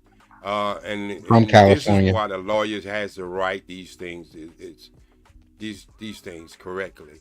Because a lot of people do that with their houses and stuff, and they think it's protected, and then they get challenged even in just like I say in probate court. So we have to have the understanding of that. Check your state laws, okay? And my question to my brother, in the state of mind that we are as men and women in this country, without there's some kind of regulation, what do you think? What do you think? When people decide to split, what do you think would happen? As far as what's outlined in the trust. No, I'm not. I'm speaking of trust. I'm just talking about the individual. You saying you don't want government at all in the business of marriage, and I'm just saying without any kind of guidelines, foundations, or anything, the way we are as human beings on this planet, and especially in North America, where you think when two people decide to break up with each other, what would that look like? As far as I need some more context, OG. As far as I'm just saying, let's just take the court system out of divorce system out of it. Okay? Okay. Two people are breaking up. They're not getting along. They're fighting each other. There's no guidelines. What would that breakup look like without family court? It would be chaotic, but I never talked about any type of union that didn't have any structure in place. That's where that trust comes in. Okay, so we do understand that trust could be pulled in anyway, but I'm just saying with you, now you might be a well-thinking guy and you look at things one way, but we deal with people who would actually go and burn down houses and all this other kind of stuff. And this is what I'm saying is, without these guidelines, because family court is intertwined with contracts, criminal law, and all kinds of laws put in to make family law. That's what makes it so complicated. I'm just asking, like, here your wife want to leave you, or here the husband want to leave the wife. Either way, and the other person don't want that to be over. There's all kinds of things comes in between that I'm glad it ends up in the courtroom versus the criminal court where they're killing each other over materialistic stuff. That's why you put all those possibilities and things in the trust. You have to be forward thinking. In the event that this happens, X, Y, and Z happens. This gets split up in this. You get this portion of the trust. Everything's outlined ahead of time. So what's the difference between this court of chancery and a regular court? What's the difference? The court of chancery is that there's no attorneys involved. Just that there's no attorneys involved? That's the only difference? Well, the trust is one of the rules of trust law, the maxims. You know what a maxim is? Mm-mm. Okay, a maxim is an absolute. It's already known by everybody in that court, right? Or in that arena. It's already known. A maxim is a baseline. Like, gravity, throw it up, it's gonna come down. That's a maxim of God's law, right? So same way in trust law, there's 20 maxims that everybody knows, right? Would that And be the same thing as a prenup? a prenup, no, that prenups can be pierced, And this is what I'm just saying. In the state of California, that a trust can. It depends on the type of trust. There's not just one trust, OG. There's many types of trust. Come on. We can dance around. We can dance around on this 20-yard line all we want to, but somebody gonna have to make a touchdown. And what I'm saying is, there's nothing ever been written can't be unwritten. Can't be unwritten. Yeah. Yes, sir. The trust. You guys don't understand the power of trust law. No. Well, if you know, all my houses are in trust, so I do understand trust. What kind of trust? I'm not gonna give everything over the internet. You know that in the state of California, I'm from California. Lived there 44 years, 43 years of my life. And in the last 20 years, that's been one of the biggest movements, and not only just real estate, but corporations and everything else. Everybody moves in that line, and as these things are being written, there's other people figuring out ways to how to unwrite it. They're trying to figure out how to unwrite it. I'm not saying you shouldn't protect yourself. That's not what I'm saying. But what I am saying is what we say there's no absolute in any absolute. Except in trust law. Okay.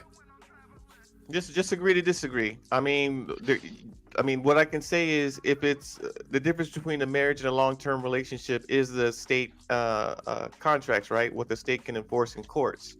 If a marriage was as simple as, if it was, for me, the marriage laws have to change. They just do. Like you should Most be able to, if you're in a long-term relationship or short-term relationship, and it's progressed into a state, into a level, you're at any time when it doesn't work out, both of y'all take your separate things and you go.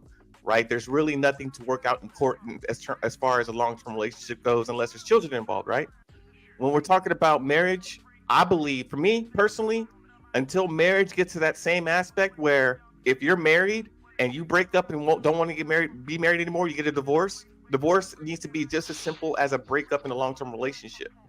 Then I would say that both people can walk away without having to grab one person's personal items or another. And then the only thing that would have to be hammered out is the children that you guys made together. I would say. So one of the saying, maxims. Let me say is, are you saying right now? I'm not an advocate of the family law should not. Some of the laws are antiquated and they shouldn't be changed. Anything should be tweaked. I am an advocate of that. But are you saying that two people who've been, like, we have what we call long-term marriages in California, 10 years, all right? Are you saying that things that y'all accumulate with two people together, then who decides what degree? And I'm not talking to Hotep. I'm talking to you right about now, Bruce Lee. The way you make it sound as if that, you whatever I went out there and bought is mine. Do you have a receipt? Listen what I'm just saying. But see, you don't understand how union work if you think like that, because that person could be doing things for you so you can go out there to get that receipt, bro. And this is what the courts look at. The court looks at, listen. I got you. Go ahead. That lady stays at home. Say she stays at home and take care of your children. She pursued being a mother versus her career. Right. She's been in the house for 10 years. She has nothing but a degree that she's never worked in because she decided wanted to be a mother. You accumulated so much wealth within 10 years, all right? But you was allowed to do that because your home was taken care of. Excuse me, wait till I'm finished. And so you're allowed to do that. Do you think she don't have any interest in what you just accumulated in that relationship? As long as you have the receipt, you can take everything? If I work the job and I make the money and I make all the purchases, yeah, then everything's in my name. I'm responsible for everything that I purchase and I buy, and that I'm responsible for, even her, until she no longer wants to participate in the marriage or said relationship. That's her choice, her option, but that means she walks away with nothing. See, this is why. I'm gonna go. But this is why we need takes so long to get to it, though. I just said this is why. That was it. This is why we need family court. Well, no, with that mindset. But OG, I don't even know if he really responded to what you even asked. So it's simply, OG said she's a housewife taking care of the kids. So your kids aren't subject to these schools too early, etc. Over the course of their formative years, being the first 5 years, right? Let's say you get divorced in year 5.5. She has been unable to attain assets herself, technically, but you've been able to work and etc. while she's taking care of your kids. Is she entitled to some form of compensation because of that, given a divorce? That answer is yes. What would that look like? Is that alimony or child support or both? That's alimony, brother. The regardless of how it's allocated to her, do you think she's entitled to something given she stayed home with the children?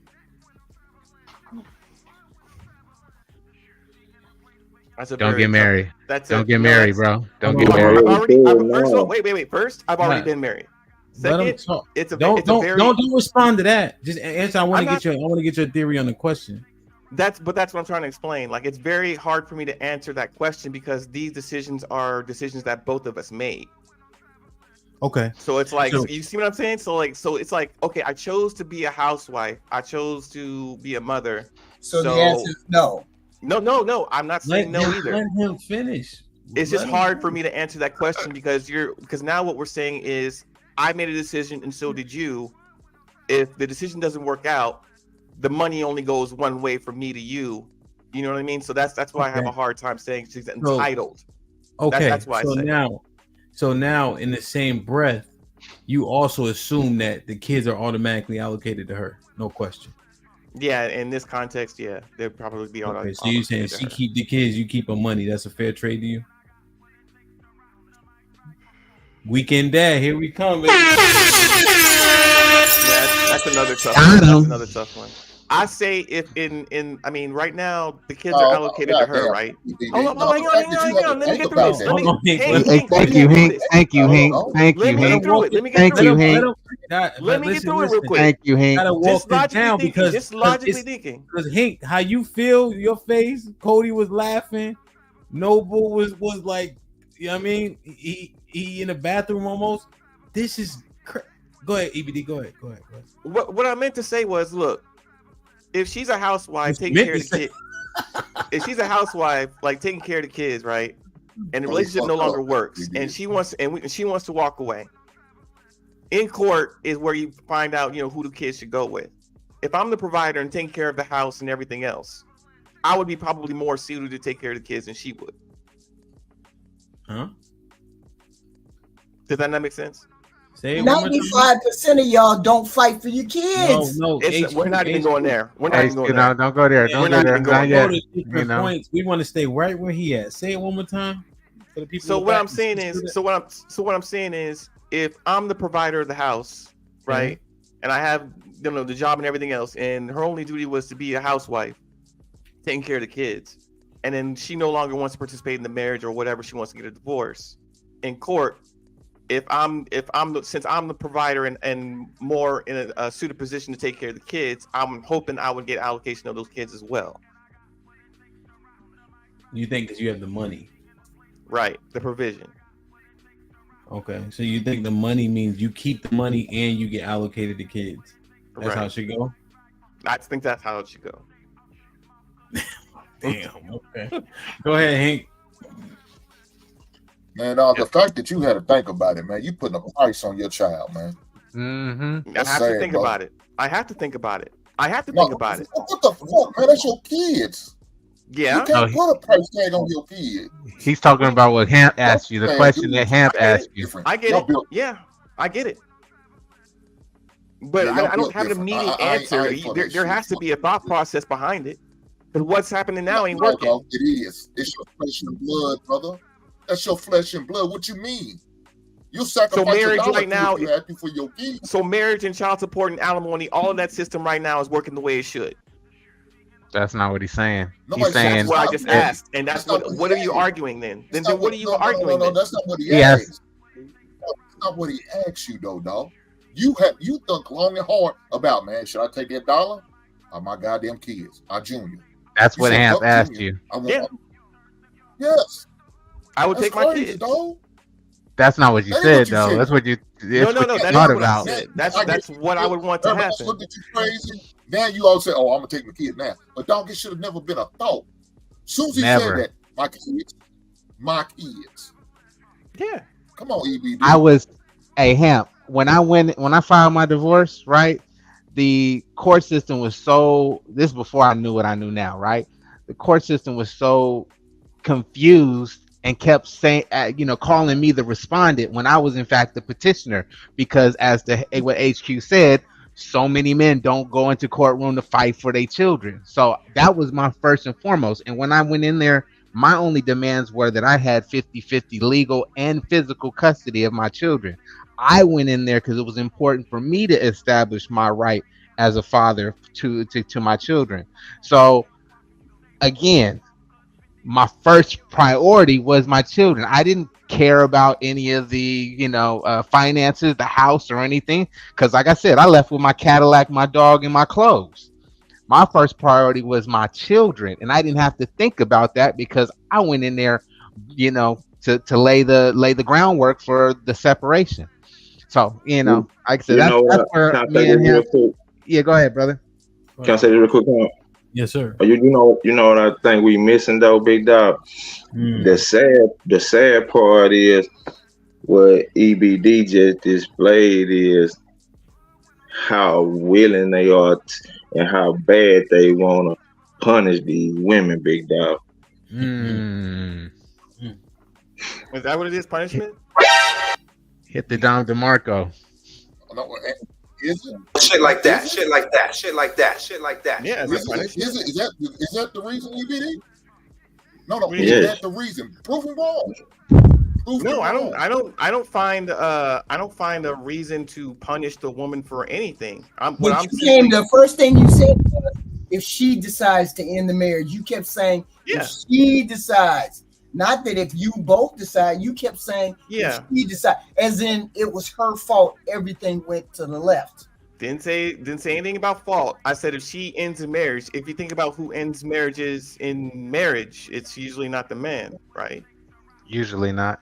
There's your context. Why didn't we hear you say if we decided to end the That's marriage? bullshit. I wouldn't agree. Bullshit. I wouldn't agree to spend the rest of my I know you life. don't like when people do that, but bro, I can't really just sit in here that bullshit. He know he constantly repeating bullshit with this old women leave, men stay shit. You get what I'm saying, big dog? Come on, it's a bullshit goddamn stat, and y'all consistently repeat that fuck shit. Cause a man gonna want to stay married and run the streets where he can have that as goddamn some shit where he don't have to marry the next bitch. God damn it, shit. What the hell you mean? Well, I wouldn't make a commitment, like a lifelong commitment to a woman, to have a family only to back out on it because of how I feel or because I had a bad day. I mean, that's not typically how men move. I mean, I would think. Did you leave? Did you leave EBD? I can't remember. No. She No, left. never left. She left. Yeah, but you do fuck shit in the middle of the marriage. I did. Of course I did. And a lot of men do that, and they still stay. But you still So you left, big dog. You just was goddamn there physically, motherfucker. What the fuck you mean? You ain't go down there and physically sign the goddamn paperwork. You niggas silly as fuck. Excuse my French on this goddamn white man holiday. But man, you motherfuckers silly as hell, big dog. It don't make no motherfucking logical sense, and you say that men are logical, but this shit you be experiencing don't make logical sense. You know you did all the goddamn corruption in the motherfucking world in the midst of this motherfucking shit. You hear me? Yeah. You participated just as well, big dog. Yeah. You see what I'm saying? But you so focused on goddamn punishing this woman to where you said this woman can leave with no nothing, and you will take the children from her and still go work the same 8 hours a week, nigga. That's how desperate you are to hurt and punish this woman. You sound silly as fuck. I'm not desperate or looking to punish anything. What I'm saying is the marriage laws should change. That's it. That's my whole point. My whole point is what should or shouldn't happen to the woman. I'm just saying that if you're in a long-term relationship, marriage laws, it's family laws need to change. That's what needs to change, not the marriage laws. Okay, family laws. Then let's call it family law then. But I understand. Hey, shout out to Cody, and I don't want to. I'm gonna kind of take the heat up off your soft ass EBD because you done. What's soft about what I think or what I believe? What's soft about it? No, brother. When you sit there and say you'll take your money over kids, yeah, that's soft to me. Is that what you thought you heard? Hang That's- on, is that what you thought you heard? You hesitated when Hamp asked you that question on either or. Hamp specifically asked the question. Hamp, tell him your question again, brother. What you back asked over the him. question again. Go back over the question again. What you asked him specifically. Hit him with it again so he can hear why you hesitated and why me and Hink have and then I thought about it for a minute and I gave the answer that I gave.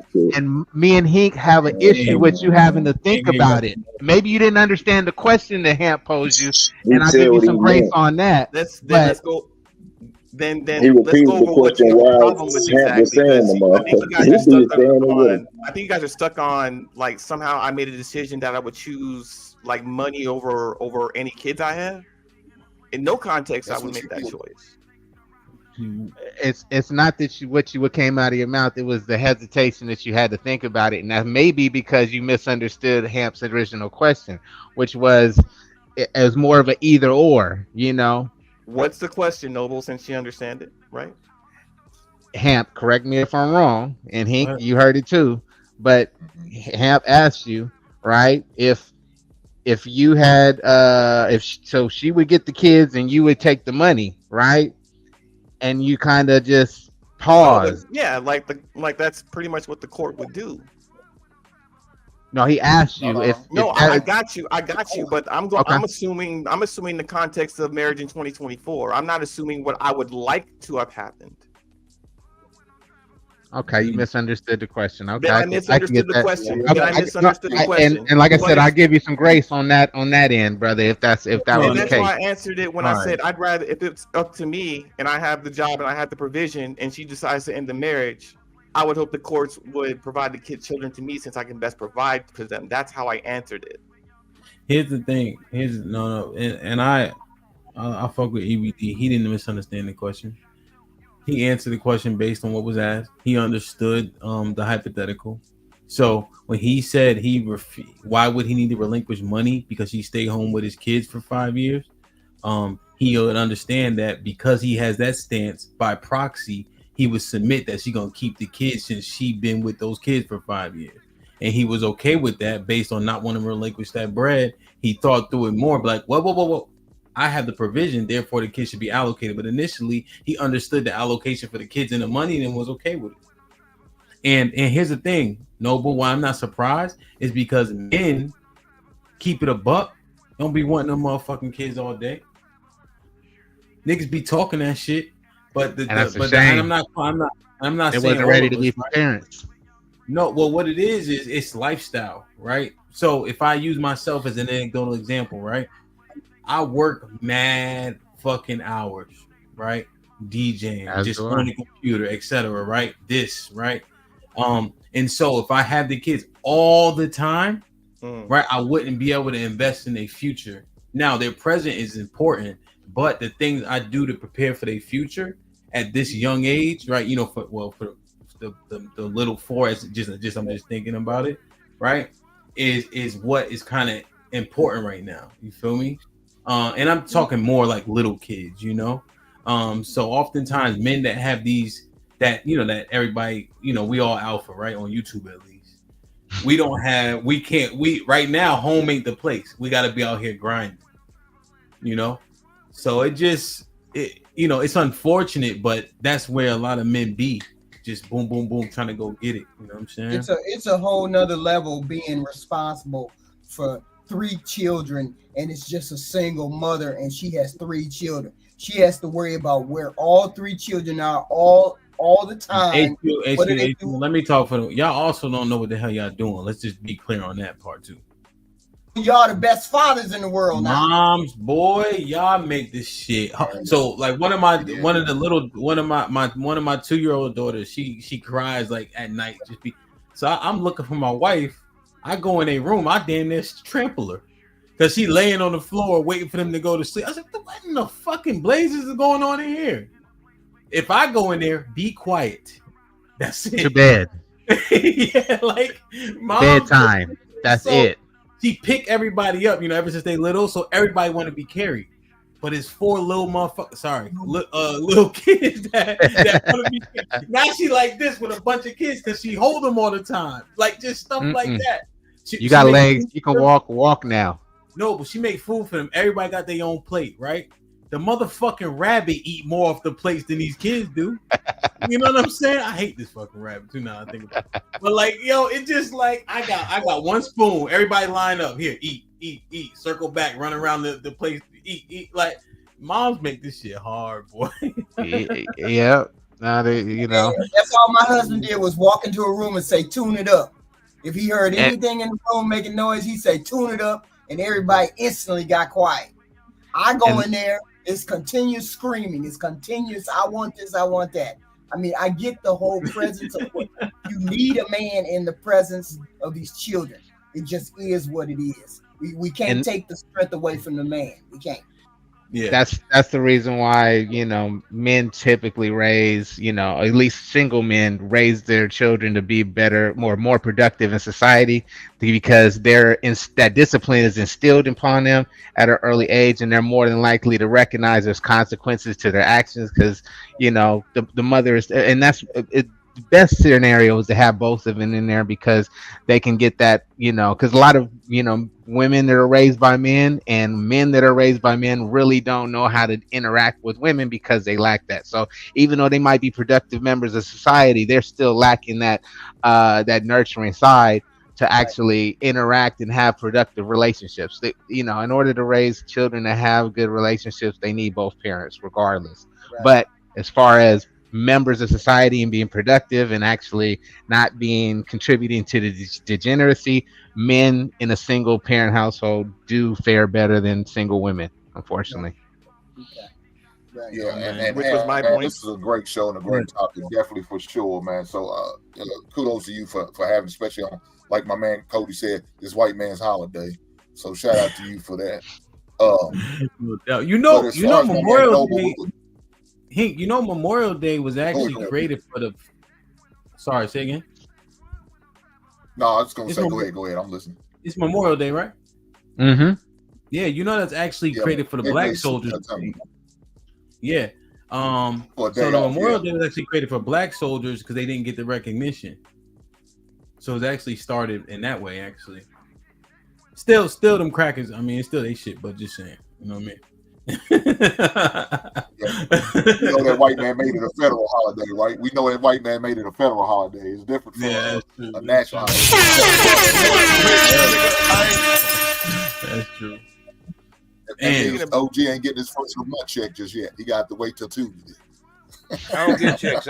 You know what? I haven't even signed up for my pension or my Social Security for the last 10 years, bro. Why? Because I just haven't. But Stop anyway, showing off. I'm not showing off. You know, and I'm getting a little damn tired every time I come on your channel. I'm the darkest person on the damn channel. So that's some bullshit I think you try to pull over me. That ain't on purpose, OG. I turn my camera up light and it seems like I turn my camera up light and it keep getting darker.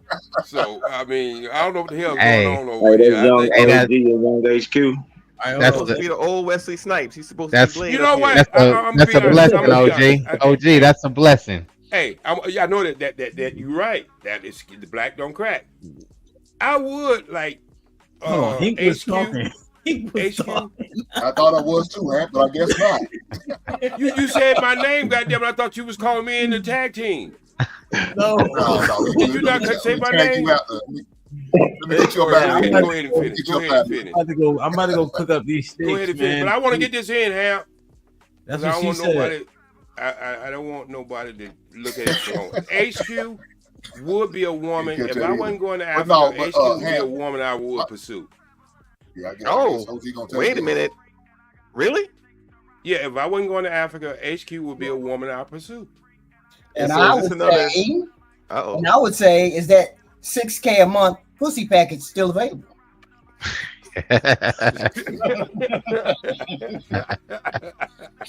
Do we need another show? Do we need another show with just these two or what? Hey, he said he's leasing. He want a lease. No, HQ. Bodies. I know you can have fun with that. I know you had fun with that show. But think about how I set that up. I set that up because I didn't want a woman to be serious with me, and I didn't want to be serious with her, knowing I'm leaving the country. And I thought I was being honest. So yeah, it was a lease. But if I was staying in America, you wouldn't. I'm buying. I'm buying the own. You know what I mean? So fuck the dumb shit. You know what I mean? Because you be smiling like a Kool-Aid pack every day. You wouldn't even come on the show sometimes. You be smiling so damn hard. Oh my! Get your ass back on camera. Don't tell me she blushing. You blushing. That's what it is. That's what it is. I don't know why y'all get off cam when y'all blushing. Just let it happen. HQ, stop. Now, HQ, how do you HQ? I forgot. You on mute. You on late mute. 50s? Oh, that's right up OG alley. Yeah, shit. You know, HQ ain't getting no fat motherfucker. She ain't getting no fat motherfucker. Wait a minute, wait. She getting a slim. She getting a slim. She get she be getting slim with guns. You know what I mean? She be getting slim with guns. She ain't getting one of these motherfuckers walk around with a cane. Shit like that.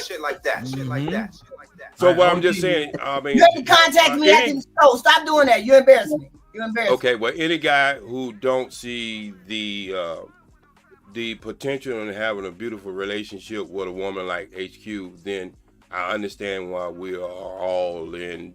What's it about her? Chaos with our relationship. Because she was in a everything is 30-year successful relationship, you know, before her husband passed, and so she is definitely a high quality woman to remarry, which is why you said But earlier. she found out from her mistakes, though. See, that's the confession part of it. She OG, was what able to about admit- her? What about her? You like her cheekbones? No, I mean most people know that OG like pretty much like a woman so dark she don't even have a shadow. So anything with a dark brown, I pretty much. Okay, that's your speed. I OG? pretty much like the darker skin, and I like women with high cheekbones. And she has a nice structured face. We would have made some beautiful babies. Damn, you can still have babies, HQ? No, she says no. and wait a minute, Ham. My mom got her tubes tied when she had 5, and my father gave her 13 more. I think he's the direct reason why they burn him now. I think I said I was in my late 50s, not late 30s, late 50s. Damn. So HQ, say something back to him. He been professing his heart. Oh no! Stop him from going to Africa. She know I'm dangerous. She already know. Look at she know I'm dangerous.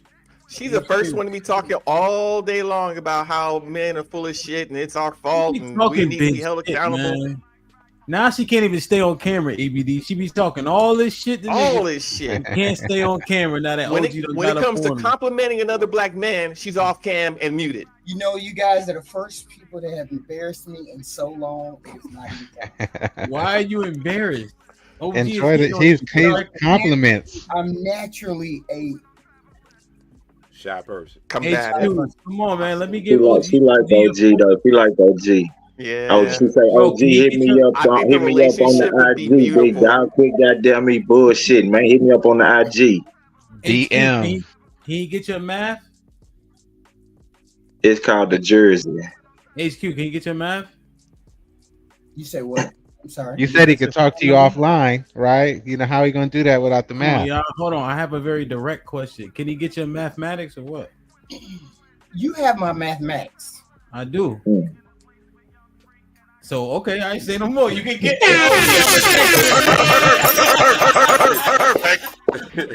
Hey, OG. I think it's because you glistening and shit like that, OG. I don't know what it is, big dog. You shining up there, boy. Oh yeah, you know. This that 70s. Is this that 1970s game? Is this the 1970s? Nah, the 1970s game? Wait. Broncos jersey. Football game. Hamp is a football guy. He know if you got something good, you can take it from 1960, 70, and 80 and put it on the field if you have the right crew. Gotcha. So what I use, all this chocolate right here, it melts on you and can make a mess. So she already understands. Like, subscribe, tell a friend, hit that like button right now if you can. That helps the channel the most. OG, I'm gonna text you her math when we get off of here. I gotta go. Yes, sir. I'm about to grill up some steak and all that. You know what I mean? Right. 4 hours and 30 minutes, still a good day. I think we had a lot of the conversation was solid today, man. Everybody participated, minimal, having to cut people off, shit like that. So that was pretty awesome. I'm glad it was like that. You know what I mean? I don't feel like worn the fuck out. So that's good, man. The 40-minute unnecessary back and forth of whatever the fuck. Yeah, they jumped on you a little bit, EBD, but you did. I don't mind. My life is completely up for critique and criticism because all I can do is learn from it, and everybody has a different point of view. So I don't mind that at all. No, it was just a misunderstanding from your perspective with Ham's question, but you know, you cleared it up. That's fine. Yeah, no, we cool. You know, I got no contention after that. But here's the ill shit though. I don't even know if it's a misunderstanding, but what it is was we were able to get clarity, right? In terms of, let's be honest, like when men got their nose to the ground, like, you know what I mean? Like just having little kids all the time would be a detriment to that part of when you just grinding. You know what I'm saying? Definitely.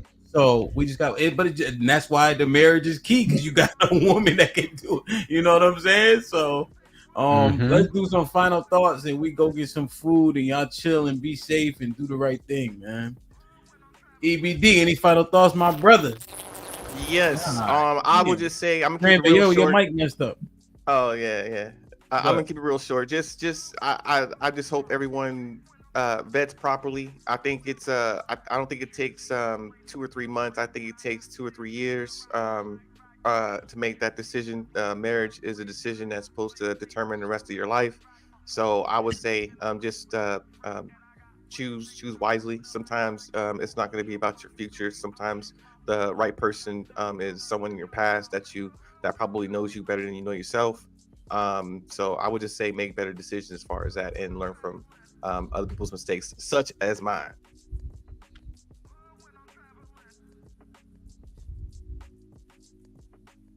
Word. Oh, HQ. Oh, marriage is a good institution as long as you have the right person to make it work and they're thinking the same way that you're thinking, wanting the same things that you want. It can always work if the two people are reasonable, mature adults. These things can work. That's it. Word. Cody, any final thoughts, my brother? Yeah, DJ Ham, good shit, big dog. You doing over here? You know what I'm saying? I appreciate you for letting me on your panel and shit, big dog. I be enjoying listening to the conversation and shit. You know what I'm saying? And Sure. it's a good thing you got going. But as far as marriage, I just like to tell you, young men, don't wait too long, big dog, and let the woman that you think may run across it 35, 40 years old. Don't wait too long and let her get too contaminated, big dog, to the point where it ain't no goddamn way to reverse this shit. You feel what I'm saying, big dog? I think we ought to be. I think we ought to be promoting getting married at a younger age, big dog, and growing with each other, maturing with each other, going through the ebbs and flows of shit. You understand what I'm saying? And ain't nothing worth having given. You get what I'm saying, big dog? It's all got to be earned, big dog. We all got to get out here and make the sacrifices and take the chances on love, growth, development, understand the wisdom, knowledge. We all got to stand out on this and try to gain control of this. You understand what I'm saying, big dog? So outside of that, that's the only thing I'm saying, big dog. We need to try to get our focus on our children, because I think the 40-year-old men done lost their goddamn mind, big dog, out here. So we need to try to focus on our children and get them to where they understand what it takes in order to accomplish the American dream.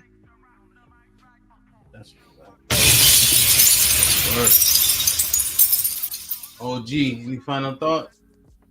Yeah, I got a final thought, and this gonna come off the cuff. See, this institution is basically put together by Europeans, but we don't be thinking sometimes.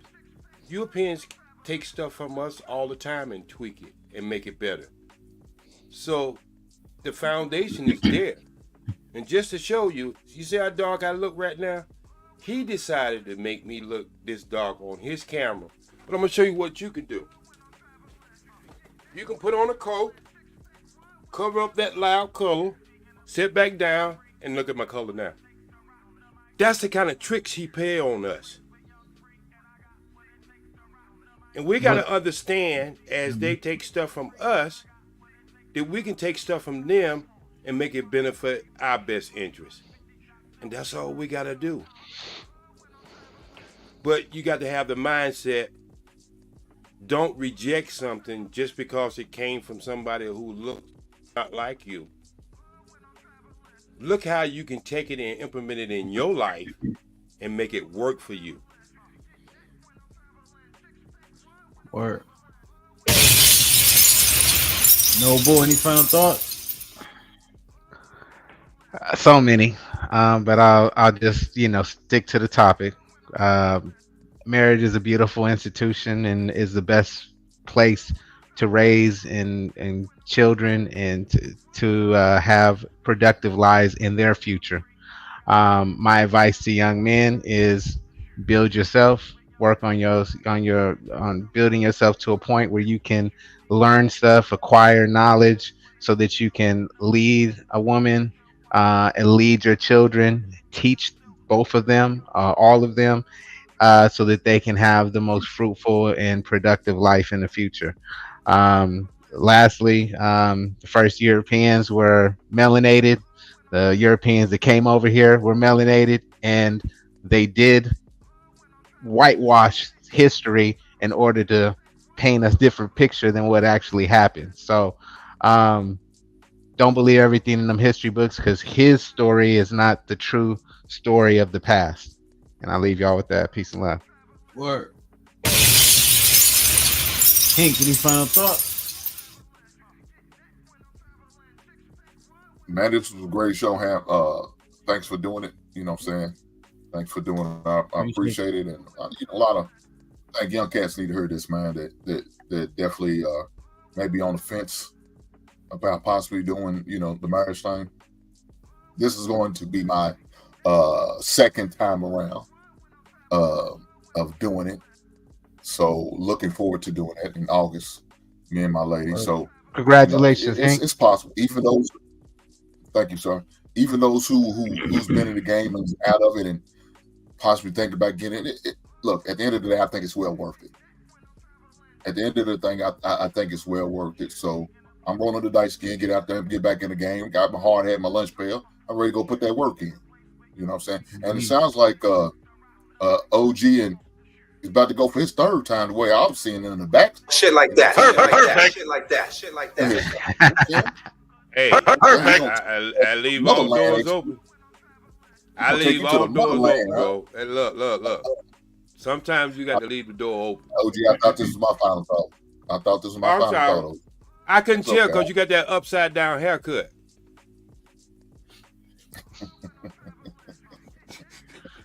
That's me, actually. Go ahead. That's an inside joke. No, he got more hair on his chin. That's me. Oh man! Only ball with at the end of the day, man, I want to see everybody win. I want to see everybody who's willing to, do the thing and get married and walk down that aisle or go to the courthouse like myself is going to do. I want to see them win, man. So nothing but the best for those guys who doing it, and ladies too.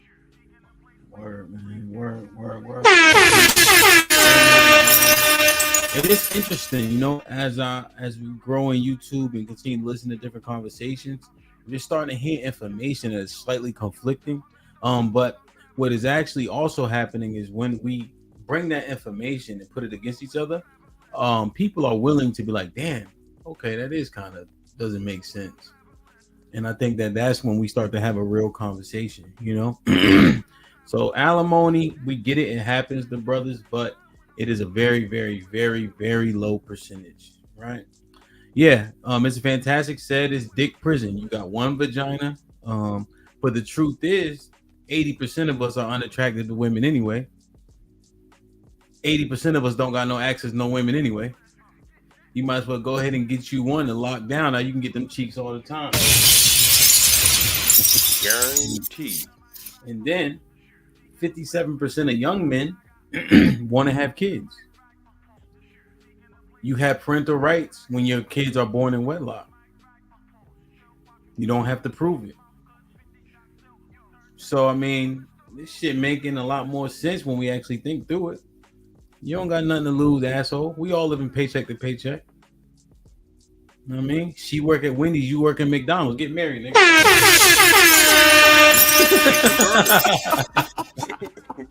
They're gonna argue who bringing home the dinner tonight. Yeah, man. I don't want frame boy tonight. Okay, chicken nuggets it is. All right. Be full and fat as a motherfucker. Granville, what's up, man? Any final thoughts before we get out of here?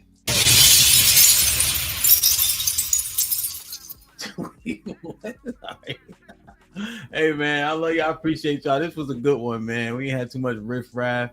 Tomorrow, I'll be on. I'm interviewing Tommy tomorrow. Tommy, so tomorrow, ask him some questions, get his insight, how he started, etc., etc. What's the goal, so on and so forth, man. and then we'll be back tomorrow night with the women's POV. And I'm thinking of a couple concepts for the Wednesday show. So it's grinding, man. It's grinding. I love y'all. Appreciate y'all. Let me make sure I ain't missing these super chats like I did last time.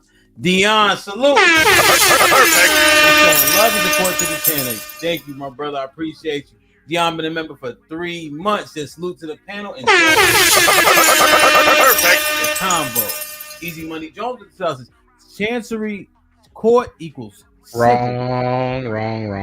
Doesn't know what chancery is. We'll get into it. I think I'm gonna do an episode called "So You Want to Be a Gangster." We're gonna talk about court, jail, prison, the whole everything. We say everybody want to talk that. There'd be a lot of shit talking on these panels. Let's see if you're really ready for that shit. Do not detain list. Man, shit. I'll tell you what. I heard a nigga saying a lot of that shit. That nigga was right next to me in the dunk tank. Hey, a lot of people hear it and don't study enough to actually incorporate it, man. Knowledge is power, but applied knowledge is actually power. Has everyone been to jail? Not Just since as a I know generic- what I know. No, just as a generic at all in life. I know I have. I'm just want to know if I'm alone in that. Lil, you trolling me or you being serious? Serious, man. That's enough to make you keep on going, man. Hey, man, that was worth the whole stream if that happens. Yeah, I'd say so. Yo, Pay, do me a favor. Shoot me an email. Hold on, let me hold on 1 second. I'm put it in the chat. This might be risky at Gmail, but it might just be easier to copy it. Husband or victim. Yeah, so I think that'll be interesting. I know there's a couple brothers who kind of told a little bit of their stories on it, like Reese. I don't know if y'all know Reese from Philly. You know, Yeah, no, Reese. Yeah. Reese was in the feds for like 10 years or something. Damn. Mm-hmm. So yeah, man, I think it'd be interesting, right? Because a lot of speculation about it. White Boy Savage. Savage did too. Few people. So it might be. I think people be interested in it, like how the phone work, how comments, like all that stuff. People have no clue, and some of the misnomers that are out there. Like, listen, It'll keep a lot of people straight to hear their stories and the inside of what it's like being on the inside. So yeah, that's a good topic, Hamp. Yeah. What's worse, state or Fed? Fed. I don't think, because from what I gathered about the feds, it'd be nicer though. Hey, but it's a guaranteed you doing time. The time, yeah, you doing 80. Yeah, you doing. Yeah, they don't take a case unless they gonna win. But for violent crimes, you do 85%. But we're talking about just the institution, like the place. From what I gather from the brothers I know who've been to both, they say the feds is nicer, if you could say. Better funded. Yeah. I see. The ill thing is them low level jails like 2 and 3 be the worst, because motherfuckers in there still like, you got more freedom, but then you got more opportunity to do dumb shit. Like 23 and 1, you locked up for 23 hours a day. You know what I'm saying? So it's just different nuance. That's why it'd be interesting, right? Because we just talking about it, and it just, we don't. Right. People know what you know what you saw. We watch TV, and we seen Oz. You know what I'm saying? You should also touch on the private prison industry. How it's there's companies that are actually benefiting off the number of people that are filling up cells. So it's a profit, big profit. So think about this. In California, in county jail, you could be locked up to 5 years now. Yeah. You don't see no daylight. That is the worst, because you got the same things going on inside of that jail you do in regular prison, but you ain't getting no out time. The only time you get out time is when you're going to court. Yeah, that's a fact. Just think about that. And that used to be, no jail in the United States could have you over a year in there. It was a misdemeanor. You had to go to state prison or either, federal, depends what your crime was. But in California, they was able to maneuver in them rules and regulations where they wanted that Fed money and that state money. Yeah, no, real shit. There's a agenda. Shit like that. But I think that'd be like a 3-part thing, right? how jail is actually jail, jail, prison. How do people get there? Why there's so many repeat offenders? What's the agenda on probation? I think is huge. If you watch that movie Roman J. Esquire, Denzel played him, and his main attack is on like probation. Because it's so punitive and it's subjective. Even Roman J. Israel. Yeah, and it's subjective based on your PO, right? They could violate you for anything, it seems, So, and then plea bargains, how that affects people, when I don't know if you guys saw that documentary on Netflix about the 13th, where a lot of that stems from. So it's just overall interesting. Like it's fun, funny at first when we just talking about just dumb shit, niggas making alcohol and shit like that, and making fried rice in a fucking microwave, like that type of shit. You know what I mean? But then it gets deeper. So we'll figure it out. But I'm about to get out of here, and motherfucking eat. The kids is here, but they taking a nap right now. So you grilling? Yeah, I'm gonna grill something. I might go to the store, but I be staying at the store so long because every time I come back, there's 7 people waiting for me. You know what I'm saying? Charcoal or propane? A lot of stuff to do. Charcoal. I'm gonna do the charcoal. I'm about to go now. I got 18 people I gotta feed. I got a lot of stuff to do. So y'all better let this shit down. Yeah, man. Yeah. All right, y'all. All right. I love y'all, man. I'll see y'all. Love. Love you back.